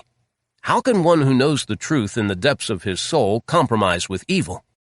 Grafton suspected Alinsky had nothing to teach the men in the Kremlin. Russia had always been a totalitarian society. The czars, communists, and the men who now ruled instinctively understood how to seize and maintain power by censoring the press, silencing their enemies, discrediting them, and, if necessary, crushing them using the apparatus of the state. The men in the Kremlin and their predecessors had been doing that for 1,000 years. Alinsky's contribution had been to justify these tactics for American radicals. Grafton tried to think of something else and get a little sleep, but he failed. He wandered up to the flight deck and watched the crew shepherd the plane toward the afternoon sun. The endless sky, the eternal clouds, the occasional glimpses of dark ocean far below. It had a calming effect. The pilot invited him to sit in the co-pilot seat, so he did. He asked a few questions of the Air Force crew, smiled, shook hands, and went aft to his seat. Finally, he managed to drift off to sleep. The Super Galaxy eventually returned to Earth at Joint Base Andrews on the southeastern side of Washington, D.C. as the sun was setting. Grafton left us there. The Air Force refueled the monster, then another crew flew us to Hill AFB in Utah, where we were loaded into a large helicopter in the wee hours of a dark morning. The sun was just peeping above the eastern horizon when the twin-rotor chopper settled into a pasture in central Utah. Guys wearing jeans and jackets were waiting with 2 vans. After a quarter-hour drive over dirt roads, we arrived at a CIA safe house in the middle of the emptiest spot on the American map. I asked where we were. Somewhere between the Canyonlands and the San Rafael Swell. The nearest town was 40 miles away, I was told, and didn't have a stoplight. Koryev's gurney was wheeled into a locked hospital room. The medicos checked his vital signs once again, changed the dressings on his wounds, wired him up to a monitor, and he was left to wake up naturally from his drug-induced sleep. Armonti, Doc, and I were introduced to the safe house staff and the resident medical team. I called Grafton at home on an encrypted landline to tell him we had arrived. We sat down to a breakfast of bacon, sausage, eggs, potatoes, and toast. The 3 of us were jet-lagged to the max. I had had almost no sleep on the planes and helicopter and didn't have much appetite. Armonti and Doc ate like they hadn't seen food in a year. I had a drink, took a laxative, and crashed in a 2-man bunk room, hoping to feel better when I awoke. Jake Grafton was escorted to Reem Kiddis's office at 9 o'clock that morning. He had with him the transcript of his conversations with Yegon Koryev, the message giving the particulars of Koryev's passengers on his yacht, and the photos of Koryev and the late Anton Hunt. Kiddis was in a better mood than Grafton expected. The Admiral had watched some of the morning news shows, which reported breathlessly on the rumors circulating inside the Beltway about recipients of Russian largesse. He had read the front-page stories in both the Washington Times and the Washington Post. He hadn't yet been to Langley to look at the pile of paper on his desk awaiting his arrival. "You seem happy," he told Kiddis. The Chief of Staff smiled. "Breaking news. The former CFO of the Hinton Foundation says the foundation was the recipient of at least $10 million of Russian money. I don't know how he got that figure since Putin probably didn't send a check, but that's the number he gave reporters 10 minutes ago. Gonna be a bad day for Democrats." "Oh, their day will come," Grafton said flatly. "One suspects the Kremlin sent gifts to everyone. Wouldn't surprise me to hear that your checking or savings account has several more $1,000s than you can recall depositing. When was the last time you balanced your account statements?" Kiddis frowned. Grafton continued. "Vaughn Conyers is about as vulnerable as a man could possibly be. 40-plus years of doing business all over the world, hundreds of companies, Probably 1,000 or more accounts. Kittis sighed. Got some things I want you to see, Grafton said. He handed Kittis the documents. When Reem Kittis laid the documents on his desk, Jake broke the news. Yegon Koryev was in a CIA safe house in the United States. The chief of staff turned pale. Reem, we must find out what the hell went on in Russia. Until we know that, you're just running around dodging bullets. You think Koryev knows the big picture? We'll find out.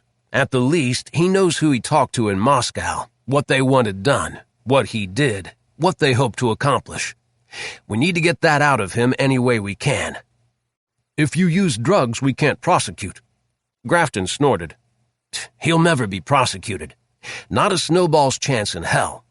I suspect that when we empty him out, we'll find most of what he knows is inadmissible hearsay. But we need a roadmap. Where are you holding him? You don't want to know that. The president doesn't. And you certainly don't want the White House staff to know. People can't leak what they don't know.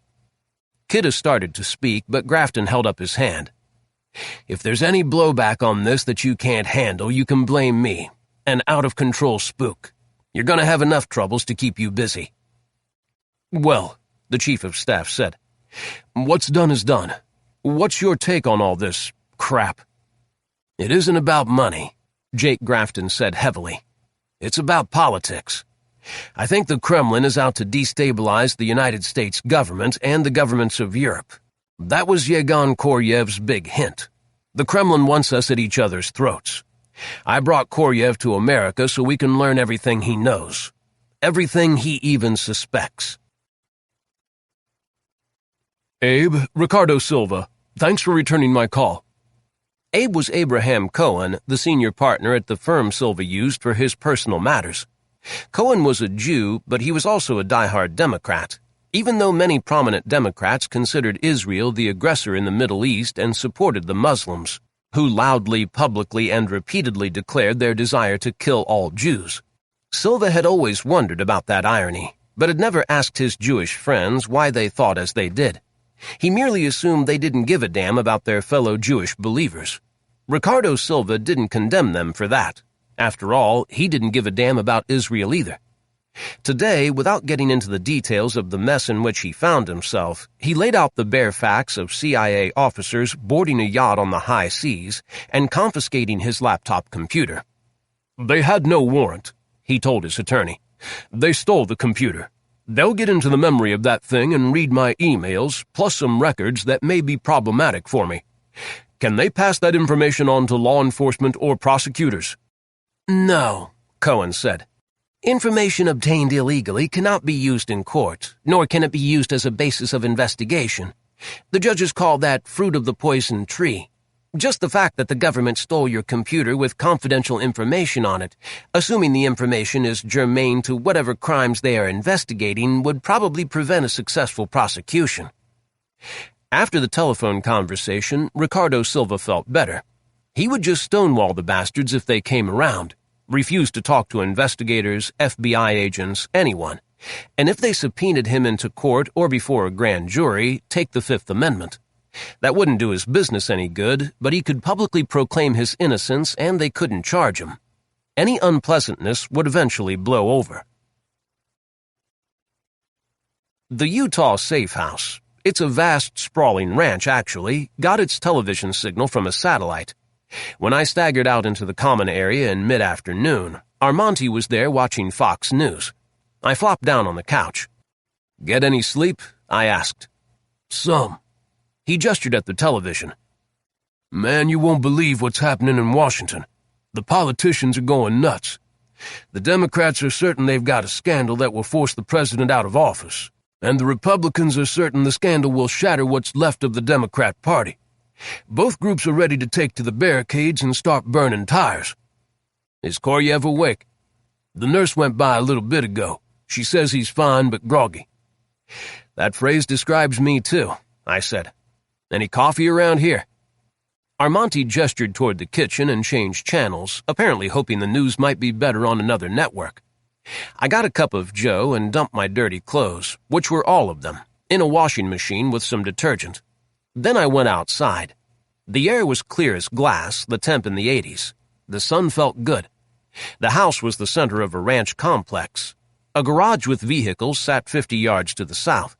There were several sheds and a barn with associated corrals. 4 horses were visible cropping grass. I walked that way to see what I could see.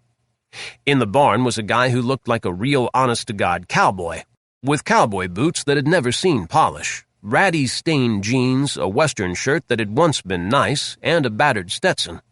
And he was doing a cowboy chore, shoveling manure out of the stalls and installing new straw. I leaned against the frame of the big open door. "Hey there," I said. "Hey." "I'm Tommy Carmellini."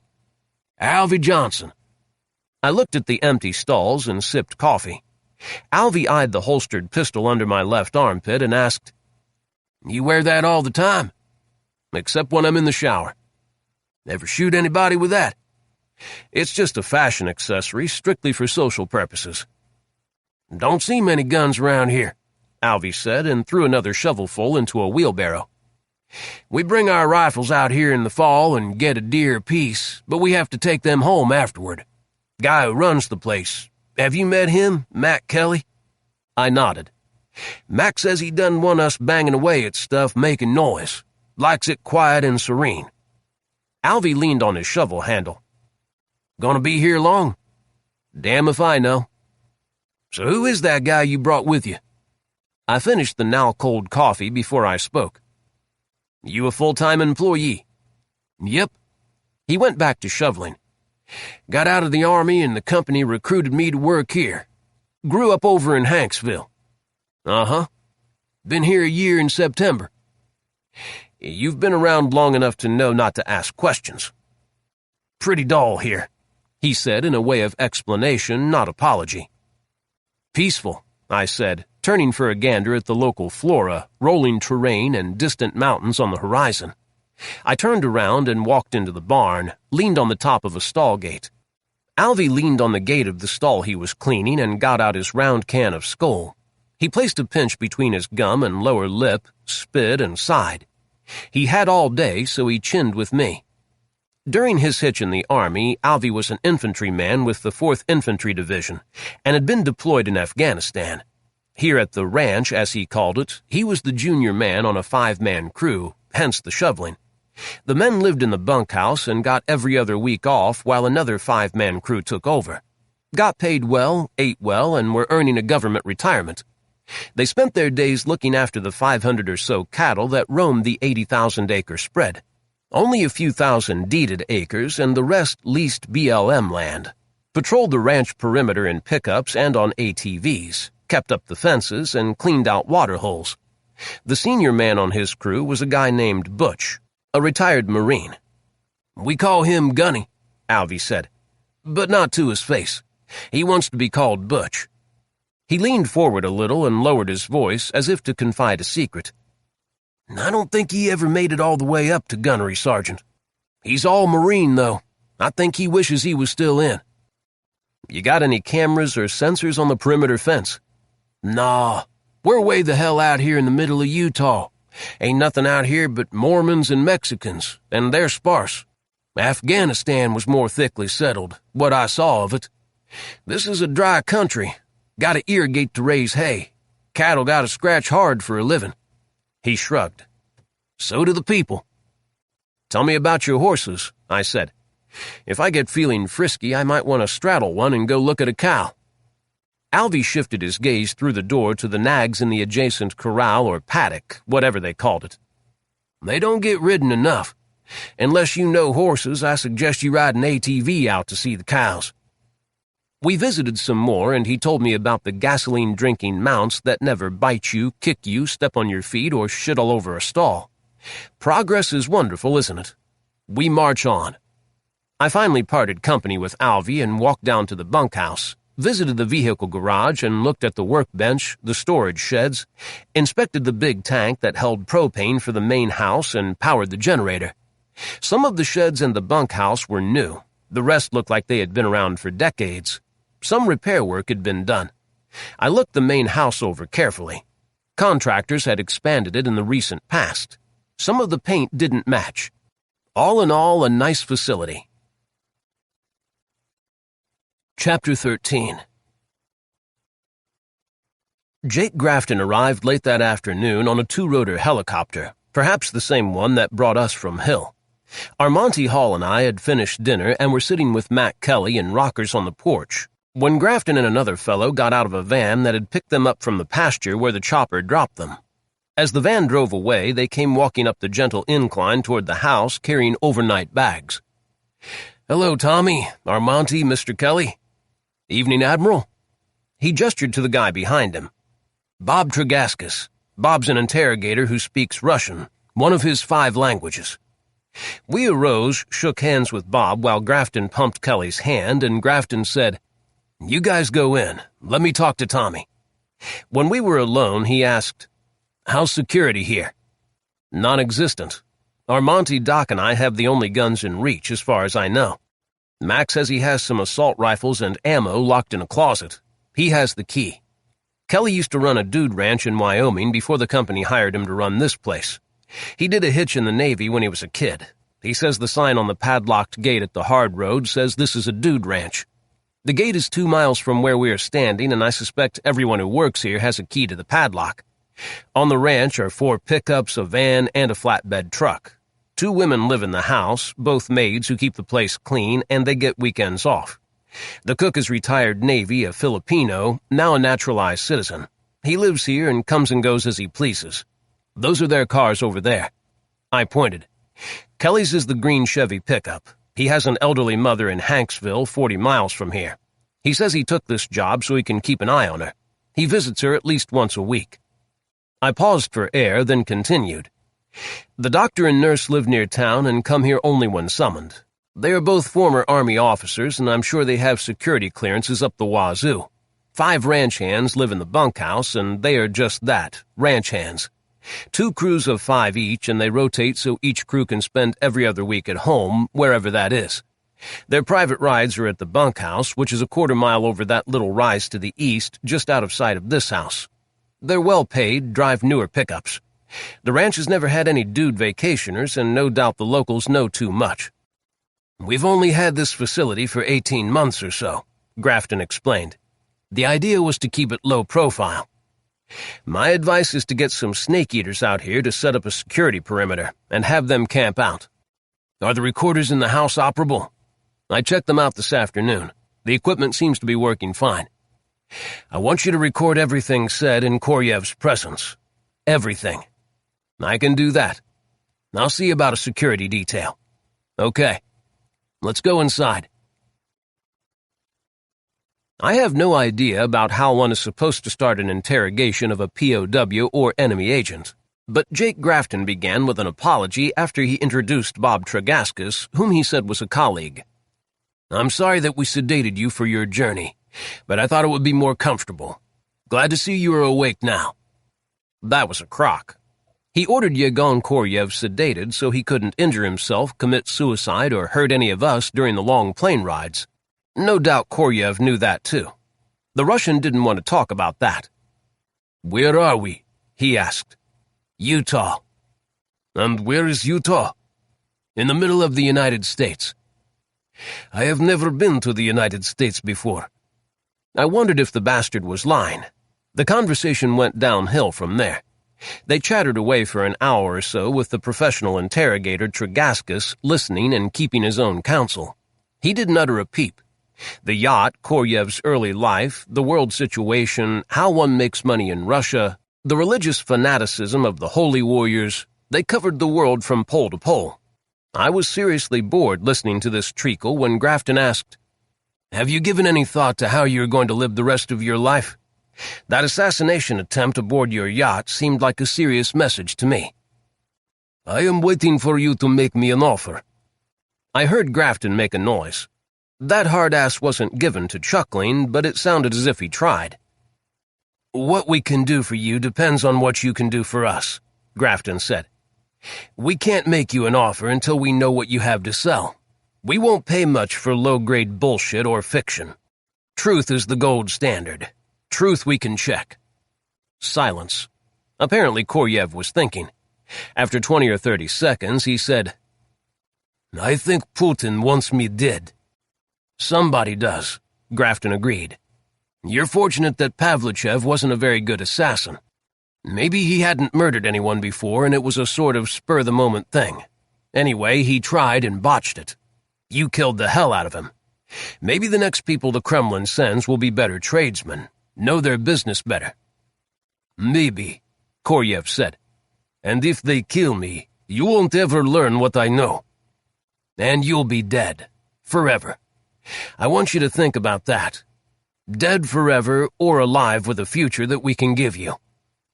I heard the scraping of chairs. Are you hungry? Grafton asked. A little food, Koryev said. And some tea. Hot, please. I'll have the nurse come in and help you to a chair. We'll have some food for you in a few minutes. I heard the door opening, then Jake Grafton came around to the cubbyhole where I sat. The interrogator-translator walked on by without a glance. I gave Grafton a thumbs up. He walked on toward the kitchen. The nurse went in to see Koryev. Nothing important was said. She was strictly business. The translator or Grafton needed to talk to her, tell her to soften her shell, improve her bedside manner. Koryev was in no condition to make a pass at her, and he needed some friends. I made sure the computer was catching every sound and took off the headset. The interrogation started for real the next morning after breakfast. Grafton talked to the doctor and the nurse, found out what Koryev's medical condition was. Stable with no infections. He will make a complete recovery. And how he slept. Fitfully, he was told by the nurse. He was awake for 3 hours during the night and asking for a sleeping pill, which I gave him. The doctor had ordered it in case he needed it. Grafton sat down by me with a headset so he could listen and sent Tregaskis into the patient's room alone. Good morning, Mr. Koryev. Good morning. I'm Bob Tregaskis. We met last night. I remember. How do you feel? Did you sleep well? Koryev grunted. Admiral Grafton asked me to talk to you this morning. Is that okay with you? I presume this conversation is being recorded. Yes, it is. My eyebrows went up when I heard that. Tregaskis was playing it straight, no doubt on orders from Jake Grafton, whose face didn't register any emotion when he heard that comment.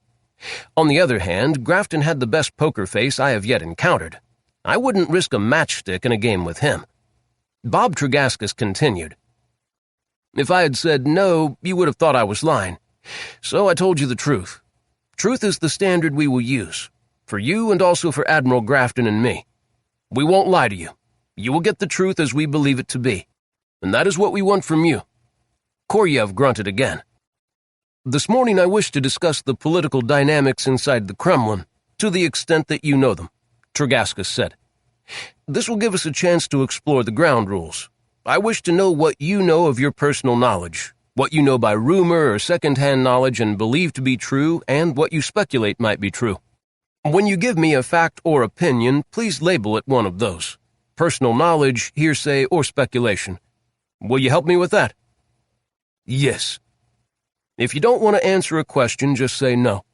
What we can do for you will be determined by what you can do for us, but evasion or lying will be a waste of your time and mine and ultimately do neither of us any good. He paused, and I heard no audible response. Maybe Koryev was nodding or frowning. When did you first meet Vladimir Putin? Away they went. Koryev and Putin were colleagues in the old KGB. They attended KGB training courses together, became social friends, political friends, professional friends. Koryev actually became talkative, reliving the old days, volunteering anecdotes, assignments, personal facts of their relationship. To hear him tell it, they became good friends. Tregaskis eventually steered the conversation around to the immediate past. Putin was in the driver's seat in Russia, but he had rivals in the Kremlin. Some wanted him out. Some had different agendas. Some just disagreed on how to get to where Putin and his colleagues wanted to go. They differed on every policy choice imaginable. NATO, America, the Middle East, Europe, the export of oil and natural gas, the Ukraine, the Crimea, and Russia's relationship with China. Sometimes the lieutenants were on one side, sometimes the other. Putin got high marks from Koryev for keeping the team pulling together. The interrogator was careful to always get a label on Koryev's musings and stories. Personal knowledge, hearsay, or speculation. It sounded to me as if the doings in the Kremlin were the subject of as much popular discussion in the upper echelons in Russia as the melodrama of the royals were in Britain. Who said this, who did that, who got snubbed at a party, who was screwing or stroking whom, who was on the rise and who was on the way out, who was gaining power, who was losing it. It reminded me of American morning talk show hosts gossiping about the personalities in the White House. Grafton seemed at ease listening to all this background, which he did with his eyes closed most of the time. No doubt he wanted to know about the money river just as much as I did, but he had more faith in the roundabout approach. I was ready to get to the heart of the matter. Tregascus moved the conversation on to how Koryev survived the collapse of communism in 1991 and the transformation of the Soviet Union into republics. He started by quitting his job at the KGB and using his connections to buy state-owned assets. Suddenly, the whole damned country was for sale. Factories, military equipment, airplanes, airlines, banks, everything. You signed promissory notes and you were the new owner, a capitalist. You paid off the bureaucrats and became one of those bloodsuckers that Karl Marx hated. The law was whatever you could pay for. You owned the means of production and profited by the labor of the proletariat. Marx probably rolled over in his grave. I was appalled. Even the Chinese and Vietnamese communists understood that the key to political power was ensuring that prosperity spread, that education and hard work paid off for a great many people. The Russians had only two kinds of people: billionaires who owned everything and everyone else, the working poor. No wonder Russia was finding itself left behind in a world of free enterprise and rising prosperity. It was obvious Yegon Koryev was smart, ruthless, and had connections. He got filthy rich. He acquired arms factories because in our unstable world, guns would always be valuable. And he bought or founded banks because he believed, like Willie Sutton, that was where the money was. Tregascus developed the banking theme and asked about Koryev's banking exploits in the last 5 or 6 years, specifically the settlement banks. Who told him what they wanted done or suggested how to do it? He named names. None of the names were Putin.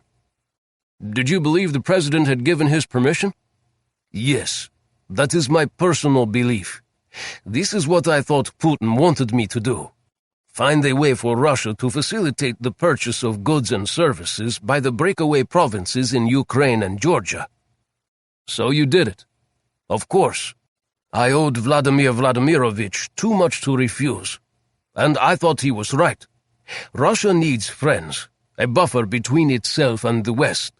Facilitating honest trade with these provinces full of Russian patriots, in a way that evaded the sanctions of Russia's enemies, was the patriotic thing to do, the right thing to do. So I did it.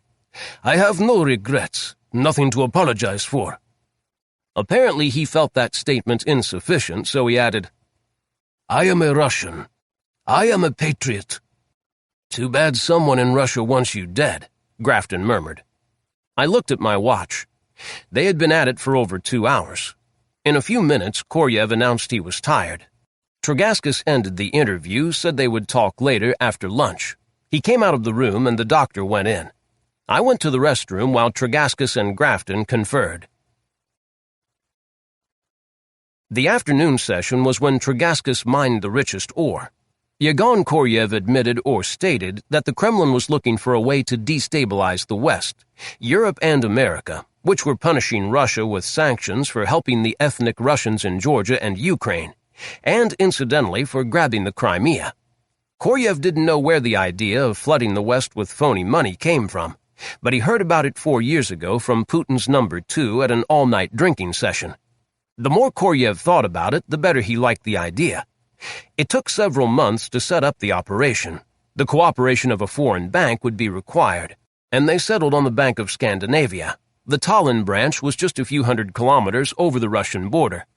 It was convenient. Russians could appear in person at the branch on little notice, open accounts, sign checks, whatever the bankers required. And people in Stockholm high up in the bank were quite willing to go along. The more money that went through the Tallinn branch, the more money the bank made. Even without bribery, the bank officials understood that the greater the quantity of money that went through the bank, the larger the bank's profits and the larger their bonuses. But a little graft under the table, just gifts really, helped cement the deal. The powers that be in Stockholm soon decided that allowing Russians to open online accounts would encourage more people to deposit money in their bank. When the money river became a raging torrent, it was necessary to actually bribe the nervous Swedes, who were convinced that they were witnessing a money laundering operation. They weren't. They were watching money being created, but they didn't know that. Friends had to be recruited in Europe and America to spread the wealth around. It was essential that when the storm broke, the maximum number of people would have dirty hands. So you recruited people like Ricardo Silva? Yes. Ricardo ran a hedge fund. We sent him money that he could label as investments or profits and report to his supervising ministry, and that in turn would cause more people to invest in his fund. And he could use the shell companies that sent him money to transfer money back to Russia. Of course, the people in the Kremlin wanted theirs, and they insisted that some of the money be used to counteract the Western sanctions. That led to even more money flowing outward through the Tallinn branch bank. I took off my headset and stared at Grafton, who kept his headset on. The friggin' Russians were out to destroy the American and European banking systems, and when the poop ultimately hit the fan, they wanted to bring down governments and tip the big economies into recession.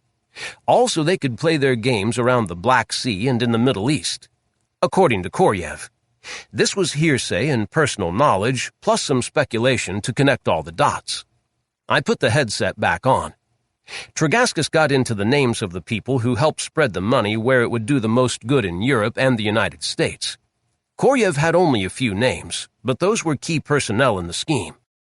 They had to know the shape of the scam, Tregaskis remarked. Koryev agreed that they did. They were carefully briefed, usually by SVR officers. Why did they do it? Here Koryev balked. There are probably as many reasons as there were people recruited. They all got a cut of the money, but for some of them the payoff would be to see people or companies they hated humiliated or criminally convicted of financial crimes. Disclosure of their greed or stupidity would ruin them. And disclosure was always Moscow's game plan, wasn't it? I don't know that of my personal knowledge, but I suspect so, Koryev said in his flavorful accented English. That much money, the secret could not be kept indefinitely. People are people. Why now? I didn't make that decision. It came, I suspect, from the Kremlin. The political conditions in Europe and America are ripe. The liberals and conservatives hate each other. Each considers the other subhuman. They are ready for war to the death. Given weapons, they will destroy each other. It is in Russia's best interest that they do so. Why not now? Why the shootout in Capri? I don't know. Why were you targeted for assassination? I don't know, Koryev said slowly. Perhaps someone wants a sacrificial goat. Perhaps they have convinced my friends that I am a thief or traitor. I just don't know. Why not now? I mused that question as I stood on the porch of the ranch house looking at the distant mountains to the east, which still had snow on the peaks. The LaSalle's, Mac Kelly said. I wished I were there. The guys had the television on in the little living room, more on the money river flowing from Russia through Estonia. People in the FBI were leaking. That was obvious. And the news was that over 50 shell companies had been identified that received cash from somewhere. They had no assets and the money was gone from the company's bank accounts. The question of the evening was, where's the money? Also watching television that evening was an attorney with a dozen lawyer firm in Connecticut, Stone, Murin, and Fumero. Adam Townsend was a junior partner specializing in nonprofit law. For the last 3 years, he had been a busy man. He was donating money to colleges and universities in the northeastern United States on behalf of an anonymous donor, the widow of an Oklahoma oil man who had left her about $2 billion in liquid investments and interests in hundreds of Sooner Trend wells. Townsend knew her name, of course, although he had never met the lady. She was in her late 70s. Watching the news, hearing about the combination of Russian money and untraceable funds flowing around in the United States, made something click in his head. Even though it was 8 in the evening in Connecticut, he told his wife he was going to the office. He jumped in his car, drove the 10 minutes to the office, unlocked the door, and turned on lights. He dove into the files. In April 3 years ago, he had had an appointment with an Oklahoma attorney. The Tulsa widow wanted to donate roughly $1 billion to 12 institutions of higher learning in the Northeast, and do it in such a way that no one would ever know where the money came from. She does not wish to have her name on buildings or be touted in fundraising efforts, the Oklahoma attorney told him.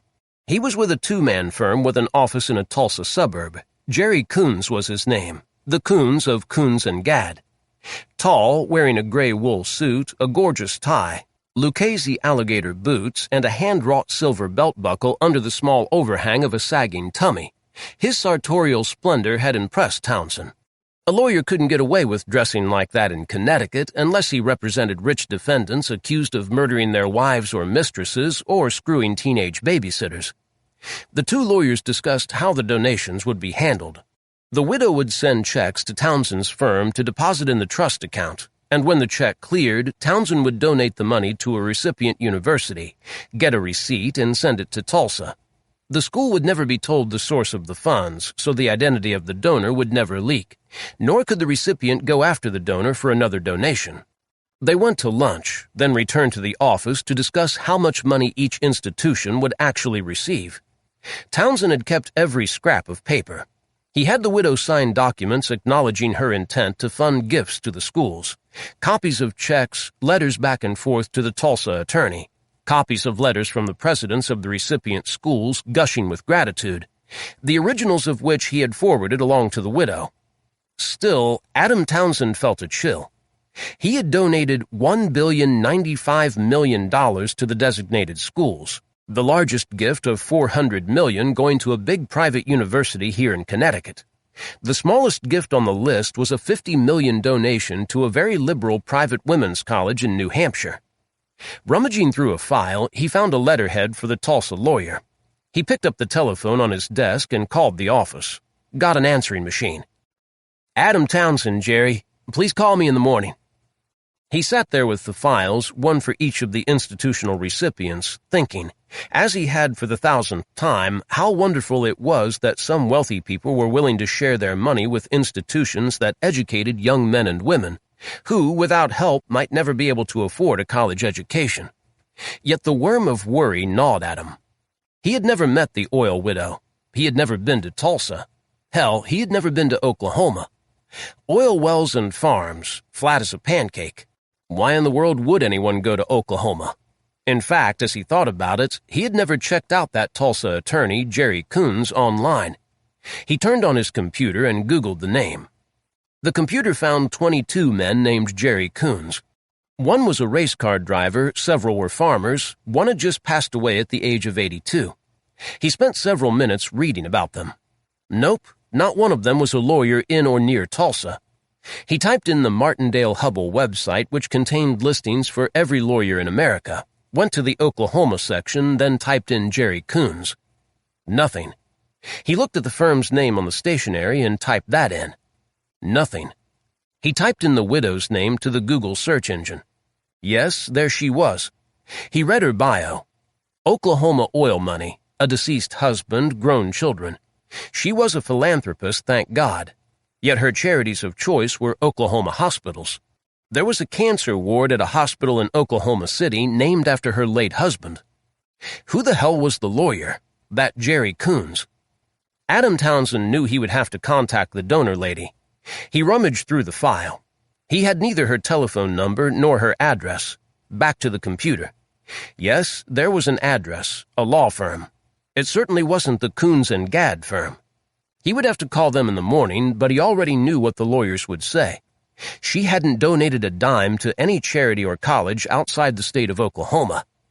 Townsend sat stupefied, staring at the ceiling. $1 billion in real money. The checks all cleared his firm's trust account. Jesus Christ. $1 billion. At the same time that Adam Townsend was trying to grasp the implications of being a conduit for $1 billion from God knows where, a group of politicians were meeting in Washington. 2 senators, 3 congressmen, and 2 congresswomen, informally known by the media as the Dump Conyers Gang. They routinely made announcements about impeaching the president, worked the corridors of Congress seeking allies, gave interviews about his many sins, and fought against every proposal he made simply because he made it. They opposed the president because their political supporters in their states and congressional districts, all urban, hated the president, hated his style, hated his money, hated the way he wore his hair, and the fact that he had an extraordinarily beautiful wife. And, by the way, they also hated his politics. If they had their way, they would stop the wheels of government dead until Conyers resigned, was impeached, or assassinated. Pure, unadulterated, unreasoning hatred is a beautiful thing, and it filled their hard little political hearts. Tonight, alone without aides in an office routinely swept for listening devices, they told each other what they had found out from their various sources and allies in the bureaucracies. 3 of them had friends in justice and 2 had friends in the FBI. 1 had a source in the White House. All had reporters they had groomed through the years by feeding them scoops their editors saw fit to print. Senator Westfall from New York, the Senate Minority Leader, was the group's impromptu head. He was often said that the devil had a higher approval rating in New York City than Vaughn Conyers did. Wags noted that both the devil and Conyers hailed from New York. But Westfall wasn't the kind of man who had a sense of humor, not where politics were concerned. He was a true believer in a world without borders, a world government, and unlimited and unchecked immigration. He had even advocated allowing everyone to vote regardless of immigration status or felony convictions. He advocated sending absentee ballots to the prisons. His listeners tonight were his political soulmates, united in opposition to the president. On a deeper level, they thought Conyers' America was an anathema, obsolete, racist, something from a dead past that should be buried and forgotten. Tonight, these politicians were in a good mood. An FBI agent had whispered that Russian money had been invested in a hedge fund, and some of that money had gone into a hotel resort complex that Conyers had started a year before he ran for president. He couldn't have built that thing without the $270 million the hedge fund brought to the table. Someone asked how the FBI knew that Russian money was invested in the hotel. Money is money, the Speaker of the House, Judy Mucci, answered. Russian bucks went into the hedge fund, and hedge fund money went into Conyers' hotel. That investment is making Conyers money now. We can use this. This is the Russian connection that idiot special counsel spent 2 years searching for and never found. Here it is. Did Conyers know this was dirty money? Who cares? Mucci was curt. We'll slather him with this, and some of it will stick. You work the cloakroom and aisles every day. You know that we can get votes if we can just make something dirty stick to the bastard. This is it. My friends in justice think the FBI is being too careful. They say the Bureau has money trails and names. Westfall was in no mood to wait for anything. The FBI needs to sweat these people, threaten them with prosecution. Justice needs to drag them in front of grand juries and get on with the program. If they work these crooks right, they'll get the stories we need. We need to make this happen, people. He got nods all around the table. This little group had been searching for a crisis to weaponize. This one seemed rife with possibilities. We've got to get our reporters involved, one of the women representatives said. Feed them some facts and spin it the way we want it spun so they can make some impact. Her listeners nodded their concurrence. A news story, even a false one, had life. Once a story was out there, it became a gravitational force field that changed the political landscape, warping space and time like a black hole. This was a rule for radicals right out of Saul Alinsky's playbook. The Hinton campaign had commissioned a fictitious dossier on Vaughn Conyers for the last election based on this same principle. We must seize the initiative, Senator Westfall said, clenching his fist and shaking it, and never let it go. They began discussing journalists, who they could use, who had credibility, who didn't. That some journalists had surrendered their professional reputations to their past ambitions bothered them not a whit. In war, there are casualties. It's sad, but inevitable. Chapter 14. The interrogation of Yegan Koryev at the ranch in Utah settled into a routine. Either Grafton or Tregascus questioned him, guided the discussion, and the one who wasn't on duty manned the computer that recorded the conversation. Sometimes I was there with them, but I skipped hours of it.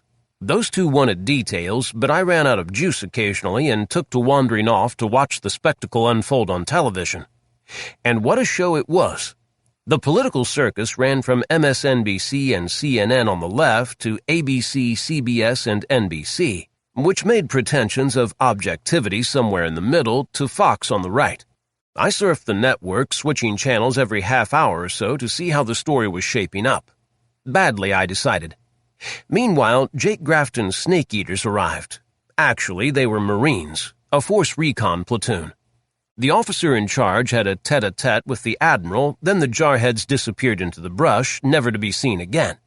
Marines are into dirt and sweat, so presumably they were having a blast doing a big campout.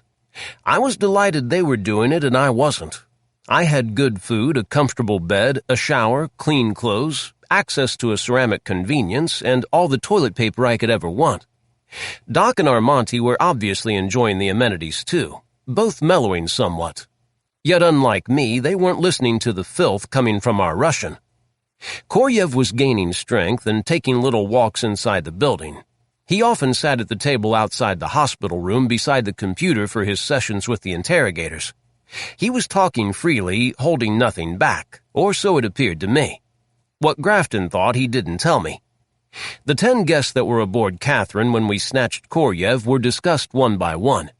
Inevitably, the people distributing money, the legmen, would go as far as it was safe for them to go until they decided they had had enough. Every person or entity to whom they gave money increased their risk. Free money was not a secret that could be kept indefinitely. The legmen were advised to give off an odor of corruption, which guaranteed that recipients would keep their lips sealed, at least for a while. Still, people whispered, and new people had to be constantly recruited. Koryev's yacht guests were a relatively new batch, he said. Koryev had been briefing them, instructing them on how to avoid detection by the law and evade, deflect, or defeat investigations by suspicious law enforcement agencies. His KGB training and experience proved invaluable. Some of the Russians' revelations shook me to the core. His lieutenants had been busy boys. The problem was the amount of money that they wished to distribute. The recipients could only absorb so much, no matter how greedy they were, without a fire alarm sounding. For example, he had 5 attorneys in various places in the United States distributing money to colleges and universities, hospitals and charities. None of the 5 knew about the others. It was classic spycraft. If one agent were discovered, he knew nothing of the others, so he could tell nothing. It seemed that research for every disease and a whole host of other humanitarian causes were getting anonymous money. Large donations from shell outfits or organizations. Private persons if donations were not too large. The beauty of the scheme was that all these charities were being infected with fake money. When the bubble ultimately burst and the money trails were uncovered, the charities would probably writhe and squirm and press the authorities for non-disclosure to the public, for fear that future real donations would be curtailed. The donees were being slowly poisoned, and the poison would spread to the bureaucracies, law enforcement agencies, and prosecutors, some of whom had received Russian money themselves. The Russian agents donated to politicians of every stripe. If one were in public office or even running for office, regardless of party or prospects, he or she got a check. Most donations were small, in obedience of legal limits on donations, but some politicos were pigs and got wads of cash under the table. Candidates for president, Congress, governorships, attorney general, state house offices, county offices, district attorneys, state legislators, city councilmen of whatever race or sex, all were fed with fake Russian cash via political action committees, corporations, and private donors. Politicians always had their hands out. Many of them desperately wanted plane rides to campaign stops, vacation spas, or funds for fact-finding missions to tourist destinations. The greedier they were, the more they got. Yegan Koryev named names. He didn't know them all, of course, but he remembered and named the more prominent politicians, as well as some of the more spectacular hogs. His favorite was an Alabama politician who realized that he had stumbled upon the mother lode. But I digress. The corruption campaign wasn't limited to the United States. Great Britain, Germany, France, Italy, Greece, Turkey, Spain. They were all targets. The interrogators tried to wring the highlights from Koryev on those countries too, but they concentrated on America. Jake Grafton spent hours on the scrambled satellite phone to Langley. I thought he was talking to his deputy Jack Norris, his department heads, and my sweetie Sarah Houston, who was trying to follow the money trail. I knew he had a couple of conversations with Robert Levy, the director of the FBI, and probably got little comfort there. His sessions with Reem Kiddis at the White House left him in a black mood. I knew because I would listen to his side of the conversations and watch how he reacted to whatever he was being told. When Grafton wasn't on the phone, sitting in on interrogations, or asking the Russian questions himself, he was moody. Days passed. Yegon Koryev talked, and Jake Grafton became more and more withdrawn. In Washington, the leaks continued. Senator Westfall was on television at least twice a day, and stories began appearing that contained dollops of truth larded with buckets of fiction. These were dutifully reported and commented upon by the networks, each of which spun the stories according to their political slant. I surfed the channels, as did my colleagues, and we agreed that none of the networks had yet tumbled to the fact that the river of money was manufactured money, monopoly money, created from thin cyberspace. On a Friday afternoon, Richard Philbrick, Atlanta investment genius, decided this was the day he needed to grab the money and run. His accountant and office manager had left at noon to play golf. The banks were still open, so he could transfer the money to that account he had opened 2 years ago in the Cayman Islands, and on Monday he could arrange to have it transferred to Argentina, where Philbrick had long ago decided to retire. Learn to tango, find a young dolly, buy a ranch on the Pampas. He already had his airline tickets, first class one-way to Buenos Aires. The stories on television had him worried. Washington was heating up. Russian money had been spread around, and no doubt the FBI and SEC were bestirring themselves. He turned on his computer, ignored the 100 or so emails that were waiting unread, and went to the first bank site. Got out his secret notebook that he kept locked in a safe and began typing the account number and password. This account contained about $50 million. The bank server took a moment to process the password and let him into the account. That's when Richard Philbrick's life changed forever. The account contained just a few $1,000s. He stared at the screen, unable to believe his eyes. $2,312.32. That was the balance. Where had all that money gone? He pushed the icon to transfers. $51 million had been transferred this morning from this account. He said a curse word as he stared at the screen, letting it sink in. His accountant and office manager. The bastards had cleaned out the account this morning. He switched to another bank's website, a bank in Florida, did the drill about account number and secret password, and voila, he was in. He leaned back in his chair and swore viciously. This account, too, contained merely enough money to keep it open. A transfer this morning. 3 more accounts, all empty, and Richard Philbrick gave up. It was over. He was finished. He had been robbed. He went over the events of the morning, how either the accountant or office manager had been with him every minute discussing some facet of the business. He had trouble breaking away to the restroom. Those bastards. While one was smoozing him, making sure he stayed off the computer, the other was transferring the money, cleaning out the firm's accounts. He sat frozen, unable to envision the future that stretched before him as a fugitive with no money. His fellow thieves had double-crossed him, precisely what he intended to do to them. And there was nothing he could do about it. He stared into the abyss. My God, what am I going to do? The ringing telephone eventually brought him out of his trance. He didn't answer it, of course. Still, it rang a while, stopped. Perhaps the caller left a message, then after a moment began ringing again. Philbrick looked around at his office one last time. Unconsciously, he put his notebook with account numbers and passwords in his pocket. His suitcase, $10,000 in cash, and his passport and airline tickets were in his car in the garage. He wandered out of the suite, didn't turn off the lights or even his computer. Pulled the door shut behind him, didn't check to see if it locked. Still in a trance, he waited for the elevator and entered when it stopped. Pushed the button for the parking garage. My God, what am I going to do? What?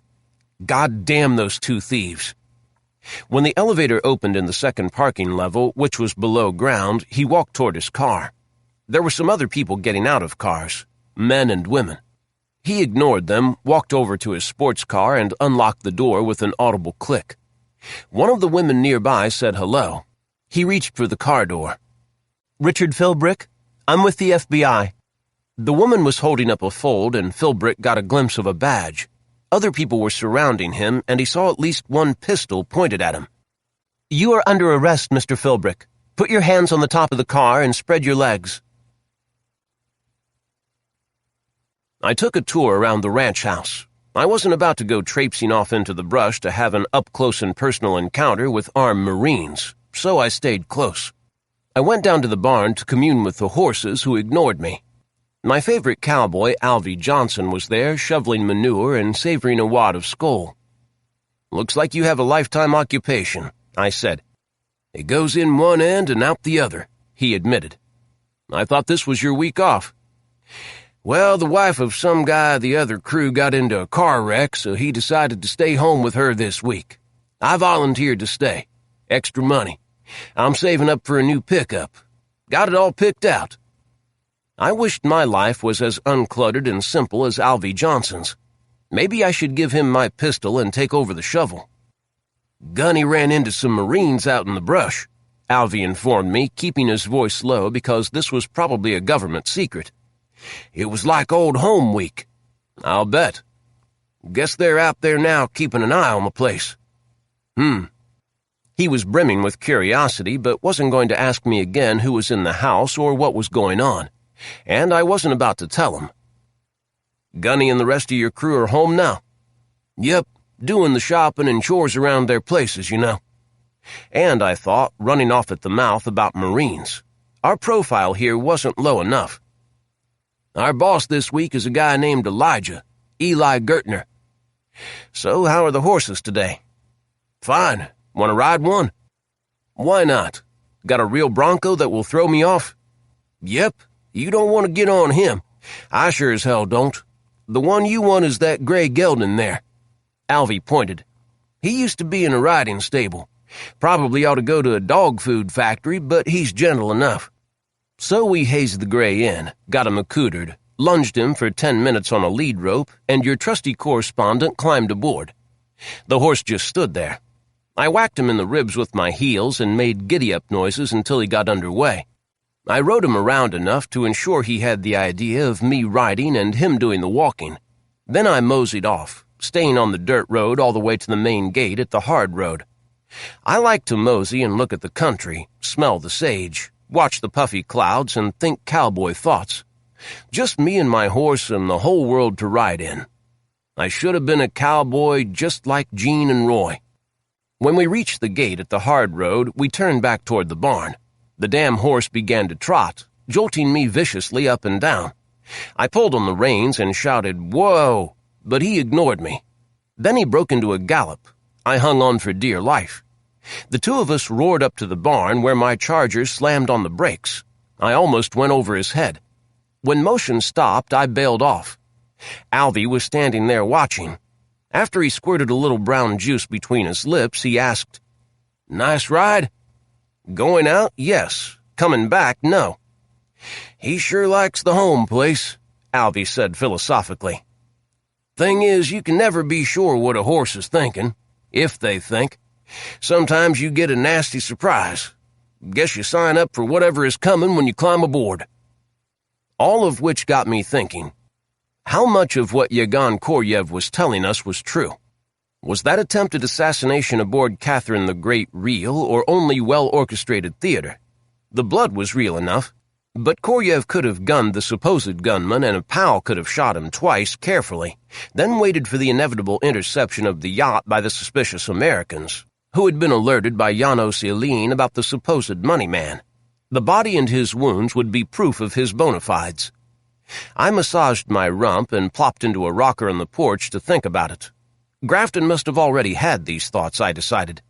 I went inside to make myself a sandwich for a late lunch. Sal Big Tuna Pizzoli came home after a busy day at his restaurant. His office was a cubbyhole behind the kitchen, and it was there he met customers. The restaurant wouldn't close until midnight, but he rarely stayed that late. He had visited his mistress during the afternoon, gone back to the restaurant accompanied by his 2 bodyguards, and they were with him now as he parked the car in his garage. They parked right beside him. On the wall, the security monitor blinked green, indicating all was well within. Pizzoli punched in the code to disarm it.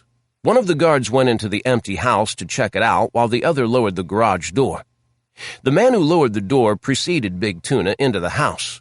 They walked in through the kitchen, which opened into a large family room that was Big Tuna's lair, complete with 3 flat-screen televisions and a monster couch that he often used to bed a whore or two. There were 3 men waiting with drawn guns. The first of Pizzoli's guards was already lying on the floor with a hole in his head. Before the guard with Pizzoli could get his pistol from its holster, he too was shot in the head from behind.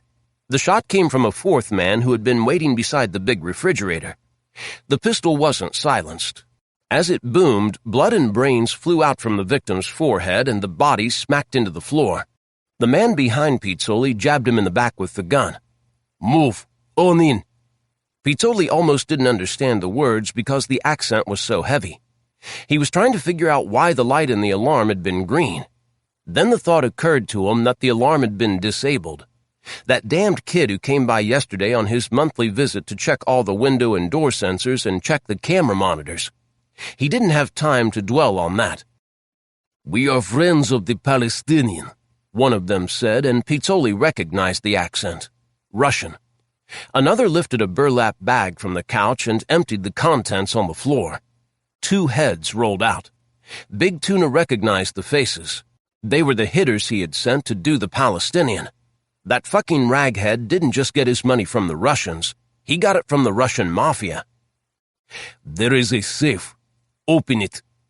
The Big Tuna took a deep breath and exhaled. The man who first spoke shot him in the right leg with a silenced pistol. Big Tuna fell and grabbed his leg. Blood seeped out between his fingers. "You're gonna kill me anyway," he said through clenched teeth.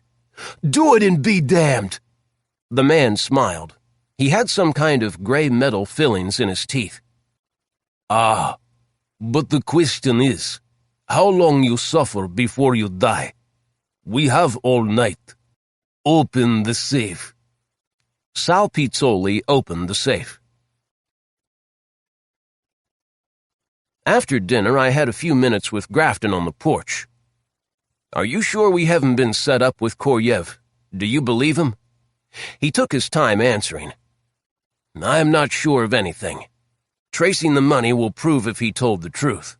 About the money we can trace. Mixing some truth with fiction is the best way to sell a lie. We'll see what we will see." "All we're doing is questioning this guy," I remarked. Grafton set his rocker in motion. "Do you boil eggs for breakfast?" "Sometimes," I admitted. "Probably should have kept my trap shut."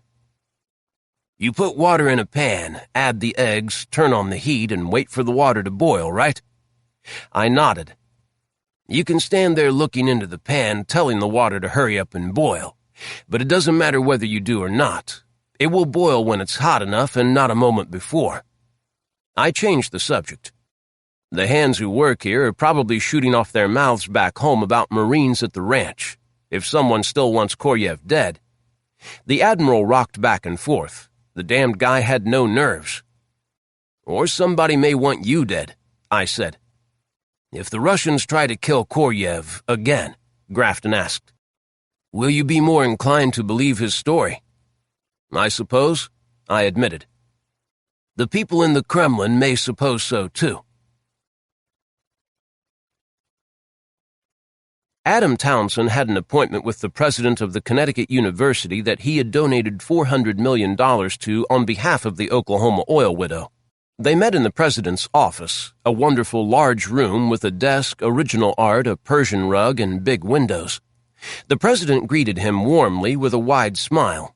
Part of his job was to raise money for the university, and he was compensated accordingly.